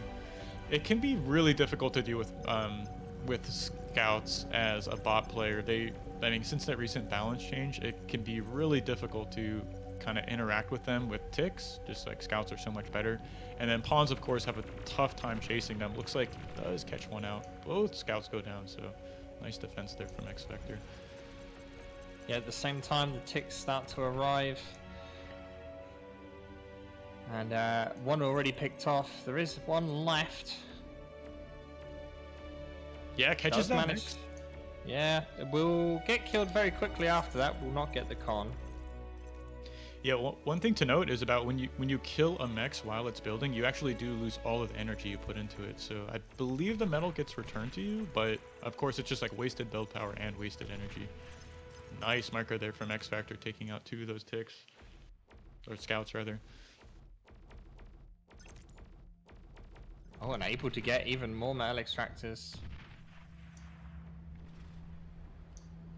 Yeah, these ticks finding a lot of damage here. Actually, you really need to be able to defend yourself against this playing vehicles because, of course, they are so much more metal intensive. Losing these early mexes are much more difficult, or I'd say put a bigger hamper on your open. Whereas if you're a bot player and you lose those early mexes, well, you can just make a res bot and kind of pick those back up. But XFactor does have some pawns moving across the map here. He's got, 3, 4, 5 pawns here. Just a single incisor and an LT just about to finish right on time. So Wraxell should be able to defend himself against this. Losing the metal extractor yet again now. And it's quite a bit behind on metal production, 36% behind. But it's not really about the number that he's behind, but just the amount of distance that XFactor's already traveled. XFactor along the bottom already capping the metal extractors by the geo point, and also then now walking past the pond bit where we just saw on the opposite side. Both those cons are basically the same, but XFactor is a little bit ahead on his expansion. Yeah, Wraxell did sneak a scout in here. It's a bit AFK. That is really unfortunate, actually. He could take out this radar, which is, 70 metal down the drain. Okay, XFactor almost gets that con. Yeah, barely doesn't get it. Nice defense, nice pulling back that con. That's really what you need to do. I mean, losing those vehicle cons hurts so much. They're much more expensive than bot cons. They can't be rezzed, which is also a big deal. 10 pawns though making their way across that north side, and Wraxell doesn't really have the forces nearby to help that, and he will probably lose that expanding con on the north as well. He does have a scout to spot this, so really nice to do. He should be pulling back that vehicle con. He needs to get that out of there. He's going to try and reinforce the position with some incisors, but XFactor could just kind of run around. We'll have to see if they're able to cut off their position here. If you can get a run by up that hill, it can be very hard to chase them. But yeah, nice deflection there from Wraxell. Not losing the con, losing one Mex, kind of slowing down the expansion, but not the end of the world. So with Wraxell struggling to really use all of the metal he's overbuilding at the moment with his commander, would you say it might be better for him at this point to start moving out his commander and maybe having a con on his factory instead? It's really tough because there's so much pressure here in mid. You don't really want to abandon your main's position in case you need to, use your commander to defend. But he did just lose that expanding con on the left side of the map, so you really have to kind of get that expansion going. The commander could be a good way to do that, but meanwhile, XFactor picks off that expanding con from earlier, snuck back in with these pawns. Really nice harassment so far. I mean, found 2 of the 3 expanding cons. Is just huge damage right now. It's definitely XFactor favored here, I'd say. Yeah, Wraxell only basically in his start box when it comes to constructors, but XFactor having about a third of the map, I'd argue at this point. This trade did go Wraxell's way. Okay, so he cleared out the harassment on the north side of the map. That's going to kind of free him up to re-expand to that position, maybe even put on some pressure along that right side with those 4 incisors. Meanwhile, he does have a group of incisors kind of heading down to XFactor's side of the map, but I'm a little bit worried he could get pincered by these pawns and LLTs. See Self-D queued up on the LLT. Takes out 2 incisors. Yeah. A little bit early, but still finds some damage. I think there's enough pawns here to kind of take out these incisors, unless they turn around. Get that nice kiting with those lasers. Okay, nice deflection there. 5 incisors versus 1 LLT. I think we all know how this goes down. Okay, so Wraxell punching back here. Okay, finding this expanding con, finding a couple of mexes. Really good damage. See those 4 incisors from earlier are going to get surrounded. I mean, 4 versus 4 goes towards the incisors. Yeah, so finding another expanding con. Okay, this is exactly what Wraxell needed to get back in this game. Finding some X's, finding 2 cons. Yeah, and actually those north cons about to get some incisors about to get some reinforcements coming in from the side as well, and then there'll be enough to push through, although pawns are making their way very quickly up there. I think those incisors may only be able to pick up a couple of metal extractors actually completely turned around. Yeah, I think that was a bit of a, kind of weaker micro there. He should have grouped up those incisors. Another con's gonna go down here. Oh, that's terrible damage. This is not what okay, I thought it was gonna live there for a second, but yeah, XFactor finding another expanding con. More mexes and LTs going down. Yeah, this is pretty dangerous for Wraxell now, as these pawns are just free to roam around his base. He's desperately trying to push out some more incisors here. Yeah, this can be the downside playing vehicles against bots, right? When you start falling behind on build power and expanding cons, you already have fewer units just because tanks are so much more expensive. So if you're remaking these expanding cons, you're not remaking the army you need to defend them. So okay, Wraxell finding some damage here on the other side of the map. He did hide that 1 expanding con on that plateau, so he did save that from the pawns from XFactor, but this attack could find some damage. XFactor's trying to put up an LLT right now. Looks like Wraxell is not going to commit to the main base. He's going to, smartly pull back. You don't want to put all that metal right next to your opponent's lab, or they can res these units.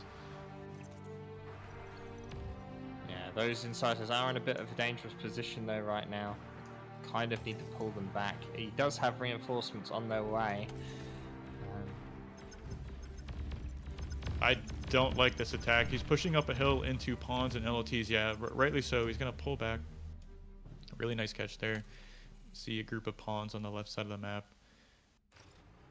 Wraxell is going to try and re-expand to that position. He's got some incisors to defend it this time. You can see XFactor though moving. He's come out, slowly walking up on the far right hand side of the map. There's a bit of reclaim there. The Resbot's already resing all of the stuff there.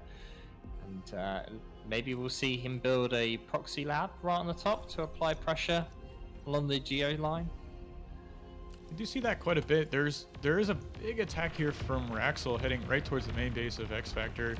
He's got his incisors grouped up. That's what you need to do. Pawns do get some good flanking damage, but I mean, if XFactor's able to put up a couple of LTs, this should get chewed away, but you can't have these get on top of your production and build power. Yeah, it looks like this is going to be... It's kind of hard to tell actually where this is going.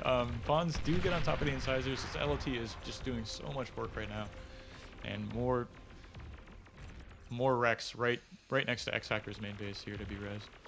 Yeah, 1.4k just outside of XFactor's base of reclaim available. It's not good, and Wraxell losing yet another expansion con to this south side of his base. There are literally 3 dead bodies of vehicles cons just there. It's not a nice place for Wraxell's cons. Yeah, more mexes going down. Looks like XFactor slipped through some more pawns here, catching off yet another con and LOT. More mexes going down. I guess there is a single LOT to defend this, but got a bit of a fight on the left side here. There is bear in mind at this point, XFactor is 3k ahead in metal production, and Wraxell is really fallen behind, and being vehicles, he needs that metal. Yeah, absolutely. Bit of a counterattack kind of being shut down here by a few LLTs. Nice catch there. This should be deflected. I see there's enough incisors here to protect this expanding con, I'd see. So Wraxell really needs to get onto expanding along that left side of the map. Maybe now even he could, maybe move this commander down there, just pick up those 3 dead Conrex, reclaim those.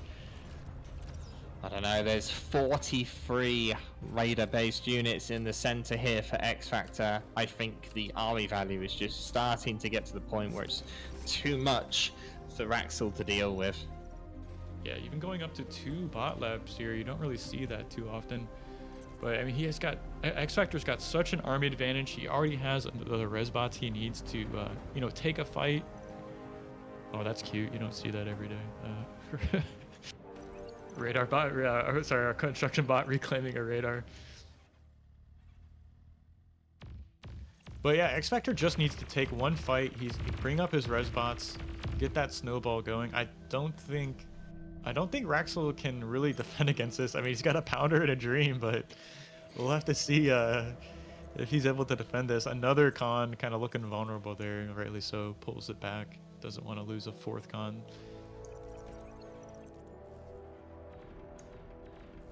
Okay, with these pounders, go ahead. But I say, interestingly enough, we're actually seeing some AA bots coming out from XFactor here, clearly expecting shurikens from Wraxell, but no shurikens as of yet. Yeah, you really have to prepare those in advance. You can't get jumped on. Okay, it looks like XFactor moving into just a single air lab here, printing gunships. I wonder if he's going to be going for some kind of commander snipe, or just he wants to jump on top of this this army when he chooses to take a fight in the middle. Interestingly enough, at the exact same time, we see Wraxell building bombers, just literally finishing the air lab at the same time. Yeah, I'd say that's a bit of a blunder. I think if you're in this exact position where you're a bit, down on tempo from your opponent, you really have to go for scouts first and see what's actually coming your way, because the last thing you want is to be going for bombers when your opponent who's ahead of you has already been making gunships and can kind of use those to their advantage if they so choose. See some pounders out here on the front line. It's not going to be enough. I mean, he just jumps on this unit, gets the surround, actually takes down that pounder, and should be cleaning up his incisors here. The fighters with gunship support also making their way in. Bombers completely useless.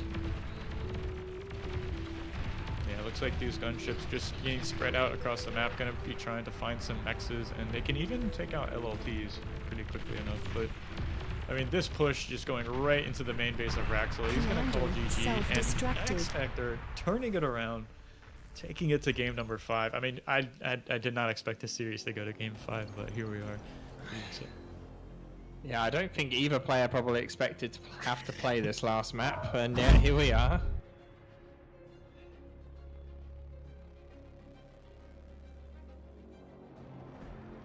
Game 5 is on Into Battle, Redux. Yeah, what's your thoughts on this map, Barcast? It's tough to play on. I actually vetoed this map like every time, so definitely not really my style. LDM show big map.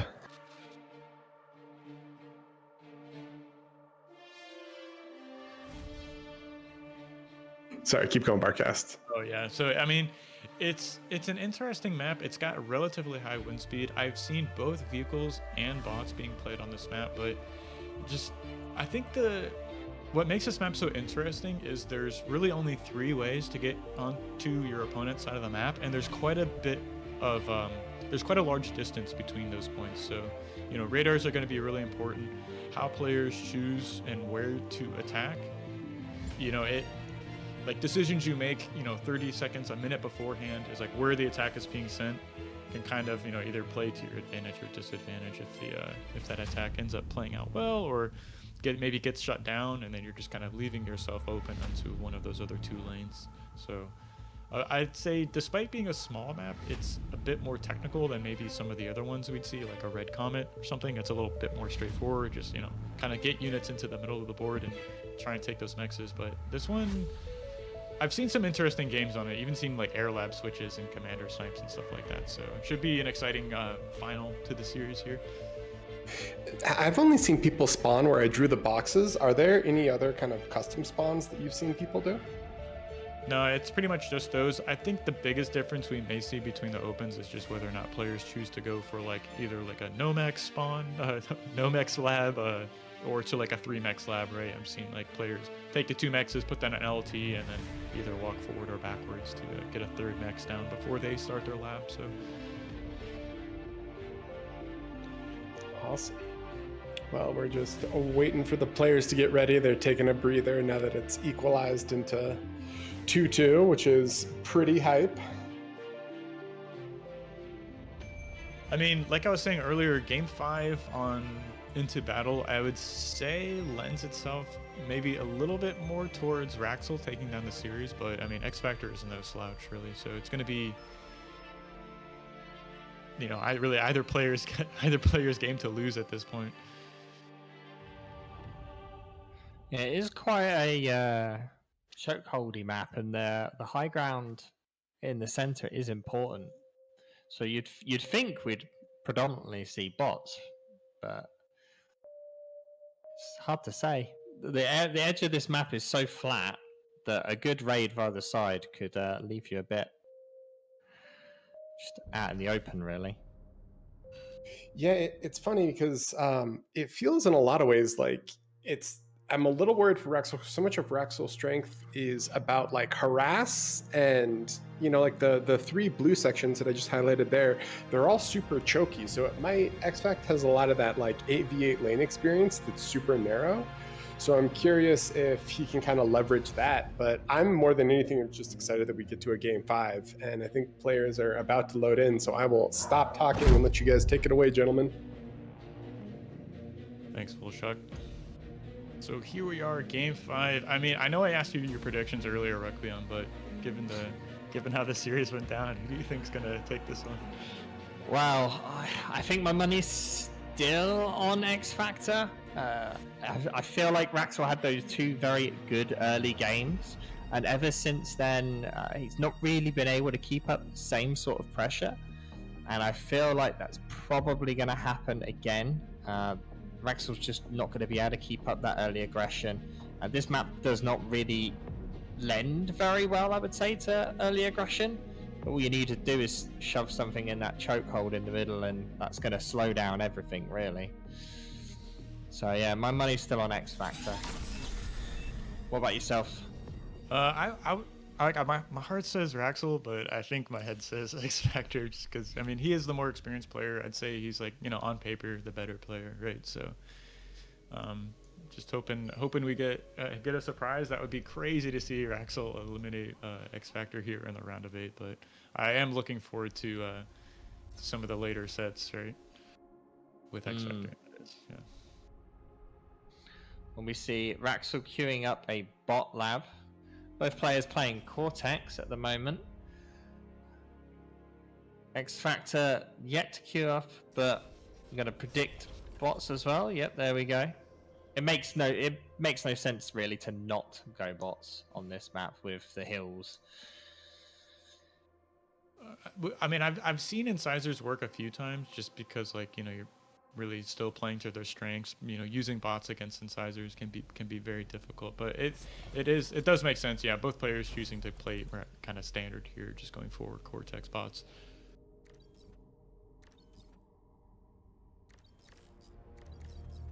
So the metal points on this map are going to be relatively difficult to raid once the lines gets drawn. It's going to be relatively safe, the initial kind of quadrant here. Although there are the big group of metal extractors on the corner, do you think you expect to see many players focusing on that, or are players just going to kind of go straight into each other in the middle? Yeah, I think that's what makes this map so difficult to play on, right? Because there is such a short rush distance between the two main bases. It's like, you know, you're kind of forced to, you know, be there in the middle of the map and pressure and defend yourself. But at the same time, there's these really valuable 3 max locations on the top left side and bottom right side that can, you know, give you an economic advantage. So it's, you know, what player splits up their army better in a way to either defend or attack those positions. You know, I think we're gonna see who actually ends up taking the game down.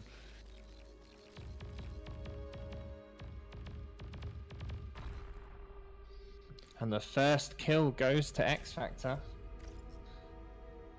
getting a single scouting grunt. Wraxell... Energy stalling massively. That now though, with energy down to 5, Wraxell didn't actually finish that solar and has gone straight back into winds now that wind's coming back up. Yeah, a bit of wasted build power there. I mean, he almost finished that solar, so the metal will be returned to him, but, you know, wasting that build power, even going back and, okay, reclaims it. All right, that makes sense, but definitely a bit of indecision, perhaps. Now, he did make 3 cons before, he does have 3 cons, rather, expanding right now. He's got a leg up on XFactor in terms of production now. It's up to him to kind of, you know, defend himself properly in this position. I see groups of grunts going along the left and the right side of the map from XFactor, so Wraxell is definitely going to have to position his units correctly to defend this kind of greedier open. Yeah, and already losing both of the side grunts that Wraxell had, the north and the, well, top and the right-hand side. Now desperately having to move his forces to defend those expanding cons, but that has left a huge hole in the center of the map that XFactor is just barreling down a whole 8 grunts straight down the center. Right, I mean, he pulled Wraxell out of position here and, like, left this door open, so to speak, so he's gonna have to, Wraxell rather, is gonna have to field enough grunts to defend his wind turbines even. Yeah, he's doing a good job deflecting those attacks on the flanking side, and all right, XFactor pulled back just a bit, and that gave Wraxell just enough time to get some units in position. I see he's got, you know, 3 guns on the left side, 3 guns on the right side. He's going to be able to defend himself and deflects that attack. So, you know, really well done there. See, I see the advantages towards Wraxell. He's got more metal produced, higher metal income. Yeah, he's expanding more as well. XFactor does have 3 cons now expanding. So even though he did have that early 3 expanding cons, Wraxell, he has kind of had to slow down due to that aggression. And they have very similar stages of expansion now. I'd say that Wraxell is only just slightly ahead. Yeah, some minor differences. I see XFactor actually made an LLT on that one plateau to kind of defend that mix, whereas Wraxell is just kind of choosing to naked expand. I am a bit worried. This can be the funny part of this game. We can see, you know, the flanking grunts have returned. Now there's 5 instead of 2, right? And it looks like a bit of mismark right here from Wraxell. He doesn't quite have enough units to defend that left side flank. Also loses quite a few grunts in the center. Wraxell almost losing his entire army in the center. Yeah, I mean, you know, fights going on all over the map right now. It can be kind of hard to track everything as a spectator, let alone being a player, right? But, you know, there's 325 metal left in mid. XFactor did clean up that attack push from Wraxell in the middle. And it's going to be about getting resbots on top of these reclaim fields now. Yeah, XFactor already with resbots out resing the stuff just on the inside of his kind of side of the map.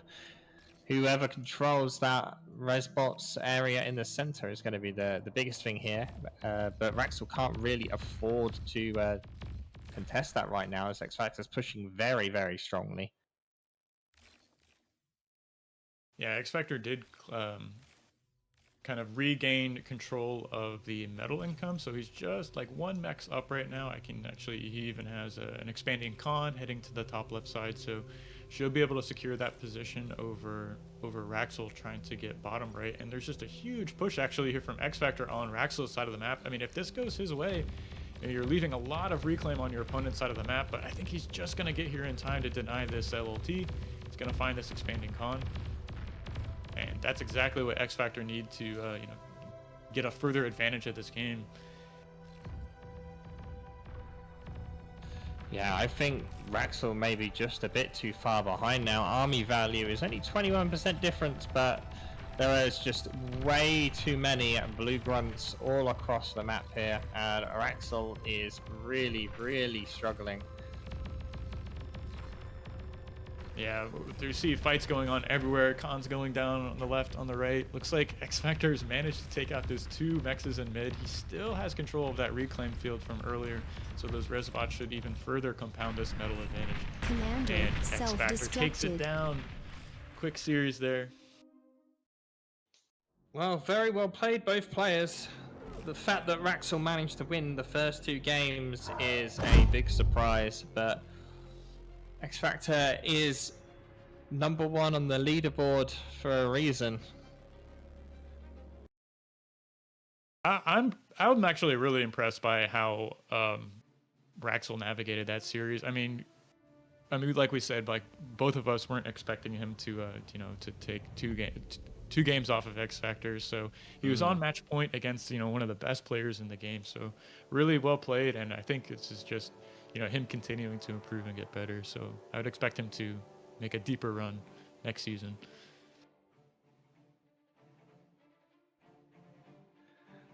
Well, I believe that is it for that set. As you can see on the screen, we have our first semifinals matchup for tomorrow, which is going to be Blodir versus XFactor.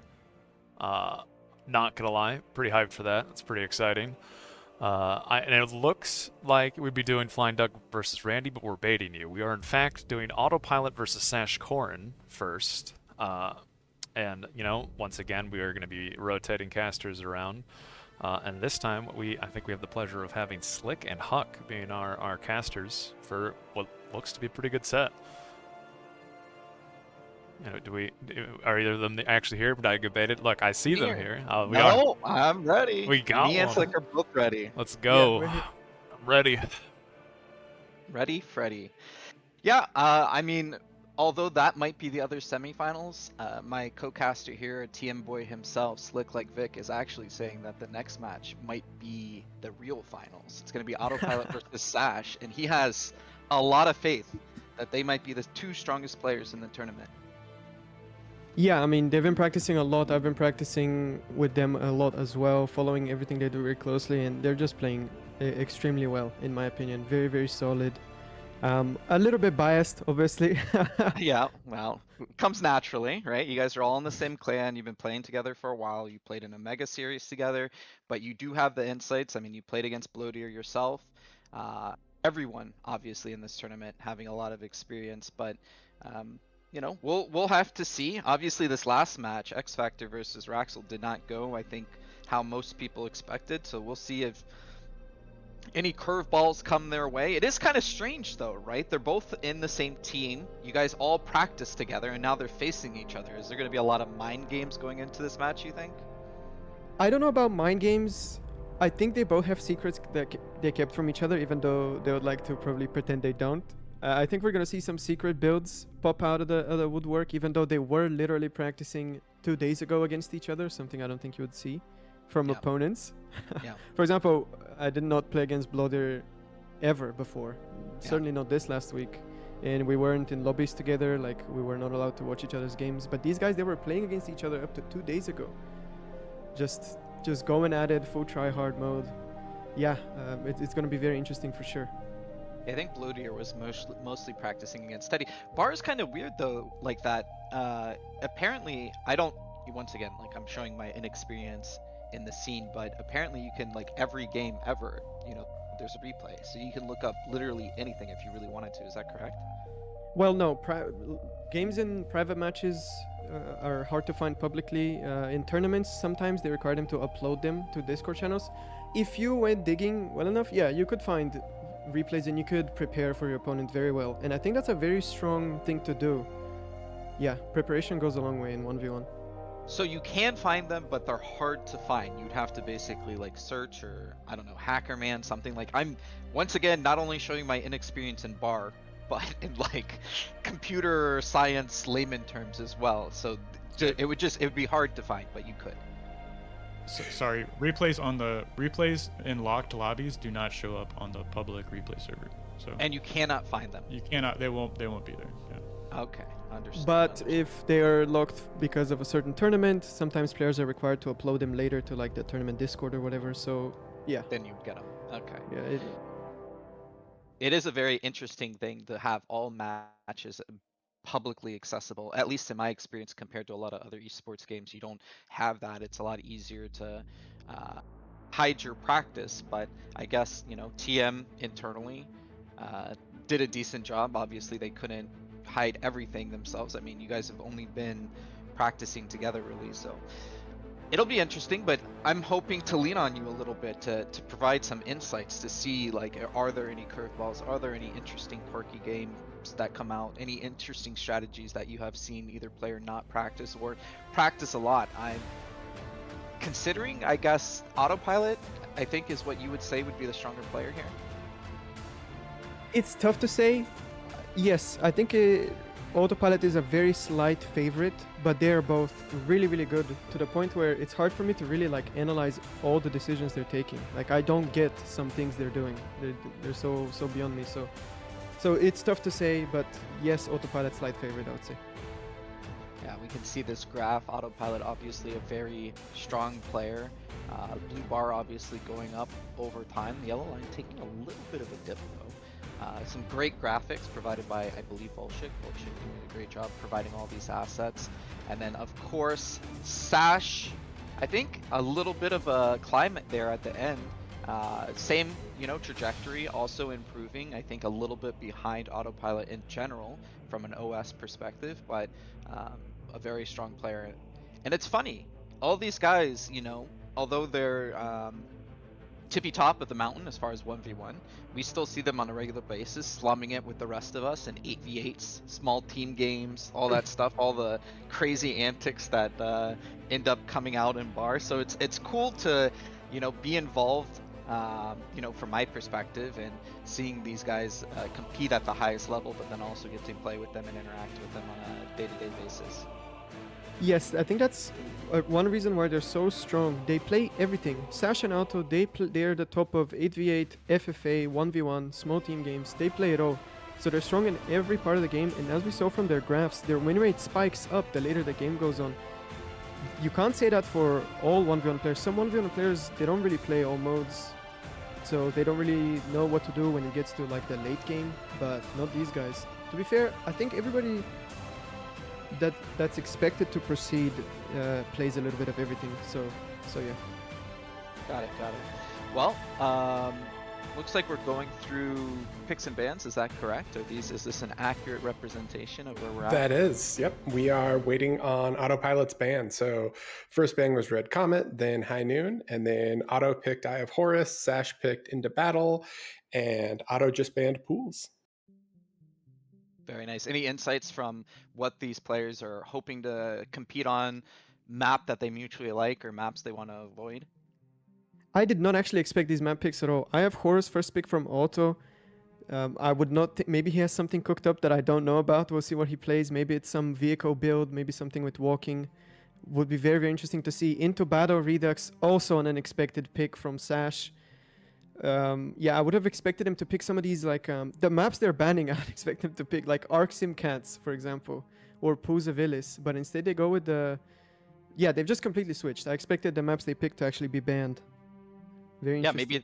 maybe that's part of the mind games going on, right? They want to start fresh with the clear board, maybe maps they haven't practiced against each other as much, or maps they both feel uncomfortable in. I'm not really sure. It's cool, you know. It's cool that they get to play against each other. If I was a teammate of theirs, I think, and you're both strong players, obviously you feel kind of unlucky that you're playing, you know, this early. You would prefer to meet in the finals or semifinals. Yes. But yes. it's going to be nice that they get to cheer for each other and, you know, I don't know, go forward. Either way, TM's going to have some representation in the semifinals. Yeah, I think that's how they both feel. I don't think there's any bad blood. But yeah, 7th pick. Pick from Autopilot Comet Catcher and a pick from Sashkorin, Canis, and for the last map, it seems like we're playing on Devil's Postpiles. I like the selection of maps. It's going to be very interesting games. I expect this series to go long. I don't think it's going to be 3-0. That's my prediction. Yeah. Okay. Yeah. Okay. And you're officially leaning a little bit to Autopilot. Yes, but very, very little bit. They're both very good. Okay, understood. Well, we'll have to see. We do see at the bottom right 65 OS versus 60 Autopilot, a little bit higher. But then again, this is a tournament. Tournaments are very different, right? When you're just grinding OS out in lobbies, you're doing a lot of general practice, not a lot of specific practice. Both these players, if they have anything that they've been cooking up in private, this is when they're going to bust it out.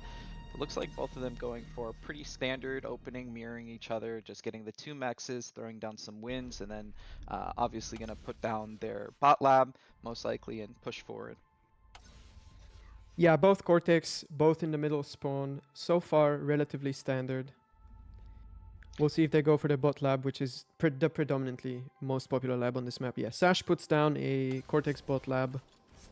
Autopilot also puts one down. Yeah, okay, so mirror matchup so far.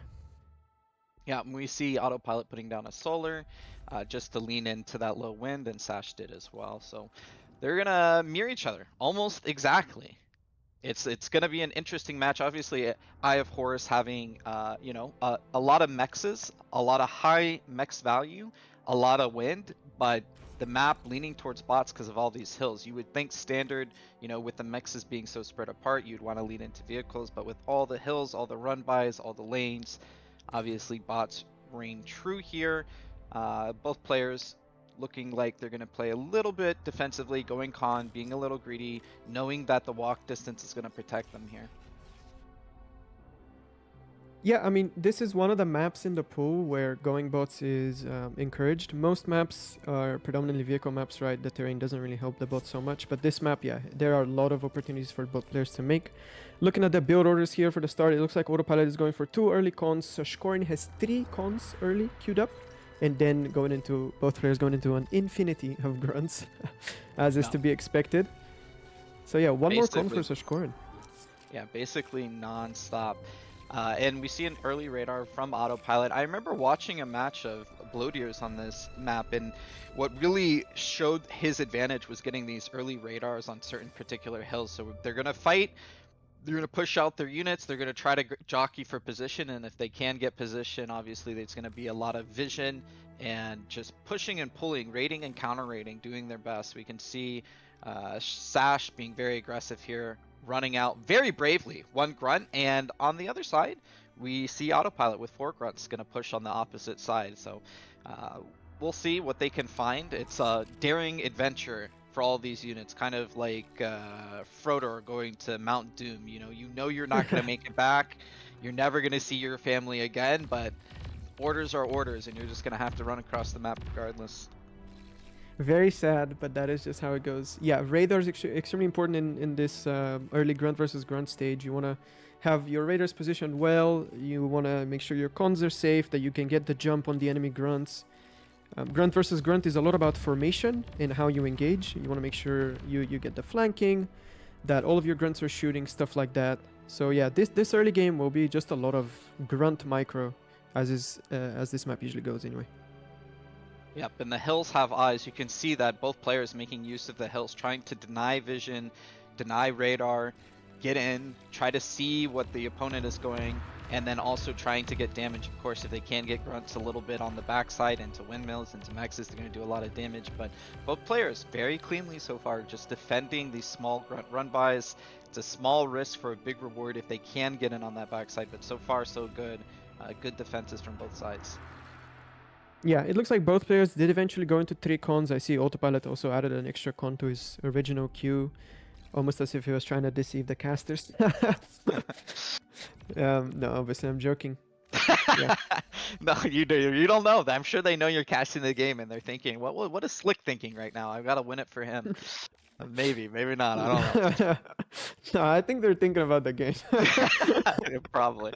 But both players, once again, just trading a little bit of value. It seems like Sash's little run by on the opposite side got cleaned up, which is actually pretty important, right? Now, Autopilot should be able to focus on completely the other side of the map, his run bys, his offense, knowing that Sash doesn't have any raiders on his side. Makes it a lot easier for him on the micro battle, on the APM tax, as they would say. And he's going to get a little bit of value here. Good formation, pushing up.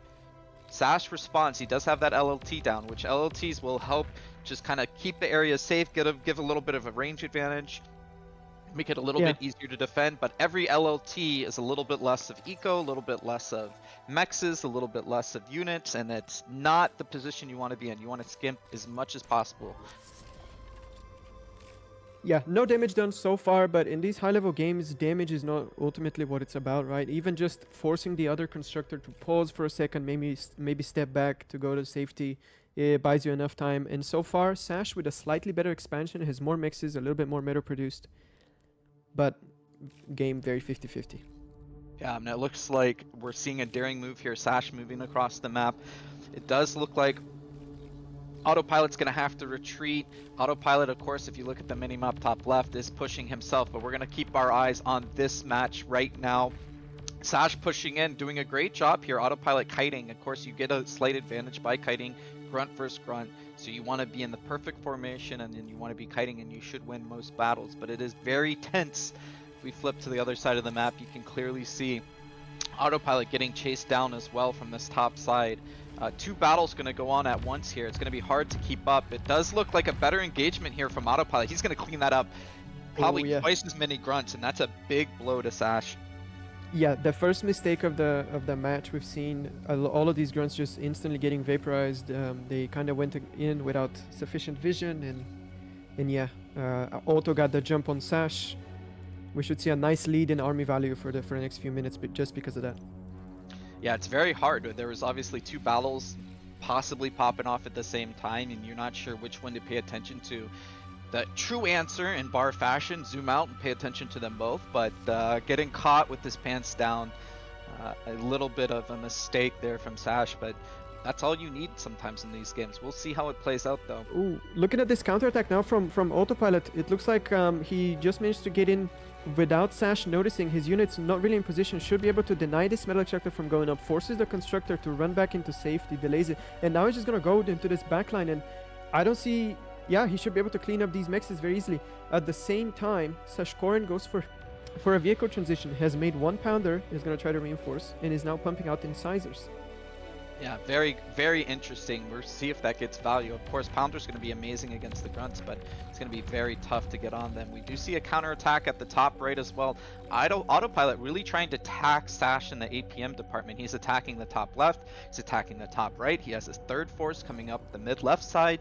He's trying to find value, and it looks like he's going to get it. He's going to attack a Mex. He's going to attack the middle. There's just too many fronts going on right now. Yeah, three separate engagements right now. We're looking top left currently. The Pounder getting a lot of value from Sash. All these grunts will get cleaned up. At the same time, bottom left, Sashkorin is doing his own attack. He's gonna get 3-4 mixes, first troubles. Does not get the con. Yeah, but gets decent value, but you can see it's just all over the place, constant battles. I mean, Autopilot now looking to attack the main base. He's still got these grunts at the top right getting cleaned up. Looks like he's actually going to retreat. Both players accepting the trades that occurred. It does feel like a little bit of an advantage for Autopilot still, but man, that counter attack, that counter raid where he got 3 mexes isn't bad at all, but the res is already getting to work here, starting to res everything, trying to be as cost efficient as they can. And it's going to be basically vehicles versus vehicles now, with Autopilot transitioning as well. We can see he's already got a little bit of an army pushing on this right side of the map. Yeah, I think it's safe to say that Autopilot got the better end of these 3 separate engagements. He managed to deny expansion on both corners, while Sash only got damage on the bottom left. And if we look at the stats, Autopilot is ahead by 1,000 army value, which is very important when it's about incisor versus incisor. Yeah, I mean, it's, you know, not a ton of units, but at the same time, it's all you need to, you know, eke out an advantage. It's enough to raid, it's enough to do damage, and it looks like he's going to concentrate a force here on the right side. He's going to push up. You can see Sash once again having to pull back his con, and although he might not get a ton of value, he does get some. He gets an LLT for his time. He's going to try to get in. He wants to get in on that backside, run by, do as much damage as possible, and already he's denying the con time, he's denying a max, he's trading up on LLTs, he's getting a lot of value. Yeah, at the same time, small engagement on middle, Sashkorin runs in with a few grunts and a few incisors, but Pounder's already in the area as well as an Exploiter. Will be very, very easy to defend. Exploiter so tanky, and with the Pounders available, they can just chew through any of these fast tier 1 units. It's actually insane how oppressive Pounders feel lately. Yeah, Pounders being the hot new unit, the hot girl on the block, just so strong, so tanky, so good against tier 1 units. The only disadvantage is it's slow, but if you can keep it in these lanes, it's very strong. Of course, the disadvantage being that if, you know, there are units that get by it, that get over the hills, they won't be able to chase. But we're going to take a look at the macro here. We can see Sash keeping his commander at home, both players just pumping out as many units as possible. We have a transition of medium tanks now coming out from Autopilot, maybe feeling like he needs to have a little bit maneuverability. You can see this 1 Pounder once again just taking out 3, 4, 5 units. Yeah, Very insanely oppressive. You have to micro very carefully around Pounders, because if you just run in and there's a few Pounders available, you won't be able to run back, right? They're just going to stun lock you into place with the impulse. It feels very scary to play in this stage of the game. Yeah, and so much of bar, especially on a multitask map like this, is you're going to want to keep your APM as low as possible. You want to have units that are dummy proof, and Pounders are just that. You know, you set them, you send them, you forget them, and they're still going to trade pretty well as long as they're against tier 1 units. And it feels like that's what both players are leaning towards, but we do see Autopilot going for a cheeky air swap. We'll have to see what he comes out, and it looks like actually as well as Sash, both players, maybe this is the practice that's coming in. Their timing's almost mirrored. They just feel it. They just feel it. They can feel the bombing run, possibly fighters, the scout. They need to, you know, defend what may or may not be coming. It looks like Autopilot's leaning towards the bombing run, and it looks like Sash is leaning towards the fighters. So maybe advantage Sash if he can get a clean defense here. It might be something that can bring him back onto even terms, at least. Yes, very well played from Sash, from reading the situation correctly and going for Figs first. These naked bombers without much fighter support will most likely go down. Sash now sees the enemy scout. The lady says air detected. He sends his fighters in, and Autopilot pulls the bombers back. He realizes he's outmatched in fighter count. He's going to pump out some more. Yeah, and this is once again, then, you know, it feels like players that have had a lot of practice against each other. Almost all of their builds are pretty mirrored, pretty tidy, pretty similar. The vehicle swap, the opening of bots, the amount of grunts, the amount of cons, everything very similar. It looks like they're going to trade some fighters. He is trying to look for an opportunity to attack. Sash cleans it up pretty easily. And you can see the map like almost being split once again, 50-50. It looks like Sash is pulling back a little bit, but it's still advantage Autopilot in so many ways. Sash actually decides to drop the tier 2 lab down right now. That's very interesting. I would love to see it work out because it's such a bold play. It seems like he did it as a result of him securing some reclaim on the left side. There was a scuffle. He already had resbots there. It seems like he secured about 600 or 700 metal and is immediately dropping the tier 2 lab. It's already ready. He's making one tier 2 con. Let's see. I'm following the queue closely. Yeah, it will be interesting. I predict that he's just going to make a couple tier 2 cons and then he's going to reclaim the lab and pump out some tier 1 units. At the same time, Autopilot pumped out a lot of tier 1, now is going for his tier 2 transition. But unless Autopilot can you know, put on real pressure right now, Sash should be ahead of this. Yeah. Yeah.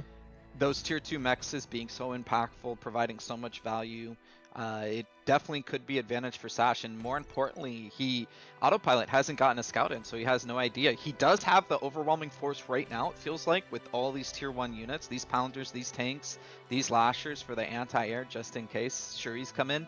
At the same time, you can see he's being so defensive. Sash setting up walls, setting up mines on both sides of the map. He's just trying to prepare. He feels like if he can get tier 2 out, he should be ahead, and it looks like he's actually not going to eat his tier 2 lap. He's going to pump out a Tsar. He may or may not know it. I feel like both players haven't seen the main bases of each other in a while, but getting these early mexes, getting the early Tsar, the Tsar is going to be so impressive. It's like big version of Pounder, basically. It's the same unit, just bigger and badder and stronger. Absolutely. Units with big area of effect attacks, very effective in 1v1. Obviously, Tsars this early might mean that Autopilot can use his tremendous army value advantage to run around him, right?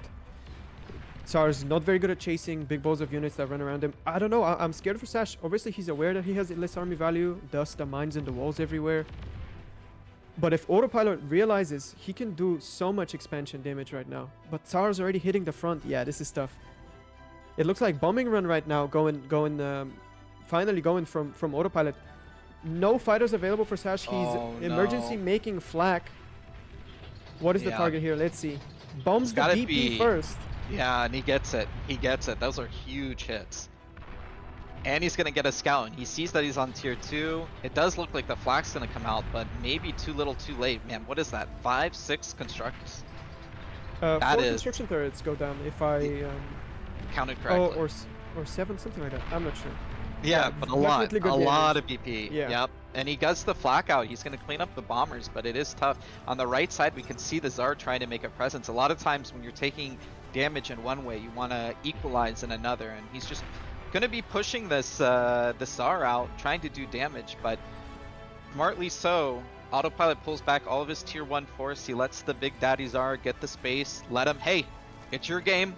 I'm chilling over here, we're relaxing, and meanwhile he's trying to pump out his own units, matching Tsar for Tsar, pounder for pound. And looks like Sash is once again trying to equalize the game, but those bombing runs really set him back. He has to rebuild his BP.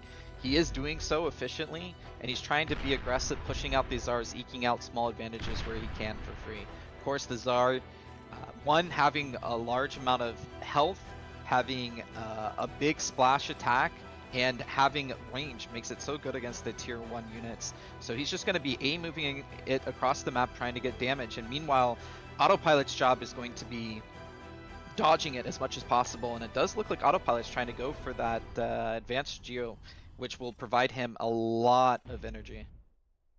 Yeah, advanced geo, definitely the correct thing to do at the moment. Not sure why Sash is not going for it. He's instead making a fusion. Yeah, not as good. I think he wanted to get the Geo on the right side, but that small attack from Autopilot actually denied it. And it looks like Tsar versus Tsar, 2 versus 1. It's not going to be a good lineup here for Sash. Sash trying to retreat, but it looks like Autopilot's just going to chase him down. He will not let him walk away here. Yeah, every time this Tsar gets shot, it gets reset back to 0 speed because of the impulse. And that's the thing about these Tsar versus Tsar fights. Once you hit critical mass, your units not really able to move, you know. They just permanently lock it into place. Very strong, very tricky to play this matchup. The army value is basically double for Autopilot right now, and it's no longer just a mass of tier 1 units that can easily get stopped by walls and mines and Tsars. He now has Tsars himself, and a lot of them actually. I'm very worried what will happen if he chooses to be more aggressive. Yeah, but then again, the mines are providing a factor here in the sense that he doesn't know how many mines, where they are, where he can push. They are a deterrent. Is it enough? Of course, if Autopilot had the information we had, he would move across the map, but luckily he doesn't, or at least in Sash's case, he doesn't. So Sash is going to have a little bit of time to... Sash writing in chat that win sucks, obviously. With a high of 25 and an average of 18, 7 is not what you're looking for, and he is struggling right now for energy. Then again, you know what would help with that? The advanced geo. And Autopilot just cruising on energy right now because he has that advanced geo. I wouldn't say he's cruising. He's up to 8,000 metal. Both players got really screwed by the wind right now. They both went really wind heavy and upgraded a lot of metal extractors before thinking about stable E. So yeah, they both took a big hit. Autopilot not able to spend. Sash also in trouble. Yeah, look at these noobs. I hear you. I'm right there with you, Slicky. Here you're saying, look at them. They're floating so much metal. I would never make a mistake like this. Not once in my life. That's what I'm saying. No. I hear you, brother.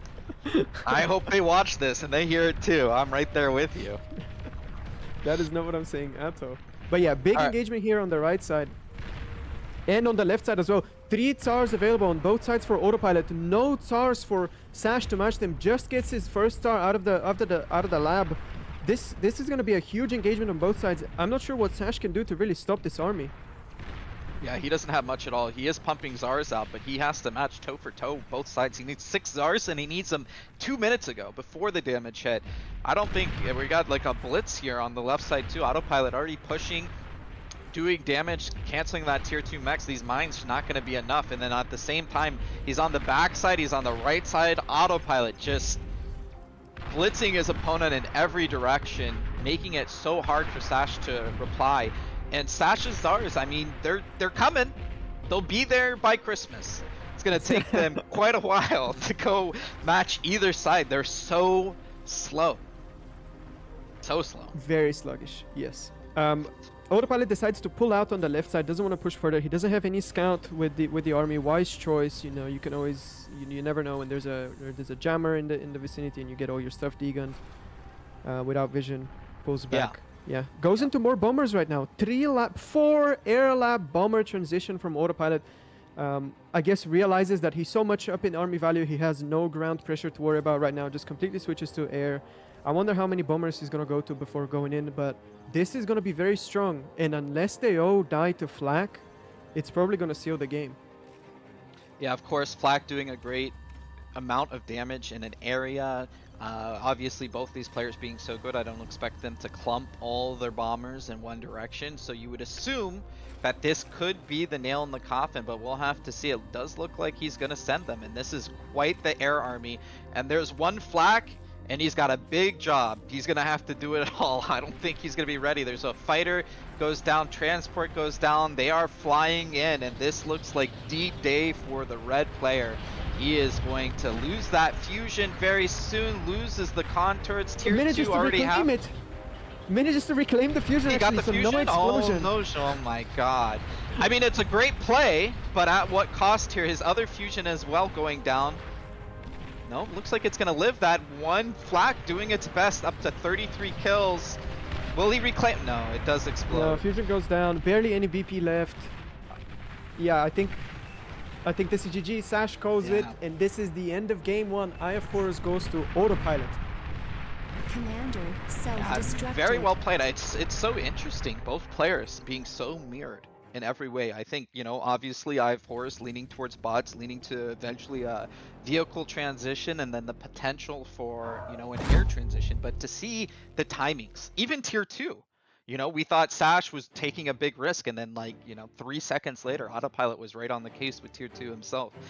It just felt like every way they're mirrored.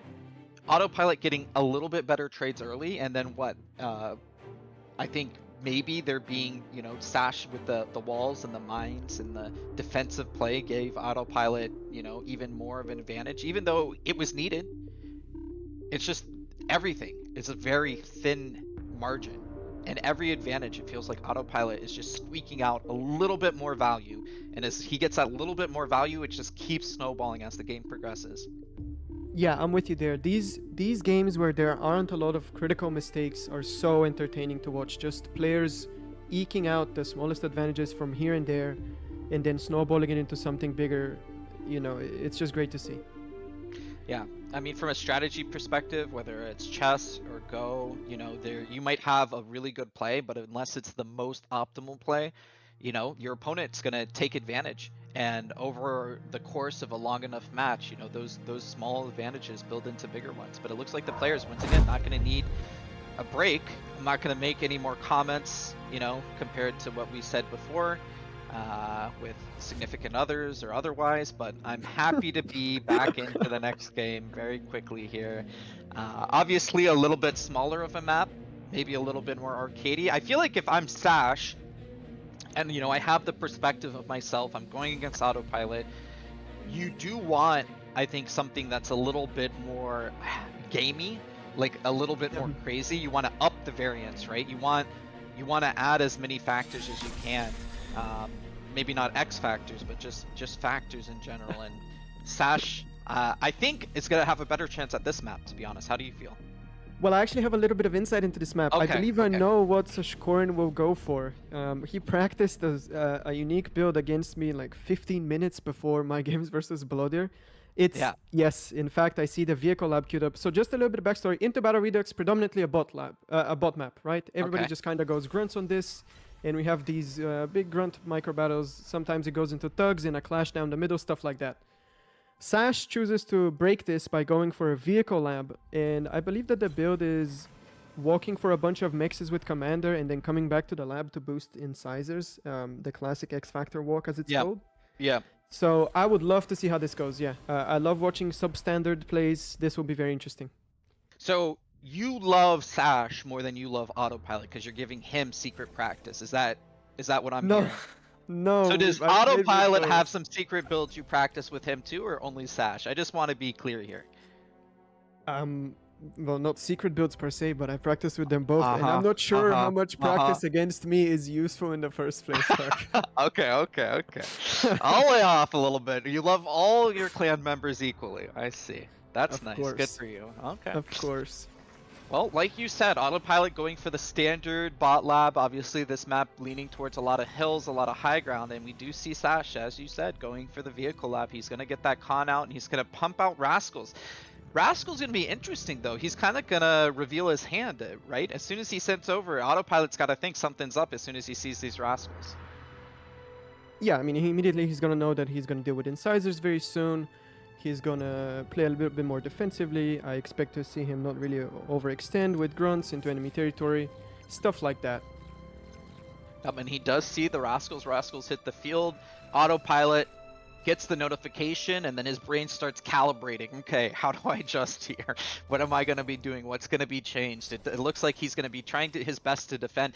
It is very frustrating to defend against Rascals with grunts, just because they're so fast, they're so cheap. You actually have to overproduce grunts because there's just so much area you have to defend. And it looks like, you know, Sash kind of knows that. He's just pulling, prodding, looking for information. But I think at the end of the day, as long as he sees a lot of grunts being made, it kind of plays into his hand. He doesn't necessarily have to do damage. He knows, okay, he had to make 10, 12 grunts. Now I just go incisors, and then I'm going to be winning that rock, paper, scissors too. Yeah, the scouts can keep an eye on the grunt army at all times. Obviously, Cortex Bots doesn't have like a fast scout unit, so one rover can keep an eye on the grunt ball, and Sash will have the upper hand. He will know exactly where to place his incisors to defend. And at the same time, there's also another advantage, you know, Sash knows exactly what Autopilot is doing, right? He's seen this build before. He knows like what grunts looks like. Well, Autopilot, you know, he does maybe not comfortable going against vehicles on this map. All that practice you were giving Sash, I hear you. I'm with you. It was one game. Nudge, nudge. Wink, wink, nudge, nudge. I know exactly what you're saying. Sure. Yep. Well, it looks like the game's going to stabilize a little bit. We do have this large grunt army. You know, basically stage 1, your grunts, you want to defend against Rascals, take no damage. Stage 2, you want to push across the mapping, try to find damage, because these grunts are going to lose value as the game goes on, right? You're against incisors, you're maybe up against pounders eventually. You definitely want to find some kind of counter damage as soon as you defend the Rascals, and it looks like he's going to be pushing across. These Incisors going to try to cut him off. The Incisors can lose that fight if they caught out this hill, this mountain, providing, you know, a difficult pathing. You can see that one Incisor just getting caught on the ledge, and every time that happens, you're a little bit out of formation. You can get caught, but this open terrain is where they're going to shine, and this is exactly where Sash wants to fight with these Incisors. I would love to see Autopilot take advantage of the immobility of the Incisors, try to run around the hills a little bit more than what he is. This is the scary moment where Sash can possibly get punished. His build doesn't include the commander staying on the lab and boosting out units, while Autopilot's build does, right? He's just pumping out these grunts non-stop. While Sash is walking for mexes, he has just that one basic constructor boosting incisors. But it seems like the window has closed. 11 incisors out on the field already. I'm not sure what 24 grunts can really do against that.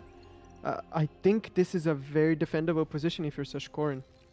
Yeah, and he's starting up a 1 LLT to defend as well. You just want to kite, stay out of range against these grunts. The grunt's going to run in. They're going to see the wall of incisors plus the LLT is going to pull back. No player losing any unit there, but a little bit of damage, and more importantly, Sash is very content just staying alive here. I mean, he gets 1 pounder out eventually, and all these grunts become non-factors. But until then, he just needs the incisors. He needs their speed. He needs the range, and he needs the ability to defend. Right now, maybe a slight advantage for Sash. What would you say? I think it's too early to say. The beauty of this build is when Sash finally touches back to his lab with Commander and he pumps out a lot of incisors, and then he ultimately gets the army value advantage significantly. This is when the game will be decided. Once the incisors are out and once they go into enemy territory. I see. It looks like just a ball of incisors circling the wagons here in the middle of the map. At the same time, he's going to get 1 grunt. He's just going to try to trade it for a Mex. Mex is what he'll take. He'll be happy with that. Incisors doing their best to chase him down. It looks like he will be able to get that Mex. He's targeting correctly. 1 Mex for 1 grunt. That's a deal I would take any day of the week. And it does look like his commander walked back. He's trying to get back to his lab. He's trying to get the build power. He's trying to get the energy. He wants to pump out incisors. At the same time, he's going to move across the map, and it looks like Autopilot walking a little bit just to build energy, keeping it at home. We do have a fight. These incisors picking off grunts. They're getting stuck on the hill, though. This little bit of terrain causing issues, and they're just going to be kiting. A good trade all in all. I think he lost maybe 3 incisors for 7, 8 grunts, and you just want to stay at range. He's in this little cusp, though. He cannot go up these hills. If he gets caught on the hills, he will be chased down. You want to keep them at range. He wants to be able to maneuver. So it's actually a very tight line he's walking right now. And you can see him. He's clicking on this hill. He's going to slowly start his march up. Grunts won't be able to catch him if they wanted to, but I think that ball of incisors is a little too much for them. Very Look at tense. these, yeah, these incisors just command vision. Looks like he will be able to pick him off. The grunts are going to try to get into position, but I honestly not sure there's enough grunts here. Getting kited even up a hill. This ball of incisors is just so intimidating. Yes, extremely intimidating. Obviously, against a bot player, you want to avoid dropping reclaim on their side of the map if at all possible. It's very easy for the bot player to resurrect the Rex, and very impossible for you as the vehicle player to ever get to them, right? So Sashkorin obviously aware of that. He's not taking any engagements. He knows that even if he takes a good engagement, as long as the Rex are on the enemy side of the map, he's never touching them, right? So very important to keep that in mind. The Rascal gets out too. Actually, this Rascal being very important, providing cover, providing vision for that ball of incisors. And you can see, just as you were saying, Autopilot doing a great job here of rezzing some units himself. It does look like he's going to take an opposite position. He's pumping out thugs. He's got a few incisors back from the dead right after Halloween, resurrected. And it looks like a raid at the bottom right, though, is going to find some value of these incisors with their mobility. Big find, honestly. Being able to deny the expansion. Oh, top left, some energy here. It looks like he's going to catch the incisors, but the incisors, once again, just being so strong in, you know, in a ball, being able to kite, being able to find value. It does look like the bigger army advantage grunt, but it speaks to the value of these incisors that, you know, the grunts are so very scared.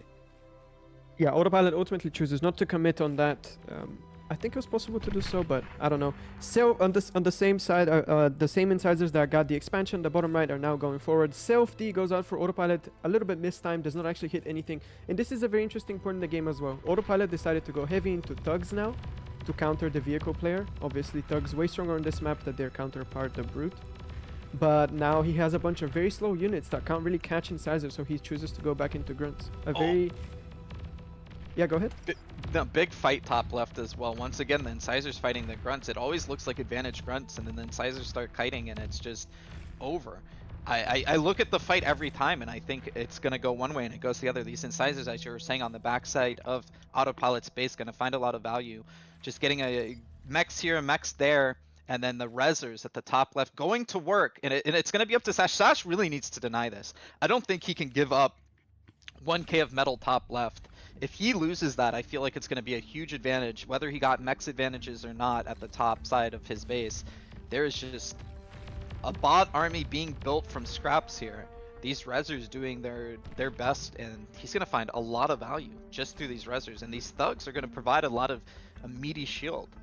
And it does look like Autopilot, I mean, he as of right now has complete control of all of the wrecks. Yeah, but we see Sash moving a lot of units to contest this soon. We see the incisors piling up. He's going to go in and he's going to deny these reses, I'm sure. This is just too much army over there. And at the same time, Autopilot is preparing to attack with the thugs south. So we're once again going to have to monitor two engagements, it seems. Yeah, and thugs are going to trade very well. You know, they're not mobile. They can't chase. But what they can do is just walk it down. And you can see top left, that wreck field being cleaned up. He does clear it up, but at what cost? These thugs. Thug walk, baby. This is the 8v8, no brain, no game. Just right-click them into your opponent's base. I don't know about that. I don't know about that, but yes. Hey, I'm not saying him. I'm just saying in general. In general. Now it's my time to take your words out of context. Hey, I'm nothing but respect. Autopilot, you're doing a great job. Sash, love you, baby. And it does look like he's going to be walking into his base. And Shuris are coming out. He wants to try to defend, stun these units. He does have his commanders. D-gun is available. These Shuris, he knows there's a clock now. He has to make use of them now before fighters could be built potentially, or anti-air. And man, this is a big push. He is going to chase them out of here. Our Autopilot not wanting to lose his army to nothing. He's trying to kite away from the Shuris, but at the same time, you know, a lot of action on the field. We got a counterattack by Sash, counterattack by Autopilot. He's going to find value here. Getting a solar, getting an LLT, could get a mechs, and these Shuris doing their best. Just rounding them up, chasing every single unit, trying to deny as much as he can. He needs to find value, and it looks like he's gonna find value once again with the counter raid. Both players just all over the place. We got Shuris, got a fight, we got a raid, we got a push, and it's just swinging back and forth. It looks like Pounders are out. Will these Pounders be able to catch the incisors? That's the question. They do have to chase them. Oh, in the Shuris, he's just gonna go right on them. Oh my god, what a bold move. Like, there are missile trucks out, but he just says, you don't have enough missile trucks. I can stun your Pounders and I can keep going. There are now about 15 incisors at the back of Autopilot's base at the same time. The 4 incisors from earlier are in the back of Sash's base, but they will just get shuriken and cleaned up, I'm sure. This just swung back into Sash's control so quickly, and this Shuri transition was so powerful. He managed to basically completely nullify the thug push, kill them all, drop all the wrecks on his side of the map. He's going to be able to reclaim all of that 1000. While this was all going on, Sash also reclaimed all of the 1.3k metal on the top left that we were following earlier. This is looking very advantageous for Sash right now. Yeah, it was, and it was a great raid. I mean, he did damage in the main base. He's continuing to put the pressure on, just constant raids. Of course, Autopilot has a decent amount of Pounders out, right? He has an army that if head-to-head fight occurred, he would win. Thugs, Pounders, exactly what you want against these light, slow, fast units. But these incisors just coming in, hit and run, Al-Qaeda tactics at use.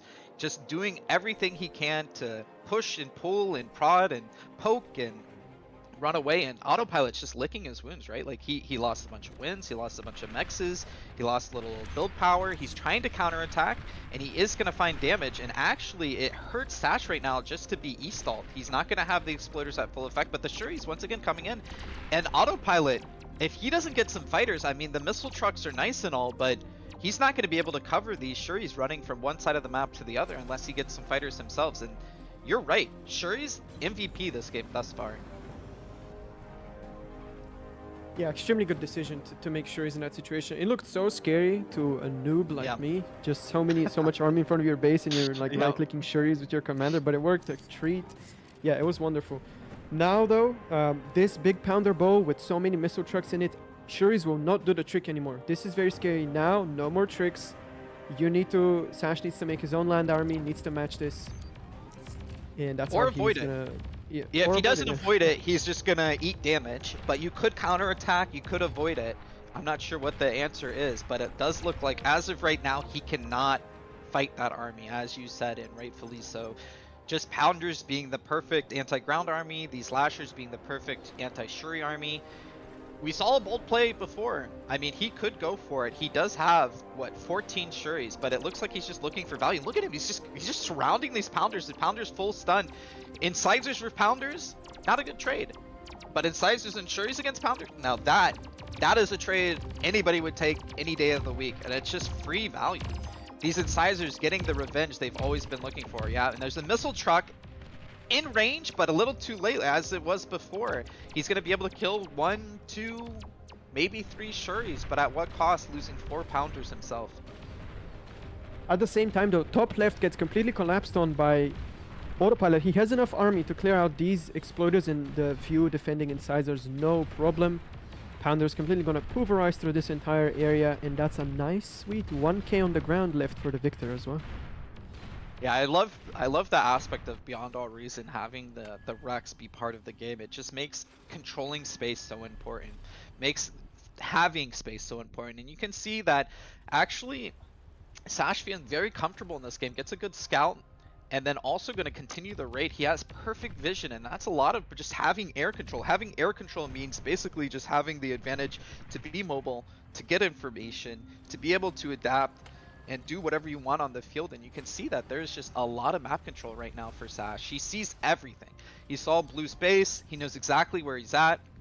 He does know about this large army in the top left, but I don't think he's worried whatsoever. And he's just going to continue to pump out. He's actually going to start building air constructors. Air constructors, you know, being a little bit quicker, a little bit more nimble. And they're just going to go around eating a lot of these wrecks, getting a lot of position. And I don't know. It feels like Sash is quite ahead here. He still doesn't have the meat on the bones to fight the army head on, but he's getting there. Slowly but surely, he's building that army. It doesn't look like he's interested in taking this fight longer in tier 1. He dropped a blueprint for a tier 2 lab, decided to cancel it, is now making bombers instead. Bombers, probably a wise choice. He scouted the entire base, knows there's no air lab transition, knows there's no static AA in the base. It's actually really funny. Autopilot chose to micro his commander to kill the landed scouts. Yep. He's gonna get the last one now. The hunt continues. Yeah, it's a matter of principle at this point. He's sick of these air units. He's just gonna walk his commander. Maybe not the most efficient use, but you know, it's gotta go. He could send a tank. He could send a lasher. He chooses the commander just to make a point that they need to die and they need to die now. Yeah, Sash actually notices though, moves the last air scout at the last moment. Yeah. This radar being so cool, so impressive, it actually goes down, Satch. And it does look like Autopilot's going to push in here, but it's pounder versus pounder. And this choke being so important, this choke being a very small, very tight for Sash to defend with pounders. And at the same time, these bombers going to go in and look for damage. He did have that scout. There are a few lashers, but is there enough to kill these bombers? These bombers being a little bit more tanky than Shuri's. He's throwing down anti-air. Will it get up in time? There's 1, 2 going up. Bombing ram hits, and he's gonna get a lot of wins actually. Yeah, a lot of wins go down. And the wind is dropping. Yeah, sorry for interrupting. Yeah, wind is dropping at the same time. Yeah. Yeah, he has the East Torch, so he does have a good amount banked up. A smart play by Autopilot to bank that energy. But yeah, if wind drops enough, he loses wind. You can already see that his energy is ticking down, and at the same time, we do see a push to the bottom right. He's going to clean it up. Once again, Sash not willing to take a head-on fight. He doesn't feel like he has the army. He doesn't want to take the risk as of yet. So he's just going to pull back his forces and concede a little bit of ground. And it looks like Autopilot's doing what he needs to do to come back in this game, notwithstanding that bombing run. That probably set him back quite a bit. Yeah, and now Sash chooses to go for the tier 2 lab finally after the bombing run. It's very scary, a lot of army for Autopilot, very forward, but the army value is actually sort of equal. Obviously, a lot of the army value is Shuriken and other air from Sash. But I don't think he'll get punished for this tier 2 transition at all. Let's see. First unit queued out of the lab, Tsar. Was it a surprise, Hook? No, it was not. I mean, it could have been tier 2 con. Could have been upgraded mexes first, but it's a different game, right? I have Horus being a much bigger map. You probably are willing to be a little bit more defensive. It does look like, though, he's going to push up with these pounders. He doesn't have lashers himself, so he actually can't push up that hill aggressively too much. It looks like this lone bomber just running around, getting some value, killing some mexes. And yeah, as Randy is pointing out, he's actually E-stalled. He's the one that bombed, but at the same time, he's the one with the E-stall. And he's struggling here, both in metal and in energy, but energy being the one that is less forgiving. Not quite getting what he needs, but we can see the wind ticking up, and it should be fine as long as the wind stays maxed out. Just praying to the wind gods right now. Please, sirs, I need my Tsar. I need my tier 2 out. He might want to consider a fusion at some point, eat these solars, but until then he's just going to be upgrading the mexes. Please, Bar gods, please, John Bar, let me get this Tsar out. And walk it across the map and just win the game. That's what we all hope for, sometimes. Sometimes 8v8, your opponent's still on tier 1, you get that Tsar out, you're just free pushing. And it looks like he wants to push into positions that Autopilot has complete vision of. Autopilot having that radar, having the high ground. Anakin, you do not want to move up that hill. That Tsar is not Anakin, it is Lord Vader. If he goes up, he will be able to crush that army. At the same time, Autopilot should be able to retreat if he does see that Tsar. But it feels a little bit like things are swinging back. At least Autopilot's doing what he needs to do. He has control of this top left, this top right. He does have map control. Sash is content with that. As long as he has tier 2, as long as he has the Tsar out, he feels like he can bully his opponent. He can take back the space. But it's going to take him a while. These units just being so freaking slow. The Tsar already being slow, and then going up this hill even slower. You can see that he has some incisors following the Daddy Tsar. Just making sure that it doesn't get surrounded, that it has some protection, and the Tsar is going to start shelling away on these pounders, chasing them down, and rightfully so. Autopilot retreating, trying to avoid it. He's going to have to concede ground. He's going to have to give up this high ground. You can see Shuri's as well at the bottom left, waiting in the wind, just ready to clean up. As soon as there's no anti-air, as soon as there's an ability to move in, these Shuris could be still very strong going into the mid game. Autopilot already getting his own tier 2 out. So he's going to be able to defend, but at what cost? It does look like Sash wants to clean up this bottom right side. I wouldn't say that the game was decided or really one-sided before the tier 2 transition. Obviously, Autopilot kept both corner mex clusters, right, and even some metal extractors from Sash's, half of the map for so long. Obviously, because he never chose to go into air, he kept bumping land army. He took a lot of space. Sash chose to bomb. So we kind of have like one person has more energy, the other person has more metal kind of situation. I think this is just a 50-50 tier 2 game right now. It's going to get decided by who can upgrade more metal extractors, stuff like that. I'm actually very excited for it. Yeah, it's very close. Autopilot doing a good job of, withstanding the storm, the incisor raids, the bombing run. He's done a good job of keeping his cool. And you can see that Sash is going to get this bottom right side, so the map could end up being split 50-50. Autopilot himself is transitioned. As you said, he has tier 2. He is going to chase Autopilot out of this bottom right side. Autopilot, of course, still has the top left. He has options. He is macroing himself, but Sash gaining a little bit of territory. We're just going to have to see what player can make what moves. And obviously, these high grounds. Once again, this map being very choky. If you take into consideration, you can't drive up these hills too easily, and neither player are going to be able to do that. These slow Tsars being that much more impeded by these hills. Yeah, canonically, I've heard the Tsar loses a lot of horsepower the moment it touches a ramp. Vosho can confirm later if that's in the lore. In the lore, the bar lore. Okay. Yeah. Still waiting on that campaign. That's where we would learn Valshik writing, laughing himself. It does look like the Tsar's going to push up. And it's going to be an easy defense, especially if you can play this area correctly. You can see that there's a lot more open space on one side, and Sash actually in quite a bit of a choke. So if he does get attacked, he will have less ability to maneuver. His units will get splash damage more, and rightfully so. Both players having radar, having jammer bots, but sensing the army lurking in the shadows, in the fog of war. These air constructors going around, trying to reestablish the front, trying to reclaim these mexes, and at the same time you can see both players trying to get used. The Pounders raiding. This is not something you see very often. The single Pounder raider. It's not an incisor, it's not a grunt. It is just one Pounder, and it's going to be chased down, but after it gets a mex or two. It's very menacing, a very menacing way to kill mexes, you know? It's just a slow and very ineffective killer. Yeah.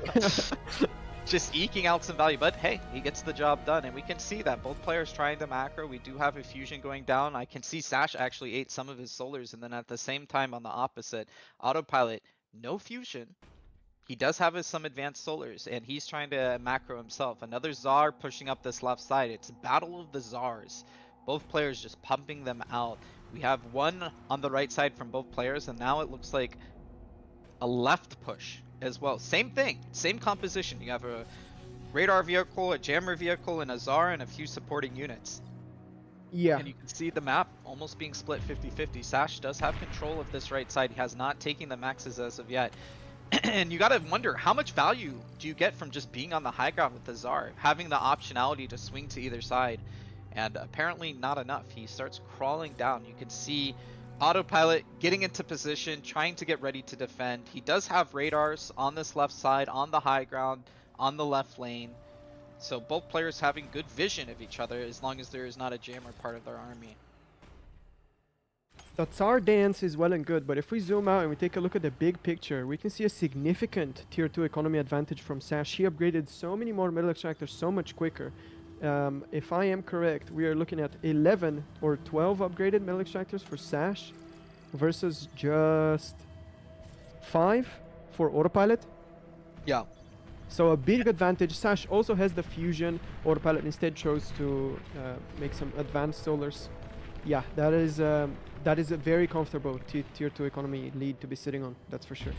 Yeah, you can see this tier 2 con capping the max, and it's getting shelled though. These are actually losing this tier 2 con and the 3 tier 1 cons would be a big blow, and taking advantage of this high ground actually, just as I was mentioning it, the high ground being a big advantage on these chokes, and him having the lashers, the Tsar, the brutes, he has complete control, and Sash knows he needs to reclaim that side, and wondering maybe perhaps why he isn't doing the same on the opposite side, but not having the army as of yet. And it looks like the Tsar versus Tsar battle is gonna pop off. We have two Tsars, but it does look like more medium tanks for Autopilot. Autopilot smelling blood, he's gonna push in and actually try to chase down these Tsars, and he is running for his life. Sash feeling the squeeze, not having the same number of medium tanks himself.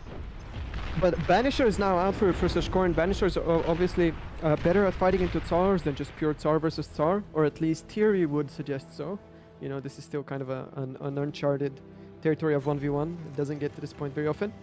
But yeah, you can see how brutal it is. A Tsar trying to climb up a hill, trying to chase a retreating Tsar. It basically can't even move. We saw that one Tsar it just got completely pummeled.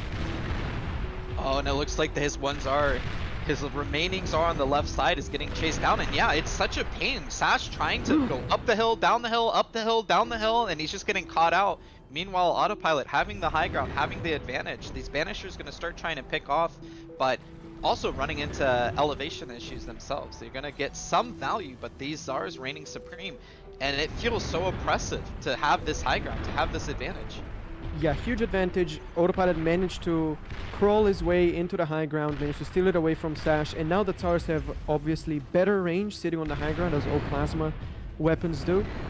The Banishers finding it tough to land shots. Obviously, Banishers need to have perfect vision to land shots. Tsars do not. Autopilot can just shoot at the ground as he's doing right now, and he's going to be more or less safe, and is going to be more or less hitting stuff. So yeah, very good position for Auto. He's actually just attacking ground on a spread formation on that low ground. If Sash can realize that, nope, it looks like just as I said that, he's gonna stop. He didn't have vision. There was a jammer. I think he set it and forget it and was just hoping to, you know, keep him pushed away as he reclaims. And it does look like the air units are still pumping out. He's actually gonna start building a few different heavy transports. Could it be a giant raid coming? A drop into the base?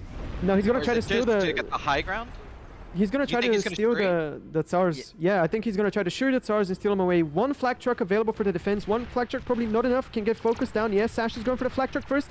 Bunches up the Shuris and they all die. Oh no! Very unlucky engagement. Shuris always bunch up towards the end, and yeah, even though he tried to split them, they bunched up right as the flak was shooting and they died. It was a nice attempt though. Would have been very nice to see. Yeah. Some antics for sure if it would have worked, but now not going to be useful whatsoever, and the Shuri's losing value as the game goes on. That one flak reigning supreme, but both stars trading shots once again. Advantage high ground though, just autopilot. Yeah, they're just doing so much. The high ground providing such an advantage, and once again, I mean, I would love to see Sash concede this side. It feels like he's fighting literally and figuratively an uphill battle, and just take the opposite side.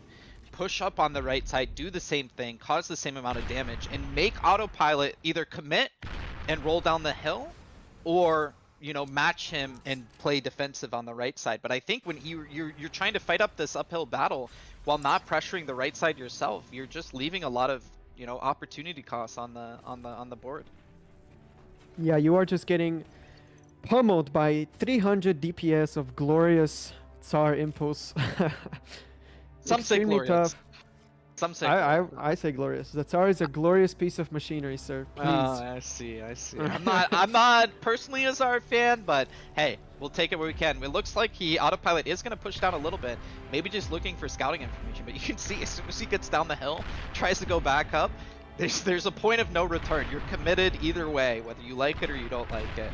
But both players, you know, jockeying for position. It does look like Autopilot's actually floating quite a bit. He's got 6k almost in the bank, a ton of energy as well. On the flip side, Sash just bleeding, you know, slowly but surely bleeding out. He has almost no metal, and actually, cutely, I will say that Sash on the right side actually got a Persecutor up, and it looks like Autopilot was trying to match him on the left side. So he does see the value of the high ground. He has said, okay, I get it. High ground equal good. me do the same thing, and it is working. You know, he's getting some mexes, he's getting some damage, he's getting some value, and more than anything, separate from, you know, killing units, it's just so oppressive. It feels psychologically bad as a player to be in this situation and feel like you can't do anything, you can't take the space, you can't contest it. Just there being that Persecutor there. Actually, yes. Building a Screamer too, just to pick off random air units. Yeah, I mean, the Screamer can hit the air lab, so planes are dying as soon as they launch out of there. We've reached a very interesting game state where both players have build power in range of the enemy player's entire base, basically. They can do so much damage, and I think this game will get decided by who gets off nice tactical nuke. For example, if LDM is so nice to show the range, if Autopilot was to put a tactical nuke right there, he can basically just shoot the entire lab of Sash. And now it's just a race to see who can hold on to their high ground position better. It seems like on the right side, Sash is going to lose his position. 4 Tsars are rolling up, and they're going to take this Persecutor down, no question. Screamer will go down as well. Yeah, I feel like Sash just, I don't know, inexperienced or being timid. He is so hyper fixated on defending and not dying to the left high ground that he's almost foregone the pressure that he could be providing on the right side. And giving up this right side, not defending that high ground because he is so worried about the left side is just a huge mistake. You're making it so easy for your opponent to apply pressure and not have to worry. It felt like there was a slight swing when he started to build that artillery piece on that right side, some counter pressure, and then as soon as he does, Autopilot just rolls up and he's not in the area, not ready to defend. And I don't know, Autopilot's, you know, he's in a commanding position right now. Having both sides, both high grounds, is just so oppressive. And these Tsars, you know, once again, trying to roll up, trying to defend, but Autopilot already has the high ground, and that high ground being so important. You wouldn't think so with vehicles. You would think that they would, you know, focus on the lanes, try to get run-bys, try to raid, but the Tsars provide so much range, so much artillery, that it is just a tough tough game. We can't see the Tremor out. Tremor gonna try to start shelling back, but doesn't have enough DPS. He's got a clock here, a little bit. These purging are doing so much damage. And he's just, I don't know if it's gonna kill enough in enough time. You would hope so. The Tremor is he needs to do so much work right now for Sash. He is on a literal timer because Auto can kill his entire base from up that hill. He needs to get him out of there as soon as possible. At the same time, he's trying to balance this huge engagement on the right. At the same time, Autopilot is going down that hill with his 4 stars, and there's not much that stays in the way. These 4 stars are basically in range of Sash's lab. He's gonna cloak his commander in a desperate attempt to dig on all of this. No jammer available. Does Autopilot see the Raider Dot? He does. He sets target on the commander. 4 stars are gonna absolutely disintegrate that Comet's dead. Game 2 goes to Autopilot. Oh no! It's so... I'm cheering for Sash, you know, being the slight underdog. I feel like this game in particular, he had the advantages, right? I would say I have Horus, Autopilot in control most of the game, taking slightly better trades, being, you know, a little bit ahead of the transition game. But this one, I don't know. Sash, it felt like he had the opportunities to win, right? He had the opportunities to swing his advantage. He had good raids, he had a good bomb, he was quicker on the tier 2, he had more mexes. He had all of the things you would need to win a game, but just not as aggressive.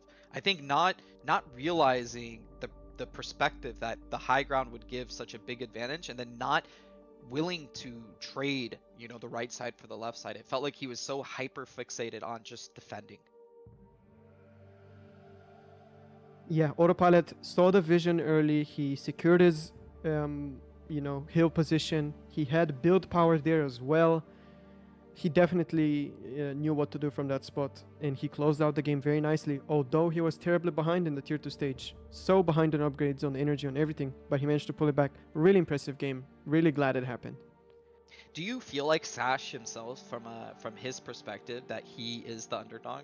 Because when I see his play, I feel like sometimes mentally as a player, you're I don't know, you're like locked into this perspective that you're not as good as your opponent, or you're second guessing yourself. And it feels like from Autopilot's perspective, he's, you know, he's all in. He feels very confident. Everything he does, whether he's playing from behind or ahead, he's min-maxing his advantages. And I feel like Sash a little bit is, I don't know, it feels like he's scared.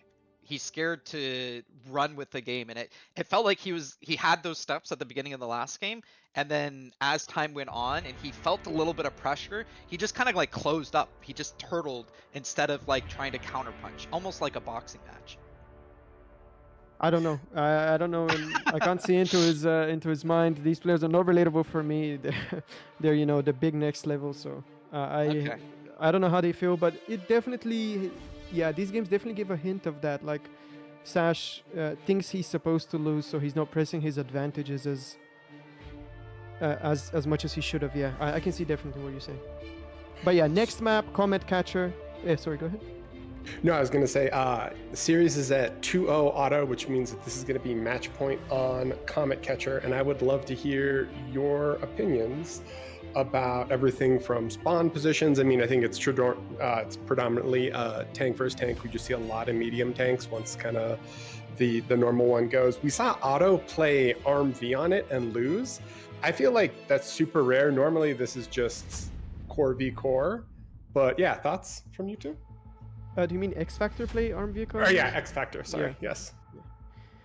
I mean, yeah, this map is very volatile. There's basically no uncontested mixes, no easily defendable mixes. It's just raiding back and forth non-stop.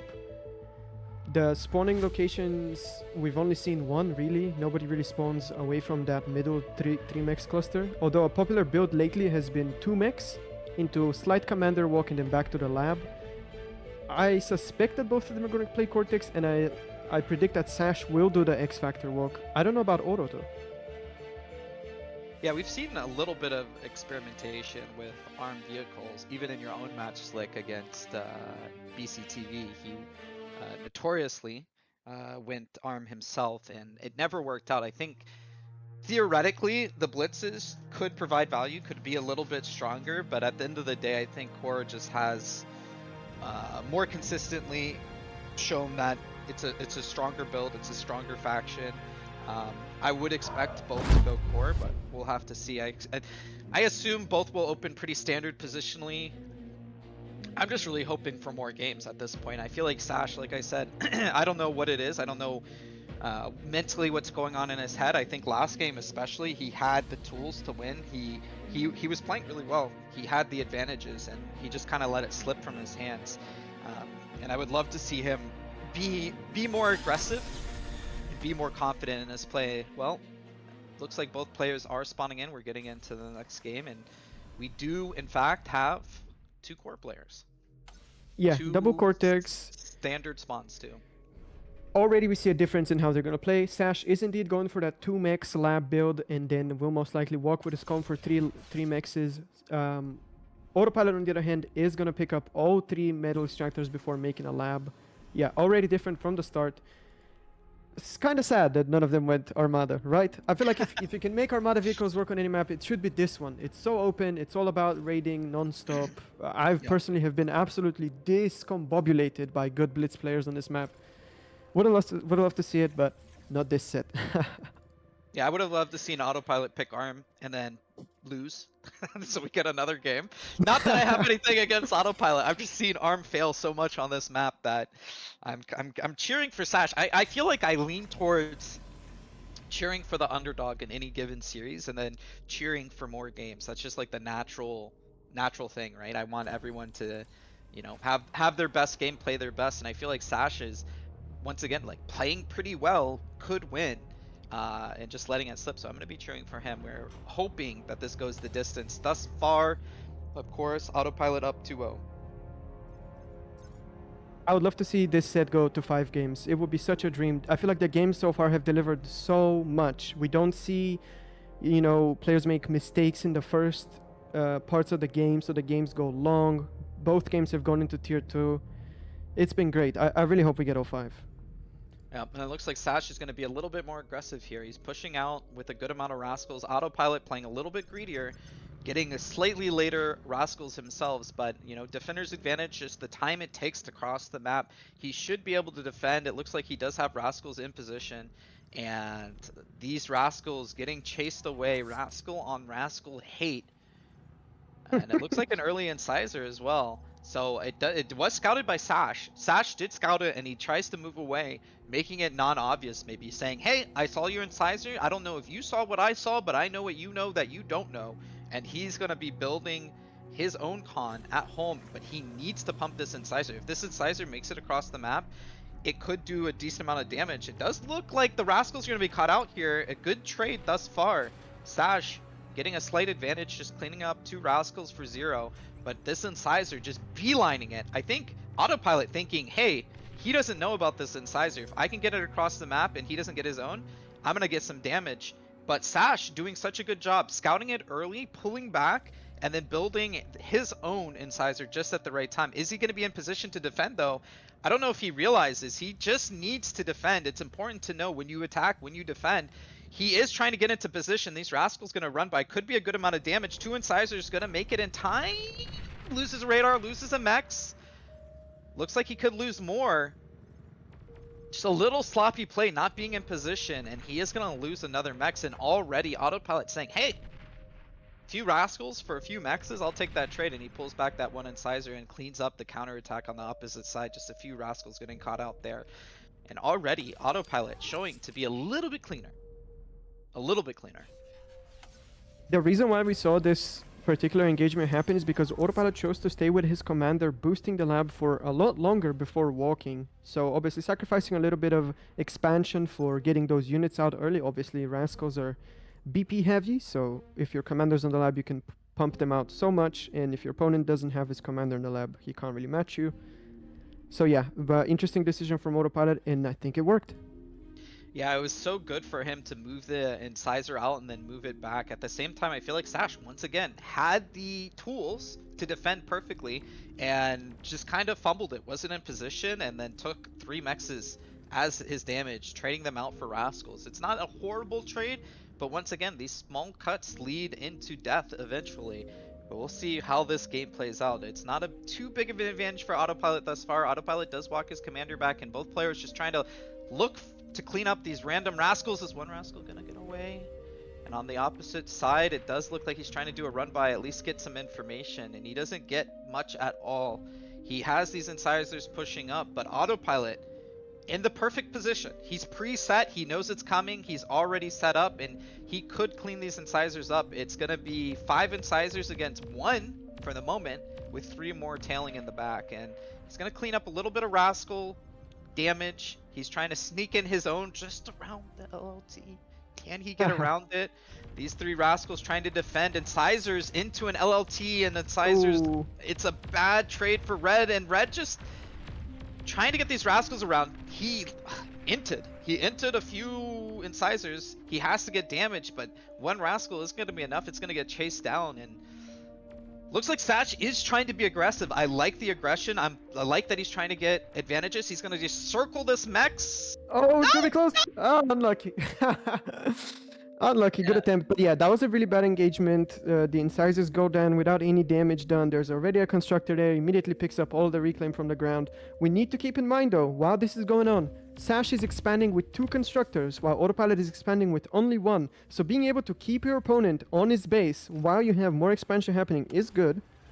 I don't think, yeah, still a pretty 50-50 game, even though the stats currently look really much in favor of Autopilot.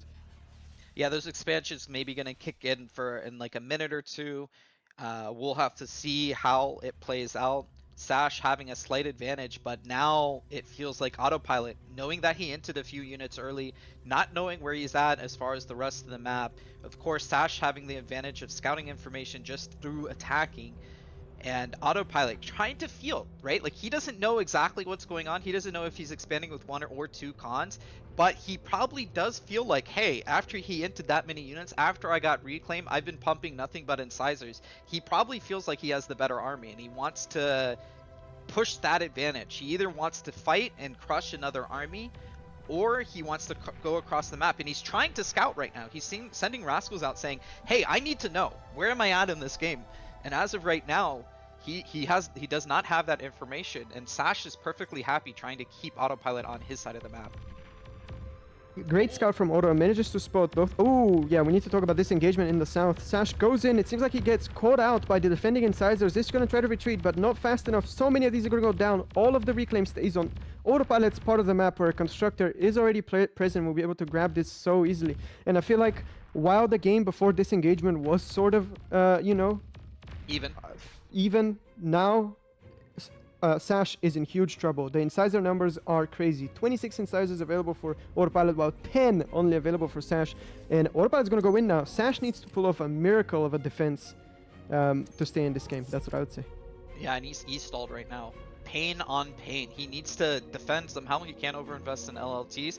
He's trying to get Radar up, but he has to cut some corner somewhere. He has to figure out a way to fight a bigger army with less units, but he's trying to fix his E-stall, he's trying to pump units, he's trying to get radar, he's trying to get LLTs, and he can't do everything at once. It actually looks like he's going to opt for a counterattack, hoping to trade pressure for pressure, but this incisor army from Autopilot is going to run over his defenses if he just right-clicks. He doesn't know what's behind it, but he does sense he is ahead after those few first skirmishes, and he pushes in.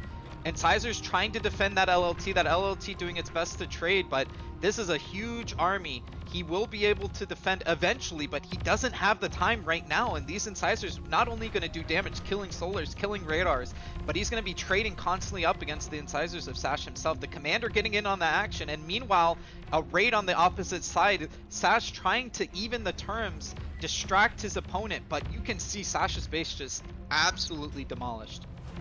Yeah, took a huge beating. At the same time, your opponent is safely expanding behind.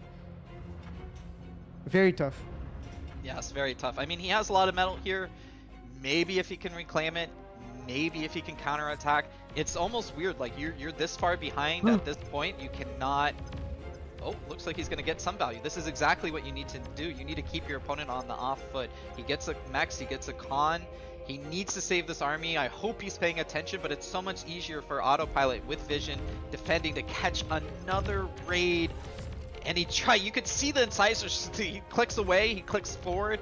He's not sure what to do, just getting caught. And these little skirmishes, just, you have half a second to respond, and he's just not quick enough. Autopilot gonna continue the raid. This Exploiter gonna get a good amount of damage. It's being so tanky and LLT within a mechs, but it's not enough. Just the small unit of incisors. It looks like he will be able to defend here. We'll see if Autopilot continues to raid and run by. Oh, and he gets E-stalled at the worst time. That Exploiter not being as effective as it could be. It looks like he will be able to defend. Autopilot gonna rightly turn around, try to save 1 or 2 incisors, but the damage has been done, you know. He gets 2 more mexes, 3 more mexes, and trades pretty efficiently. On the flip side, you can see Sash, you gotta continue to expand. This is one of the toughest parts about Bar that I had when I first started playing is, despite being behind, despite losing, you gotta continue to expand, continue to defend, and continue to hopefully put pressure on your opponent. And doing all 3 of those things with a smaller army is almost impossible. Very difficult. When you're behind, you have to kind of start greeding to, you know, get even, which is so difficult to pull off. But that's what you have to do when it's the last game of the set, when it's match point, and you know you wanna still be in the game. You don't want to tap out too early. I will say one advantage of an opponent charging directly at your base and trying to kill your solars and your build power is that at the end, all of the wrecks are exactly in your base, right? Very easy to grab all that reclaim. And it was like 1.5k on the ground for Sash, right? And he's now slowly, you know, finishing, grabbing all of that. He could potentially do something, yeah. Yeah, you can clearly see on the overhead that Autopilot has the majority of the map, has a lot of an advantage. He keeps trying to push it, both players raiding and counter raiding, defending and attacking. But this is just a huge army. It feels like Autopilot trying to push his advantage as much as possible, not giving Sash an inch to breathe. And he is going to continue to attack at the same time. Sash trying to distract, but running into these brutes, these medium tanks. Medium tank's gonna obviously trade really well, and he's running into exploiters as well. And Sash goes the GG, and that is it. 3-0 Self-destructed. for Autopilot. This set is done. Autopilot advances to the round of 4, and is gonna play in the semifinals tomorrow. What a set, honestly. What a set. I mean, game 2 being my favorite. I think most of the, you know, back and forth advantage for Sash. The first game also being pretty close. This third, I mean, just going up 0-2 against quote unquote the better player where you're disadvantaged. It's a very tough time. I feel for Sash. I feel like he played his best game 2, and I would have loved to see more games like that, but Autopilot being such a beast. You said it. This could have been the final.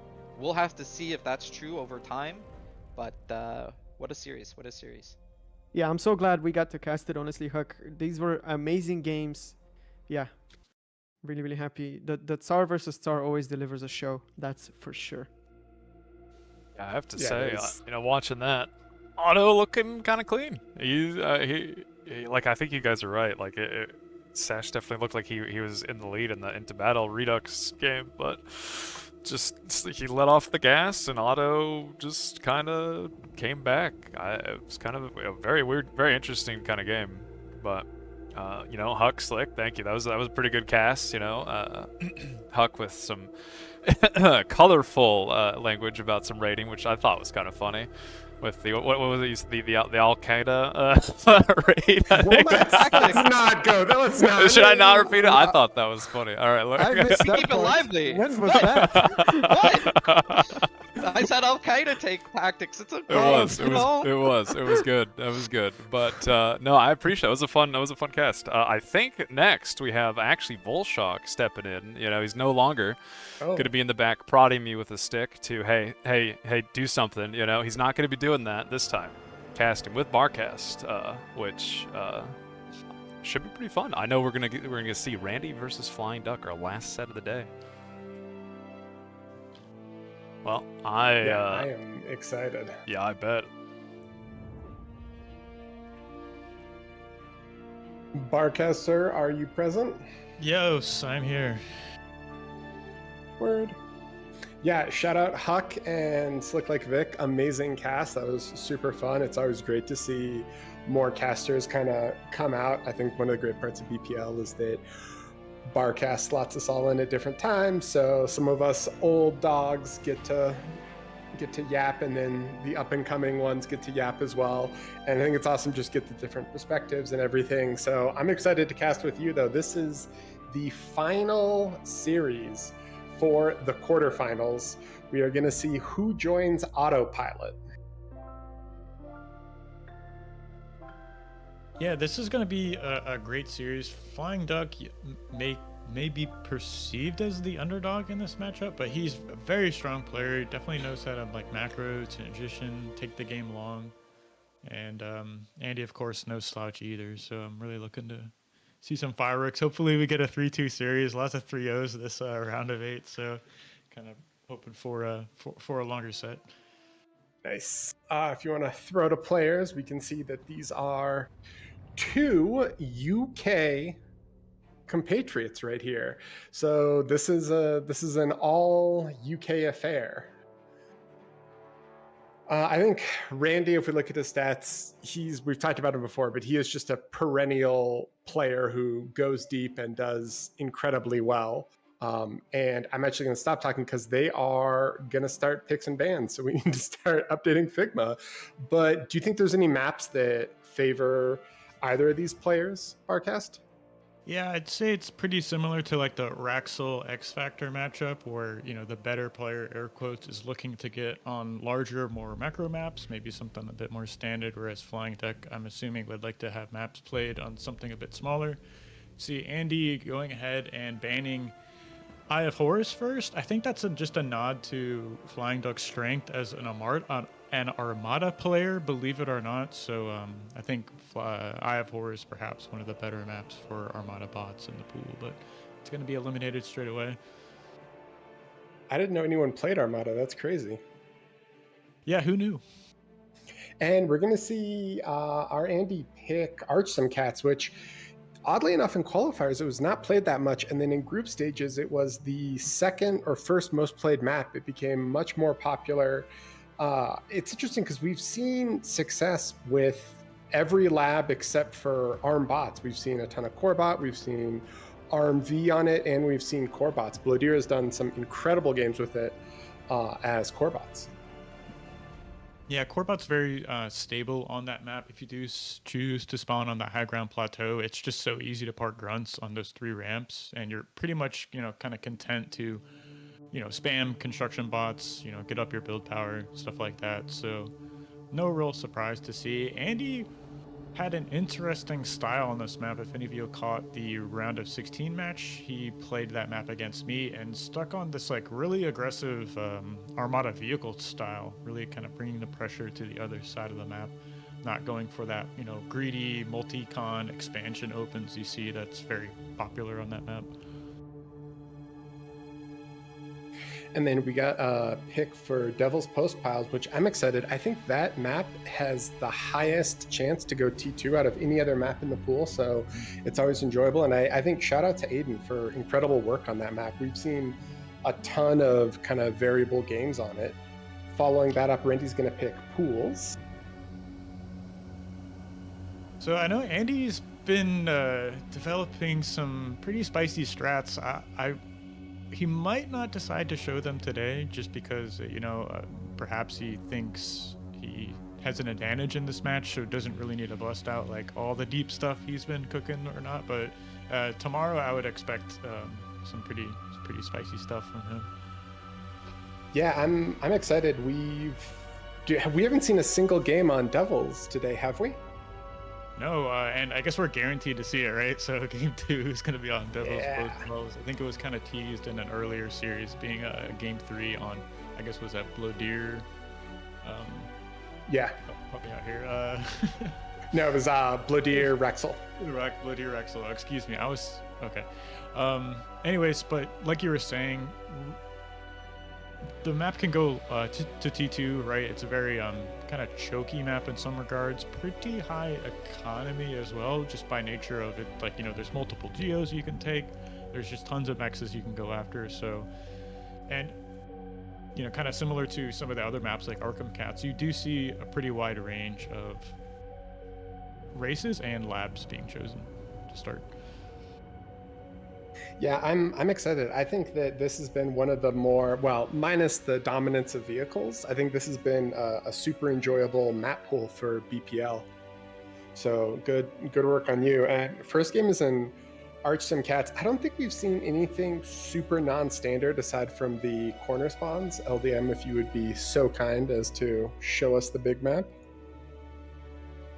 Yeah, I would like to give a shout out to Sash, actually, who's been helping me picked these maps for the last couple of seasons, so you can kind of send your regards to him as far as having like a solid map pool to play on for the tournament. Yeah, I mean, I think everyone has pretty much always spawned on this high ground here, correct? Yeah, that's right. I think you do have some options as far as like spawning like top right or bottom left. I think I've actually seen Andy in particular do that, but it's definitely kind of goes without saying that the bottom right and top left plateaus are great places to spawn just by the nature of they're so easy to defend once you have a few units out. Awesome. So players are loading in and we're getting ready. So this is going to be our final set of the day. 8 p.m. Flying Duck versus Pro R Andy on Archsimkats. Full shock, hit me with a prediction, man. How do you think this series is going to go? All right. I was going to say 3-0 Randy, but I'm going to be honest. After watching Wraxell like take it to game 5 against X Factor, I might go 3-1 or 3-2. Okay, fair enough. I'm with you on that. I'd love to see a 3-2. Hopefully my man Andy actually ends up taking it down. But if it does go to game 5, that'd be like super hype, right? So. And this is another core v core affair. Looks like R&D is going to go 2 max into 2 wind, 3rd max, and then the final one. And Duck opened with the 3 max instead. Yeah, pretty standard stuff. I have seen a couple different players use just the 2 max spawn in this map, kind of pretty similar to what we were seeing on Comet Catcher, where you do get out the earlier con, you get out earlier scout, stuff like that. But considering the rush distance on the map, you're pretty safe and comfortable opening 3 max con first and taking the game from there. And we're going to see core V versus core V, so get ready for Rascals. Yeah, Wraxell Incisor Pounder, right? Phase 2, I guess, would be the Incisor versus Incisor. I think where we'd see this game really kind of start to deviate is how these players either A, choose to expand or not expand with their commander, and then B, what they choose to tech into for their second lab choice. Are we going to see that second air? Are we going to see that second vehicle lab kind of outside of the main base that's been very popular? Yeah, I mean, there's a lot, and we see... It's interesting because we have seen kind of the bot tech to get the reclaim and then for res bots, and then the air on this map is pretty decent, so there is the potential for bombing both wind and geos.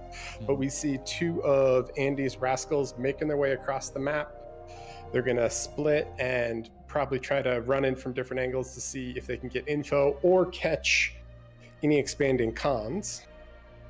Yeah, this is something Andy really likes to do, opening Rascal first or Scout first, just to kind of get across the map, see a Scout what his opponent's doing. But on top of that, Andy has some of the sharpest Rascal micro in the game, I'd say. So despite losing one there kind of immediately to the 2v1 situation, he is pretty competent micro.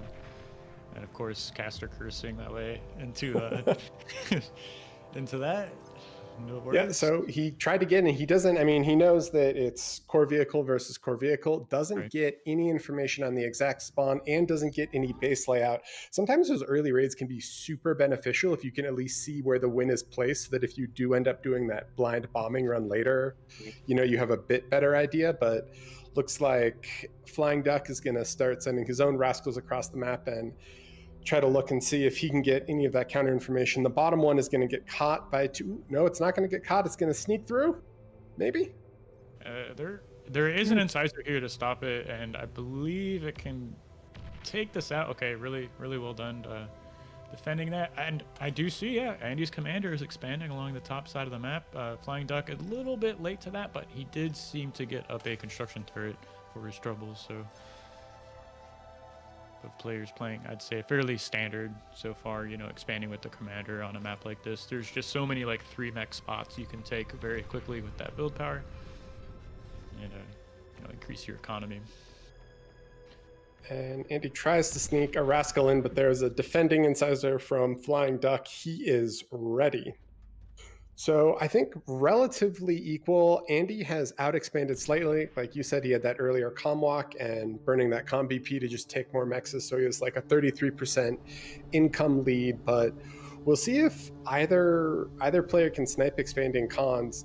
It's interesting because we've seen a mixture of styles, right? Like Blodir has that insane naked expand where he had like 4 or 5 cons mass expanding with no LLTs, and then he was just applying pressure or defending with units. Right. And then we've also seen more of like the 1 max 1 LLT expand. Do you think there's a preference in this matchup, either core v core or on this map, for what makes more sense? I was just about to comment on that. I think these high-level players are so good at knowing like when tempo is on their side and when it's not. So like Andy there was kind of harassing on FlyingDuck side of the map, so that let him he was free to kind of naked expand for a moment with those expanding cons. So as soon as you're maybe on the back foot or starting to play defensively, that's when you'd see players start to add on more LLTs with their expanding cons. But you know, Andy got away with a little bit of extra greed there. I can see his expanding cons are a little bit farther forward. You know, he's just been making radars and mexes so far, so definitely kind of adding on to that economic lead he's already established. Yeah, it's a pretty quiet game, all things considered. FlyingDuck tried to snipe a mex, but the LLT and the commander were able to push that back. He's going to drop another LLT and then keep expanding, but no major mistakes from either player. These are both high-level players. They're able to just kind of safely expand, not make any losses. Do you think we're just going to... When are we going to see the brute swap or the pounder swap? I think around... I was going to say 30 metal per second, but that's way too early for that. I'd say as soon as the battle lines are kind of drawn, players have kind of pushed up to their half of the map, and the map gets like more and more choked up with LLT, stuff like that, is when you'll see players start to transition into those heavier tanks. And Randy has a slight army advantage lead here. So it's just 13 incisors to 10 incisors, but no overwhelming engagements yet. Both players skirmishing a little bit, trying to push this. I do like that Sash has some great forward radars to just see any raids coming in. And in this middle battle here, it looks like Randy is gonna be able to take this pretty handily. There is an LLT going up, and there are cons, or there is a con, so we can reclaim this wreck as long as he doesn't lose. Yeah, Andy's been doing a great job of keeping his units on FlyingDuck's side of the map, and was just rallying every single tank he had right into the mid. So I mean, there's really nothing on the top or the bottom side of the map. It's just, this is his whole army right here, trying to find some damage. And Andy is doing an incredible, I don't know if you saw that, he's doing an incredible job with area set target. So in all of these engagements, he's area set targeting his incisors on the other incisors, and the focus fire is letting him just out trade incredibly well. Yeah, that's a mechanic I actually just recently learned about. Thank you, Sabotai, for pointing that out. But you're exactly right. You can use the area set target in these engagements, and your units will like single target tanks down until they move on to their next target. And if you're not using that like your opponent is, you can just get out traded, before you even realize what's happening. FlyingDuck with the alternate, we've seen this a few times, kind of when they get to the bottom corner, his comm expanded down, and then is going to drop a vehicle lab. So he'll have a northern V lab, a bot V lab, and then kind of put units out from it. But in that mid fight, FlyingDuck had enough reinforcements to push Randy off that wreck field, so he is going to be able to reclaim it. There wasn't too much, there was about 700 metal on the ground, but the constructor there is happy to take it. And this is still an incredibly close game. I mean, metal produced only has like a 7% difference. Yeah, a couple things working towards Andy's favor, though. He did manage to get that Geo up in time, so he's sitting on a comfortable energy lead right now. But, this is where the game's really starting to deviate. Andy chose to go second air. FlyingDuck went for that second vehicle lab on the south side of the map. So unless Andy can get a really nice trade here in the middle with those Shuris, I'm a bit worried for him, because FlyingDuck's tempo is going to start, leaning towards him with all these extra tanks on the bottom side of the map. Yeah, and Mass Incisor, even though you feel like it should be Shuriable like Brute, Incisors, when you have enough of them, if you don't have an overwhelming number of Shuris, they can actually survive and shoot them down way longer than you think they would. But it looks like Randy's going to commit those Shuris into the mid, and along with his Incisors, FlyingDuck is going to try to back off, but a bunch of them are already locked down. Randy with the area attack, he did not fight command, so these are all splitting up, and FlyingDuck is losing a lot. He's trying to retreat back into his LLT, but I think Andy has this pretty well secured. He's going to take this favorably, and he already has Vcons in back, just eating all of the wreckage on the ground. Oh, Pounders. Never mind. Yeah, Pounders did show up at the front line, so this push should be pushed away by FlyingDuck. Really nice there. That Pounder living with like 5% HP even, so it's going to get a couple more shots off. Andy desperately trying to get up an LLT to help secure this, you know. Oh no, and Andy with the APM saw the Pounder. Oh, okay, fine. The LLT kills it. That Pounder got like 4 extra shots, but there's another reinforcing Pounder on the bottom, and these incisors cannot man fight into it, but maybe the Shuris are going to be able to come and lock it down. Yeah, a couple more Shuris show up. FlyingDuck did transition into air himself, so he's, you know, fielding some figs to help deal with this. Andy desperately trying to secure this reclaim field, which is closer to FlyingDuck's reinforcements. So I think the longer this goes on, the more I'm liking FlyingDuck's position here. Yeah, and another crazy thing, FlyingDuck is actually naked comm walking along bottom while this battle is happening, but this mid-rec field feels like it could be almost game deciding. Randy has taken a lead across basically all metrics, but the 3.1 metal, 3.2 metal on the ground here, if FlyingDuck can secure it, which it looks like he should be able to, he just needs to get some cons down here to eat it. Could definitely swing the favor. It's interesting, we don't see, the only player that I've seen do it very well is Wraxell, bringing out the air cons to get reclaim. Is there a reason why we don't see it more, Barcast? You know, air cons are pretty vulnerable, I'd say. So if both players are on air tech, it can be a little disheartening to kind of lose those. But you are right; they are so strong at just jumping on top of these reclaim fields, you know, very quickly, securing that, just gobbling up the metal, and you know, putting it back into extra units. So both players choosing to make these forward vehicle labs. FlyingDuck actually reclaimed the first one. Yeah, so he reclaimed it and built it like half a screen forward in the middle of nowhere. What? Okay, and still battling here, but FlyingDuck does have a VCon, has 2 VCons now, just gobbling up this wreck field. So I think as long as he can hold it, he'll be able to equalize metal produced. I am a little concerned though, because it feels like Andy is just outscaling him. Yeah, it looks like energy per second going towards our blue hero. He does no Geo from FlyingDuck yet, and I feel like that is, I mean, that is the energy difference right there. Yeah, something to note about Archsimkats is just the 2 minimum wind speed can be really punishing because you're just so focused on scaling wind turbines for energy, but you know, making that geo can give you that stability you need. Like as I'm saying this now, I can see wind actually just plummeting down to oh so, no. You know, stuff like resin goes out the window. Even making air units can be very taxing on like low energy income because they're just so expensive in terms of E. And you know, speaking of air cons at the front line, I see one for Andy here, just jumping on top of this reclaim, grabbing it as fast as he can. FlyingDuck hasn't quite seen it. All he needs to do is just move those figs just a little bit farther forward. It's nice. And Randy has a massive vehicle push on top. It looks like he's got Pounders and Incisors. He's clearing up everything here. He has a slight army value lead, and FlyingDuck does not have anything in position to stop this. So all those Incisors are going to raid up while the battle in middle continues, and it looks like we've transitioned out of Incisors into primarily Brutes. Yeah, it looks like this trade in middle is going towards a red player, but Andy has just already reached the main base of FlyingDuck here. I can see some incisors like moving onto this high ground plateau. That is not a trivial amount of incisors, so, and it's going to be difficult to get enough brutes to defend this. They're much slower at moving. He's dropping a twin guard, but the BP isn't on the twin guard, it's on the Geo, so I don't think they get it. And I think these, yeah, he's going to area set target the BP. He gets 1 nano, 2 nanos. Can he get the third? He gets the third. Ooh, that is just devastating. They're so expensive in terms of E, even losing more wind turbines here. Yeah, and he isn't quite responding to it yet. And in the third time that I thought I would never say this, the raiding Pounders are coming in from the top. Yeah, Pounders raiding the main base is something I did not expect to see in this BPL. It looks like, I mean, this match is so close. The fight is going well towards Wraxell in middle, who's just comfortably, you know, reclaiming this metal in mid. He has his own pressure on Andy's south side of the map, kind of leaking in, clearing out mexes and LLTs.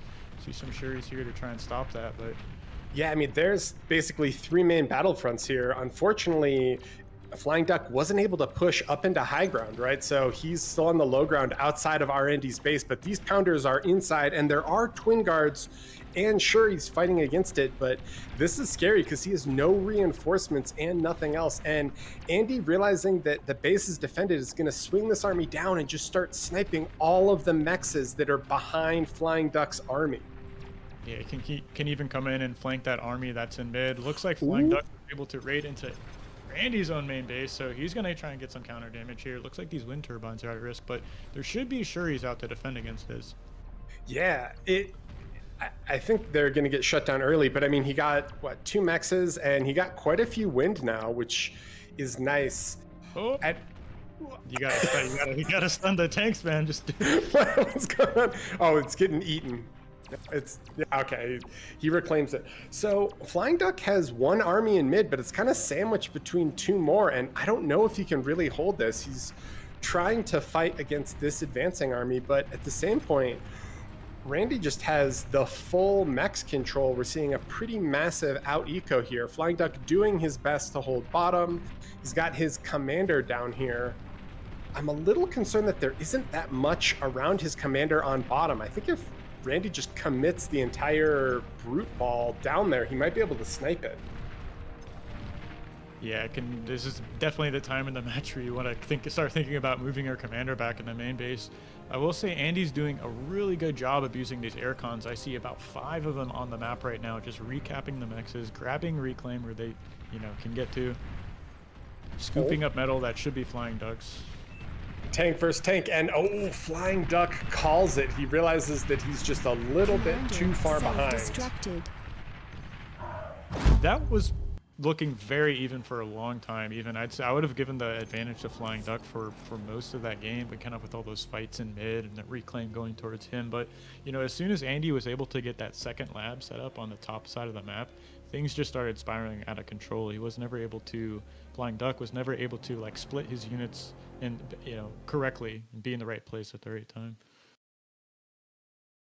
Yeah, it was interesting. That was Randy's map, though. He did pick it, and so game 2 is going to go into Devil's Postpiles, which is the map that FlyingDuck picked.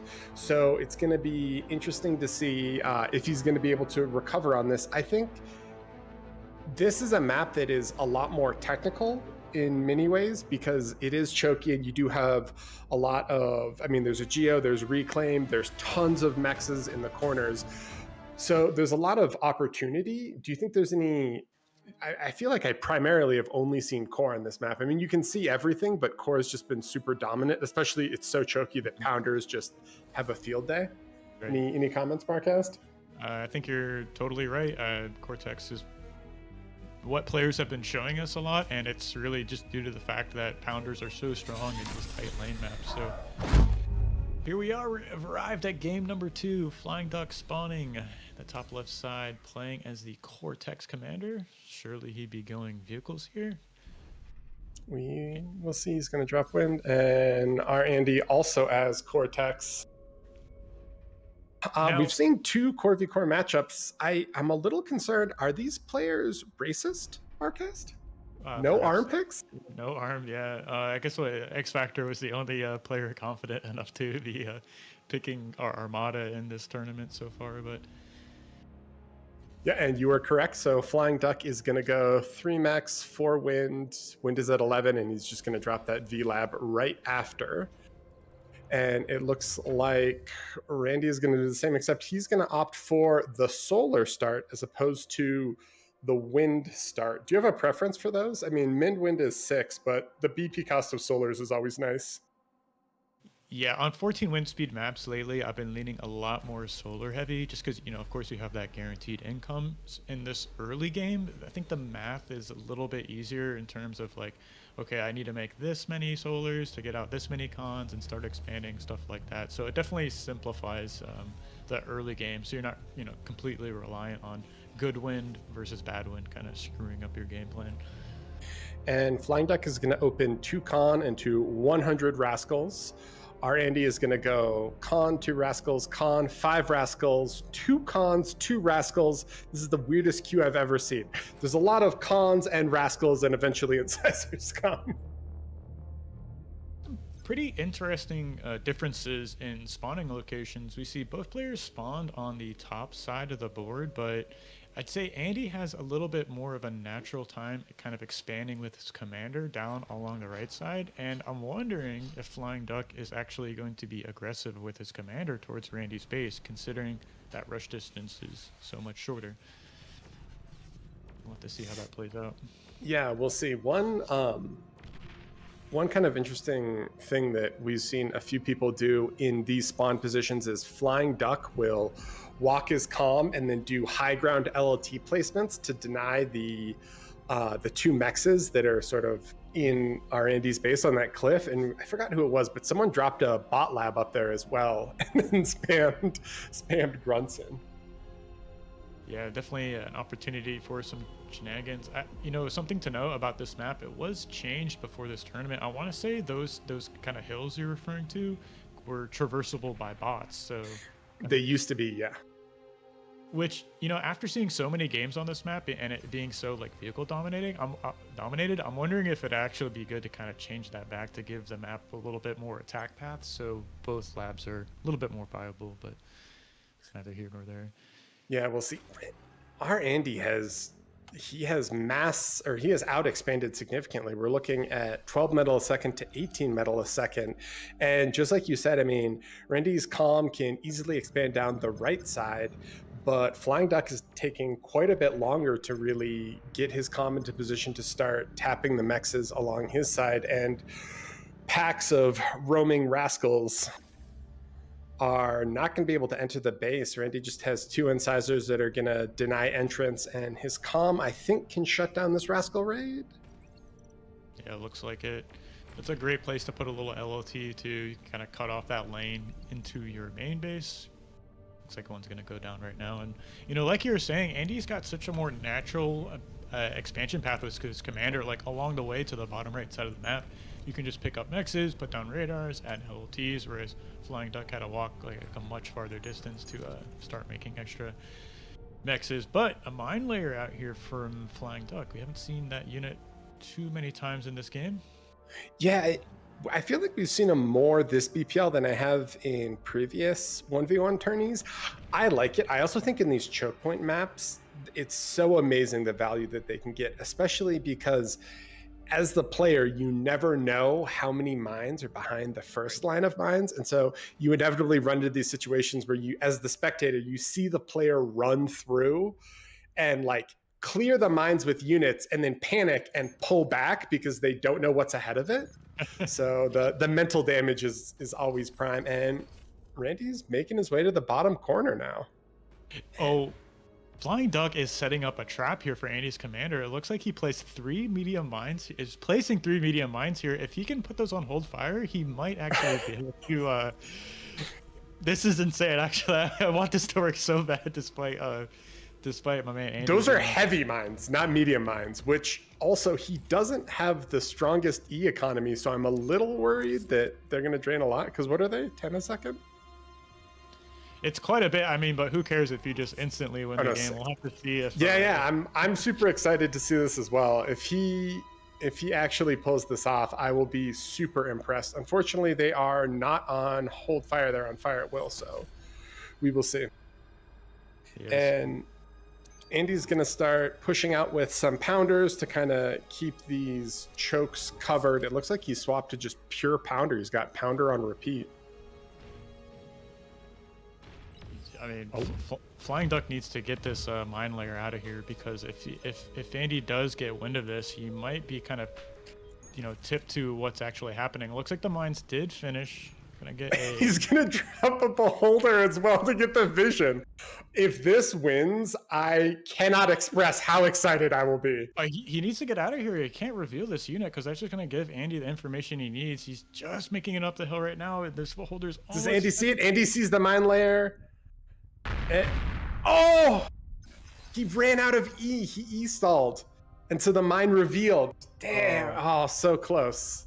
It was a beautiful attempt. I think you're right, though. If he had just run out, he would have been completely fine. FlyingDuck telling everyone forgot hold fire, which is exactly what he forgot to do. It was I could see the glory in the play, though, the idea in the play. So I guess back to the game here. FlyingDuck, you know, despite the little cheeky shenanigans, does have a nice little medal lead right now. You can see Andy has finished his Geo though, so FlyingDuck just trying to get that up now. So both players kind of prioritizing one of them is prioritizing metal, the other one prioritizing E, it looks like.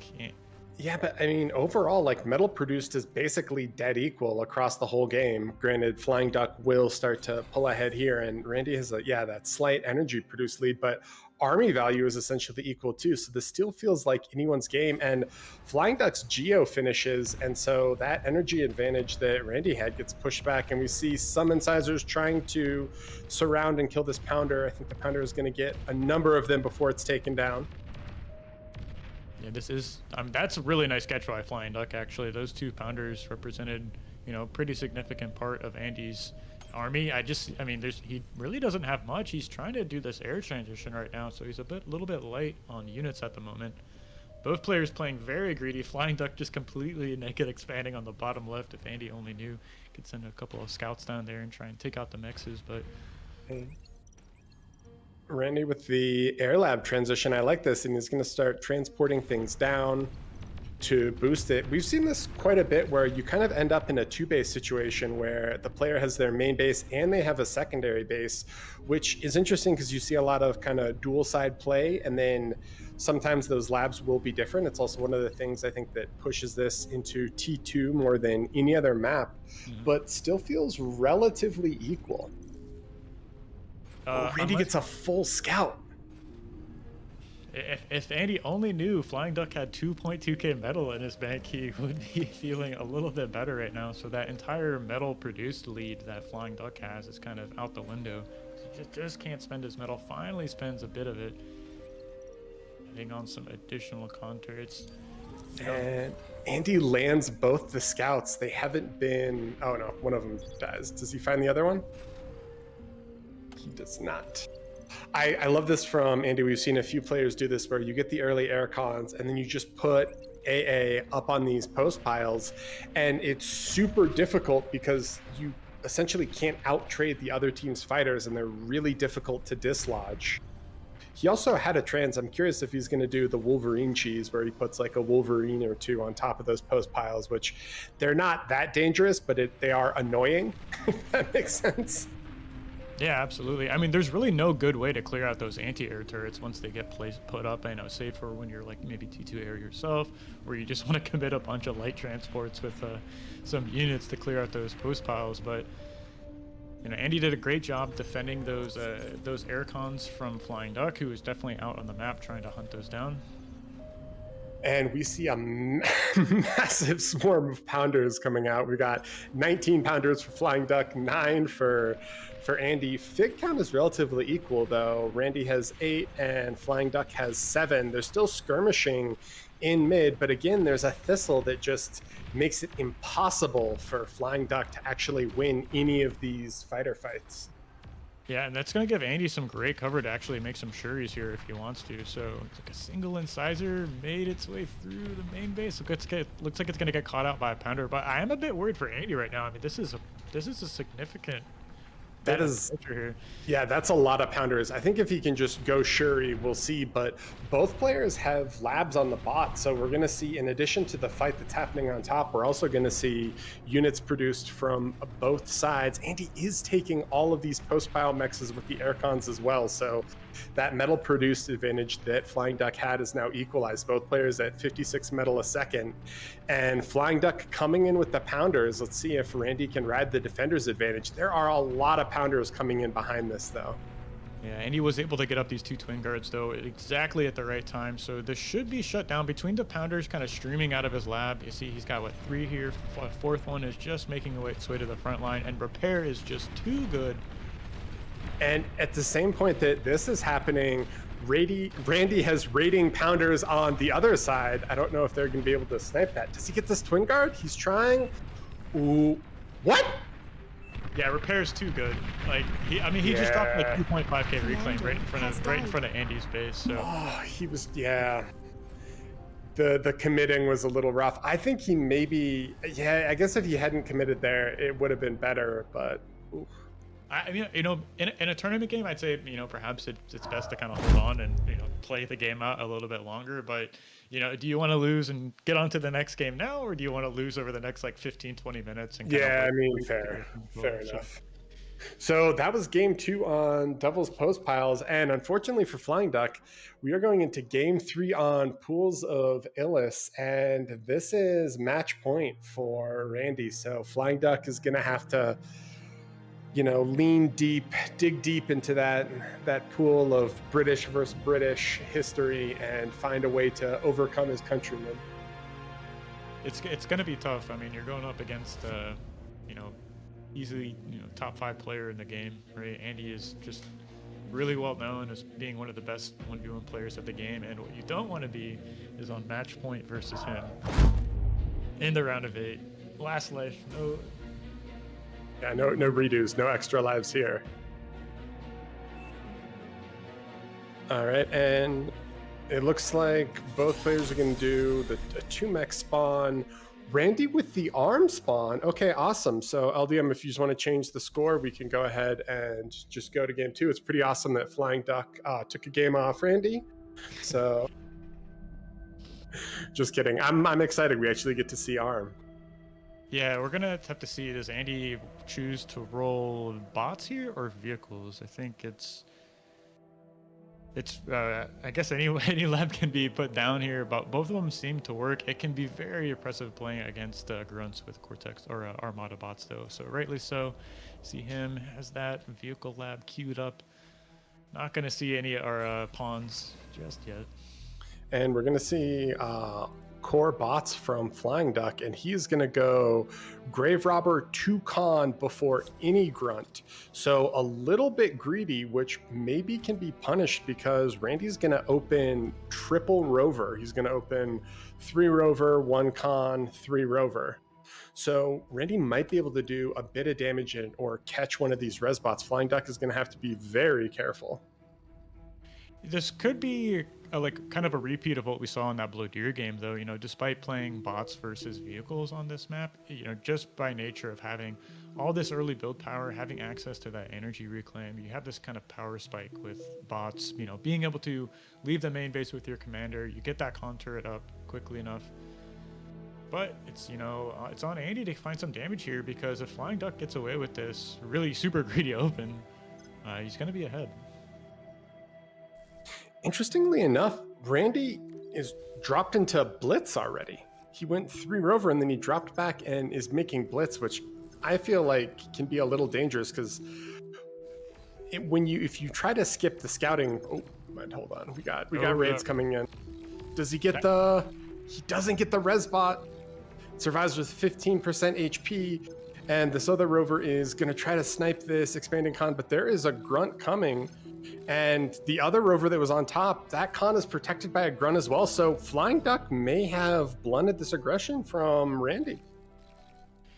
It was kind of unfortunate. I think that one Wraxell actually missed its shot against that Grave Robber reclaiming. So that would have been a huge catch for Andy to actually be able to shut that down. But, it did get some decent kind of pressure on, slowed down 1 mech. So it wasn't completely worthless, making those early Rascals, but FlyingDuck should be feeling pretty comfortable right now. This is exactly what he wanted to do, right? We have this greedy open. He's getting his con turret up in his main base. He should be expanding with his commander soon enough. And, once you have this many grunts out, it is a lot easier to defend yourself against all these scouts.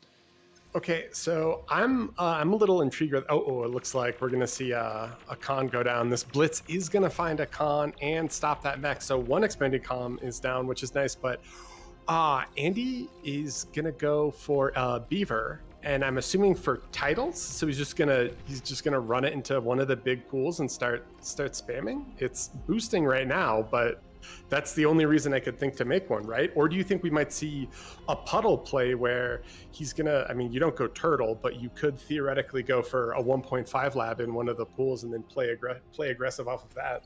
I'd imagine it's for titles, and then maybe like it has a little bit of extra mobility, like moving up and down those hills you see in mid, but we really don't see players go for that too often. So looks like, yeah, he is just going to be expanding with it. Maybe he makes some like edge builds, some titles.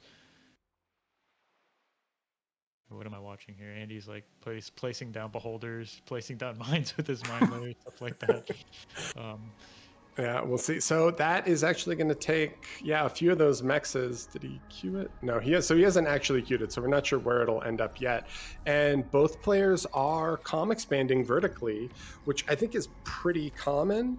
I will say that in a way, I think that it can be a little bit more dangerous for FlyingDuck just because Canis, if your comm is out of position and there's even just a couple of Canis that find it on the other side of the map before you can kind of retreat it back to base, it's a real easy way to lose a game. And we see 3 raiding blitz coming up. There's a handful of retreating grunts that are going to try to group around these 2 cons, but I think both of these expanding cons might get taken out by these blitz and the supporting rovers.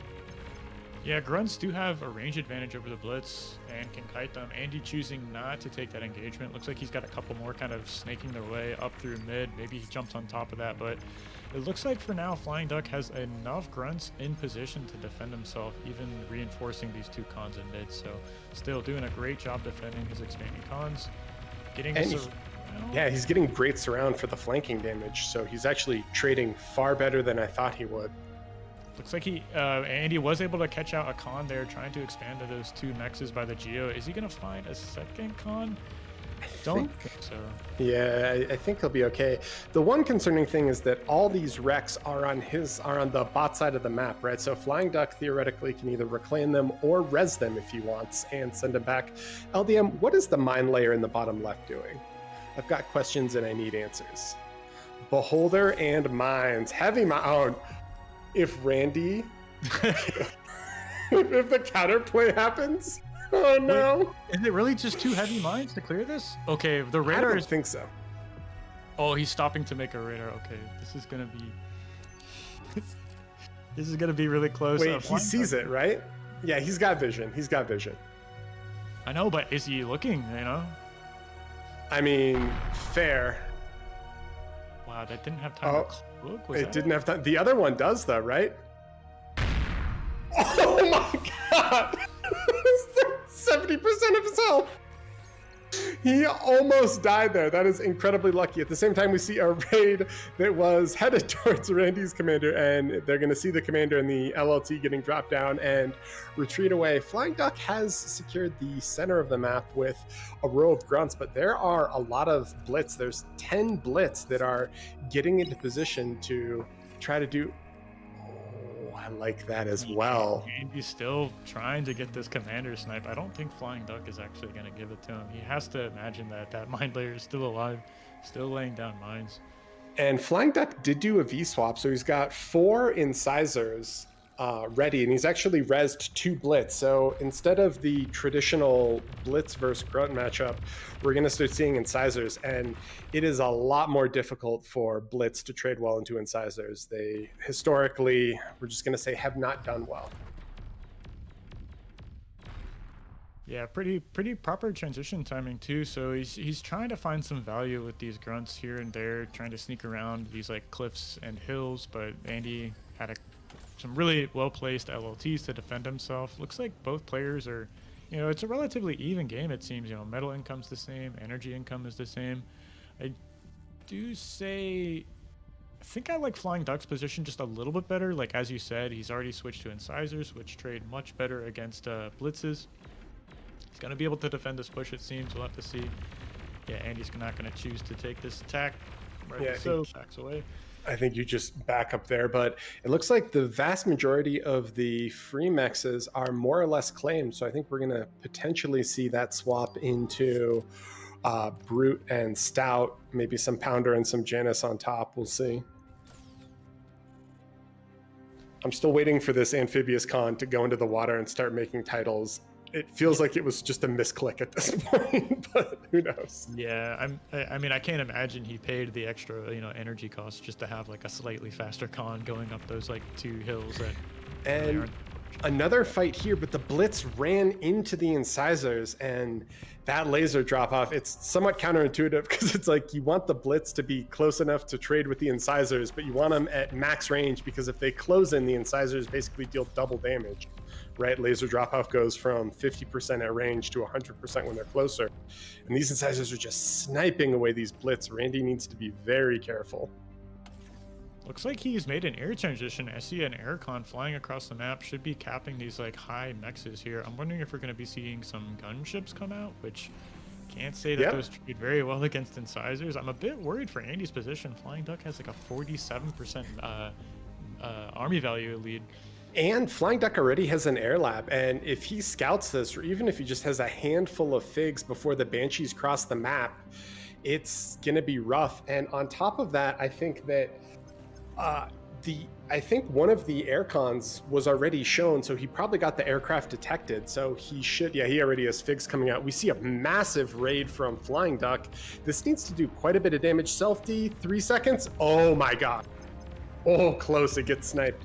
So FlyingDuck splits, incisors are going to go south, grunts are going to go north, try to clean up some of those expansions. This is a lot of metal. Stouts are here, and FlyingDuck is going to retreat as Andy gives pursuit. It looks like this could be... Oh, he stalls out. He doesn't keep going. The Blitz are going to be on top of it, trading relatively well, but unfortunately... Oh, Banshees are revealed, so they're going to clean up this incisor raid, and now FlyingDuck is aware. We see figs flying across the map, but FlyingDuck has another raid of incisors just coming through mid here, and unlike previous games, there are not Shuris to lock this down. Those Banshees are not super effective or not super quick at shutting down raids, and there's already figs ready.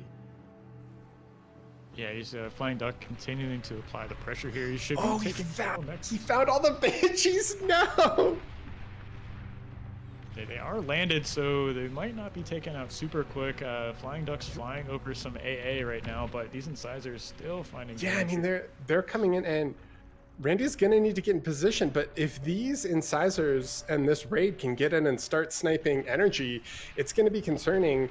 FlyingDuck already has an E lead, so Randy might get pushed back a bit, and he had to make Whistlers to try to kill all these figs that were in his base, and so turns out Whistlers not super great against raiding units. So wind starts going down. Great raid from FlyingDuck, and Randy's comm is comm walking top towards the Geo, which is a little confusing as this raid continues. FlyingDuck is doing so much damage right now. He's taking out the E. Andy's, can't spend his metal right now. He's like 2,000 metal in the bank. Yeah, he's overflowing right now. He's straight up wasting metal, but he just did, I want to say, a borderline crippling amount of damage, and he has brute spam behind that. There is the trail of brutes just crossing the map, but there are a lot of stouts already in position. I think he needs to be pretty careful. Sometimes you can overextend like this and just leave a wreck field on the wrong side of the map, and if that happens, it is not going to be positive. Yeah, Andy's, got some LLTs here. Loch Ness Monster Andy is just going to dive into the lake here if things start going south. So, Andy's in a really bad position right now. FlyingDuck cleared out all these mexes on the right side of the map. He's trying to raid, but there's nothing there to attack. And FlyingDuck just backs the raiding brutes that were there, just going to swing back through bottom. There's a few LLTs, but I think he gets both these mexes and probably cleans up all these LLTs, right? So he has to know he's in a pretty commanding position. Yeah, clearing out a con as well. So Andy just backed into a corner right now, and he's got half the metal income of his opponent. FlyingDuck, unfortunately, I think just mismicroed that. If you look at his base, he queued up a bunch of converters on accident, so hopefully those don't get built because he's been struggling a bit. No, he is, and he's going to do the converter. Ooh, okay. He's trying to get a T2 lab up right now, and this is something I've seen him, just make the T2 lab, get out the couple of cons, and then move right back into medium tanks. So we'll have to see if he gets that. Yeah, there's definitely something that's great about just the mental impact of you don't see T2 units, so you aren't 100% sure that they transitioned. You just see more T1, and I think that sometimes that can lull players into a false sense of security where you're like, oh, he's still T1, he hasn't transitioned, I still have the opportunity to make all these different plays, but it's just he actually went T2 and is just massively outscaling you. on the other side, there's another raid coming on bottom. So we see 3 stouts defending and 5 brutes attacking, but more reinforcements are coming. I don't know if they're going to be able to really kill anything. It looks like he's going to retreat. And we start to see some Canis mixed in here. Andy's kind of stabilizing right now. I mean, that's only because FlyingDuck stopped unit production and made this transition. So Andy is dealing with all these raiding units on his side of the map, but I mean, there's 4 tanks. Like there's 4 more tanks. I mean, there is a Canis. The impulse from the Canis is definitely going to slow it down, which will be nice. But I agree with you. I think FlyingDuck is really starting to potentially run away with this game. Andy needs to not only survive. Oh, the wind keeps going down. This is great. Just riding out all of this. He's going to tap solars, maybe get a few more. But if FlyingDuck can ride out this T2 advantage and Andy can't really punish, he did leave. There was quite... Oh, the mine's already gone. I was excited to see the mine, but I think it's gone, right? Yeah, there was one there. I'm wondering like, if it actually went off on a couple of these medium tanks. But, you know, FlyingDuck is shooed away back into his corner of the map.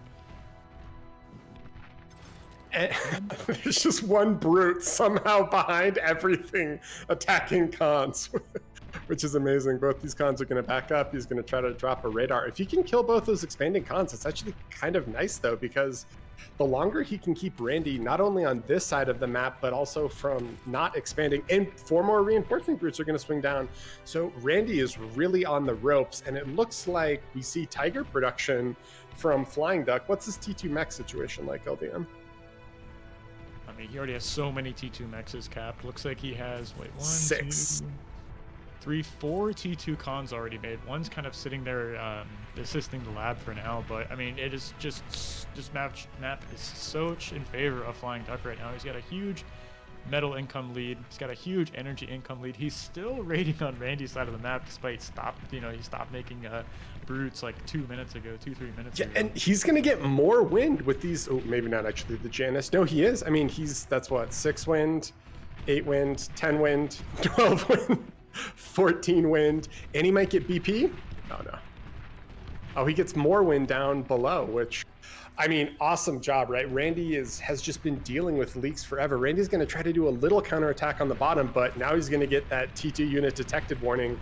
First Tiger has made its way to the front line, and Randy has to know he is very far behind. That Banshee switch was not very positive for him. Second reinforcing Tiger is here, but there's a lot of stouts coming from the side, so all in all, Randy has 20 stouts, but there's already 7 Tigers on the field.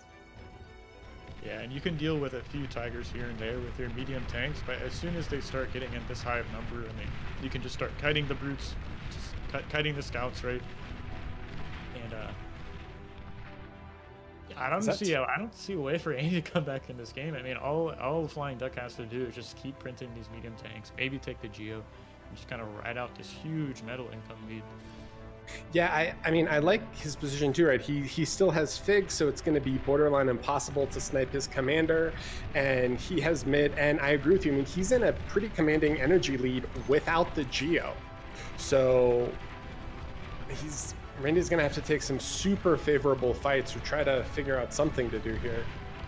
But some of these LLTs in mid are going down. This stout Canis push is coming in. There's no AA, so we could potentially see Shuris, but I think there's just enough of a Tiger Ball here that these won't really be able to punish.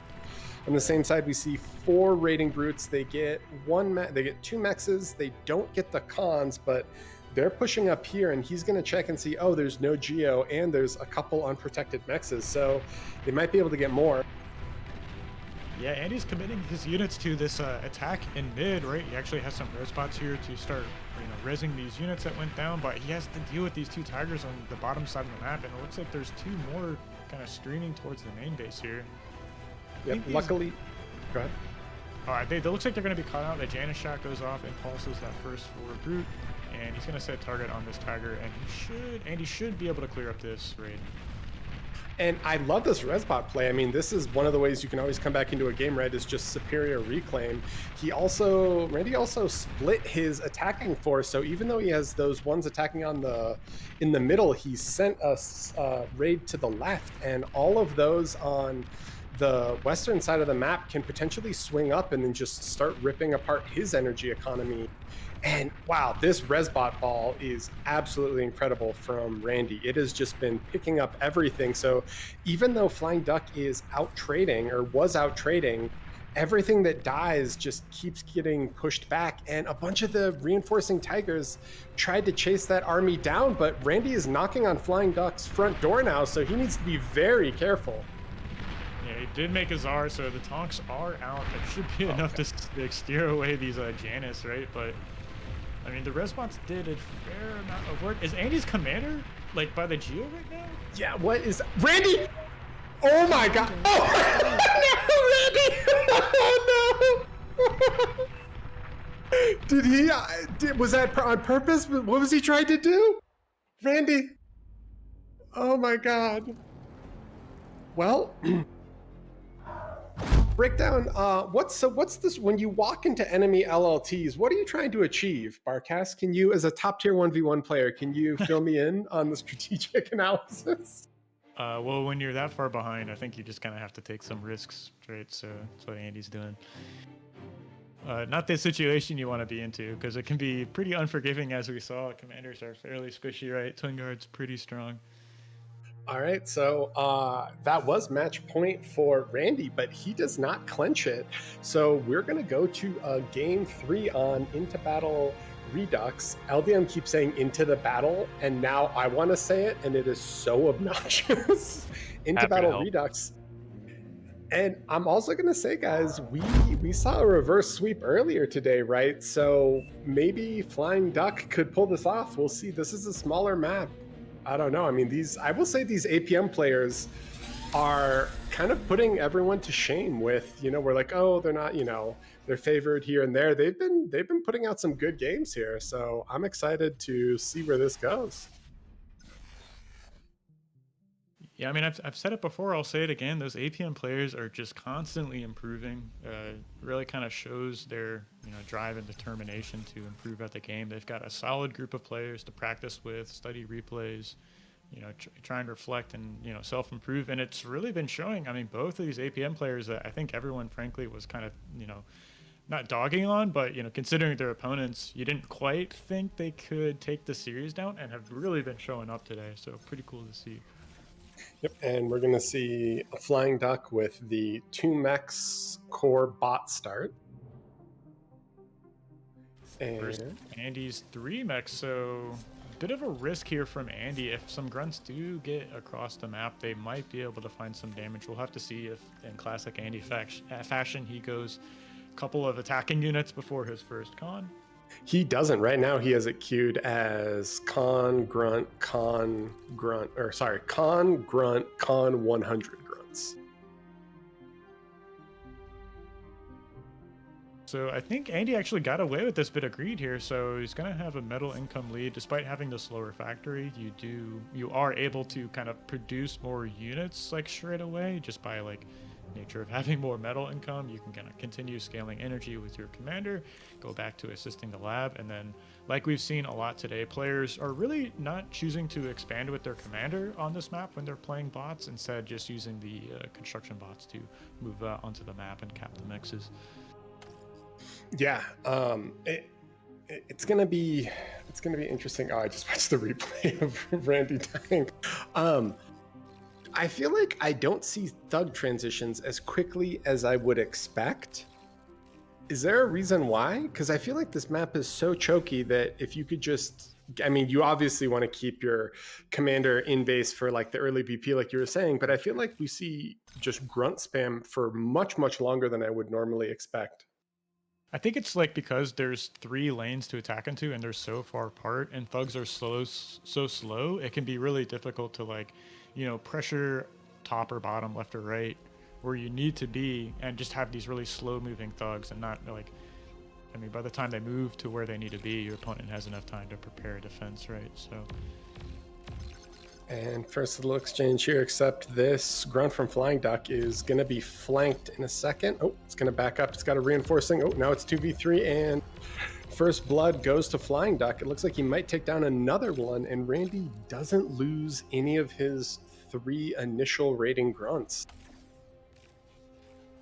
There is another blue grunt heading towards the south part of the map. Looks like that's going to get caught out on the mini-map, so that pressure being cleared up from Andy. So all of FlyingDuck's attention should be here in the middle of the map, pressuring this expanding con. And, you know, this is the name of the game, right? Grunts versus grunts. So, you know, can you expand and defend at the same time? Both players trying to find some damage here. Looks like Andy's going to actually end up catching out these couple of grunts here.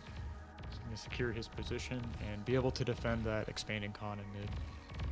Yep, and FlyingDuck is going to send here. He looks like he just wants to camp the top of the hill, kind of abuse that vision and abuse the choke point if he can deny the raiders coming up. But this grunt in back maybe can sneak around. It looks like Randy's already there. It was spotted on radar, so he has units coming in. With that said, FlyingDuck is ahead in metal production right now. He's metal produced is more or less equal, I think, just based off the start, but keeping Randy on his side of the map means that he's been able to expand a little bit freer. Hey, I really like FlyingDuck's position. He's been really on top of his grunt control this first early part of the game. Hasn't really taken any, you know, bad fights, and that's just shown in the tempo he's got. He's got units all over Andy's side of the map. I mean, right now, Andy's kind of pushing onto his side, but if Andy's not careful, he's just going to take a trade on FlyingDuck's side, and, you know, just going to give him access to, you know, start making those Rizbots, you know, pick up any damage that was done to him on his side of the map, and, you know, kind of swing the pendulum back towards Andy. Oh, and a little cat and mouse game here. Andy, I don't think Andy knows that there are... Oh, he sees the con now, so he'll move up here, snipe this con, and get the radar. It looks like, unfortunately, that's not gonna be able to stop anything there. At the same point, FlyingDuck does have a little raid. I think it's gonna run into Randy's commander, though, and other reinforcing ones. So he briefly denies the mechs and backs off. I think he killed the mechs, not canceled it, so at least he does do some economic damage there. If you guys don't know, when buildings decay, they slowly send back the resources, but if you kill them while they're being built, all the resources are gone. The FlyingDuck has a slight army advantage right now. I'd say he has a little bit more tempo. He just shooed Andy away from his side of the map, but Andy did grab that one expanding con, and FlyingDuck's been staying inside of the main base with his commanders, so that should, you know, translate to a larger army value lead, because you're just using this 300 build power to, you know, sit on the lab and assist it the whole time. FlyingDuck's trying to run by with some grunts. I don't think they get through, or maybe one gets through. I mean, that's still huge. I mean, one does get through, and there are some exposed mexes. There's some backup cons here, but if he can at least get one or two mexes, that's great. Oh, and the wing just dropped to 5, and Randy is death spiraling here. The mexes are not mining, which is probably the single worst feeling in all of Bar. Oh, Randy's going to drop a solar immediately. He's like, yeah, when you don't mine metal, that's bad. Not completely ideal. I can't say I really like Andy's position here. He's been walking his commander for such a long time, and that's just like so represents so much build power that he's not using to, you know, assist the lab, scale win. He's just giving his opponent more and more time to kind of, you know, produce more grunts. And yeah, this raid, whoa. FlyingDuck is ready for the raid on that side. He's got an exploiter and 2 LLTs, which is going to almost completely deny, you know, early grunt aggression. You're going to need an overwhelming force of grunts to surpass that. Oh, on the other side, though, it looks like the raid from FlyingDuck was caught by Randy. So Randy with a great sped, able to get that flanking damage and completely annihilate all of those approaching grunts. And he's going to send those to the other side of the field. There aren't grunts ready there. FlyingDuck does have his grunts on the high ground, and the Thug transition is coming. Community, eat your heart out. The best unit in the game, the Cortex Thug.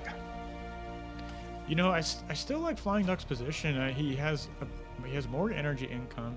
He's finally expanding with his commander. He did lose that army kind of trying to make a raid. Oh, okay, Andy's going to catch another expanding self-D. No, I wouldn't self-D in time, even if he wants to.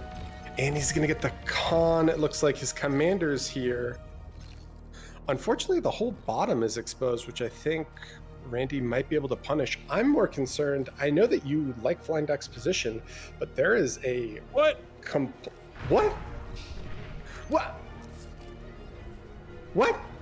Commander self-destructed. Okay, looks like FlyingDuck's gonna tap out here. I didn't even think he was behind. What? FlyingDuck, not like this. You gotta believe in yourself. They were neck and neck. Look at the graph. They were literally neck and neck. The only thing that... What? Okay, all right. That was not what I expected to see. All right. I feel like these APM players are their own worst enemies. He was completely fine in that game. Yeah. And there was another game where I was like, he was a little bit behind, but I was like, oh, like, I think he'll be able to do it. Like, what? Yeah, very surprising, I think, resigned for me anyway. Like, he was definitely, I think, going to be in a weird position as he was staying on the hefty, like, grunt production, right? Whereas Randy already had a lot of thugs, but still, all things considered, economically, he was totally fine. I don't know, interesting. Might have been a little bit in his own head there, like you said, but... Yeah, I did not feel... I mean, Barcast literally had just finished saying, I actually prefer his position, and then he just GG'd out, which... I don't even know. That's crazy. Man. Okay. Semifinals tomorrow. That is going to be some exciting bar. Yeah. So we are finished for today.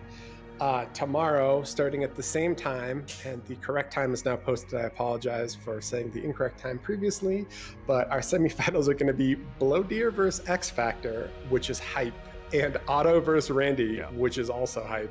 So I am super excited. So we will do the semifinals, and then we'll have a brief break, and then we will do the grand finals. But I am pumped to watch the top four of BPL Season 7. Barcast, thoughts on the games, thoughts on the players, thoughts on tomorrow? I'm just really excited for tomorrow. I think this is like shaping up to be the best semifinals we've ever seen. So like, you know, with 3 finalists, champions in the semifinals. I mean, this is just what we were hoping for. So, you know, tune in tomorrow. Should be some great games. Catch it live. Show you the court. LDM, before we sign off, if we could throw to the thank you page, if you go home and then thanks somewhere on there. Look, I see it. Yeah, a lot of people go into making BPL, so of course the players, because the tournament wouldn't exist without them. So shout out to everyone who played in qualifiers, played in round of 8, who's playing now. Thank you so much. Also, thank you to the audience, because it's always super enjoyable to watch the stream with everyone, see the reactions, talk about balance, talk about how Armada is absolute garbage in 1v1, at least in this tournament. Thank you to the casters, Barcast, Bright, Hells, Hawk, LDM, Requiem, SlickLikeVik, VDB, and myself. Also, shout out to our boy Barcast, who is casting with me right now, LSR and Signal for the organizations. Shout out to VDB and myself for the visuals, and then all the data that you see on here is from Kermode Bear from Barstats and Varunda from Gex. So if you guys could just say thank you in chat to everyone, I think we are ready to call it here, unless Barcast, you have any other comments? That's it for me. All right. Well, then I guess we will see you guys tomorrow. That's going to be it for us, and I think we're going to have a pretty exciting semifinals tomorrow. So, I'll see you then.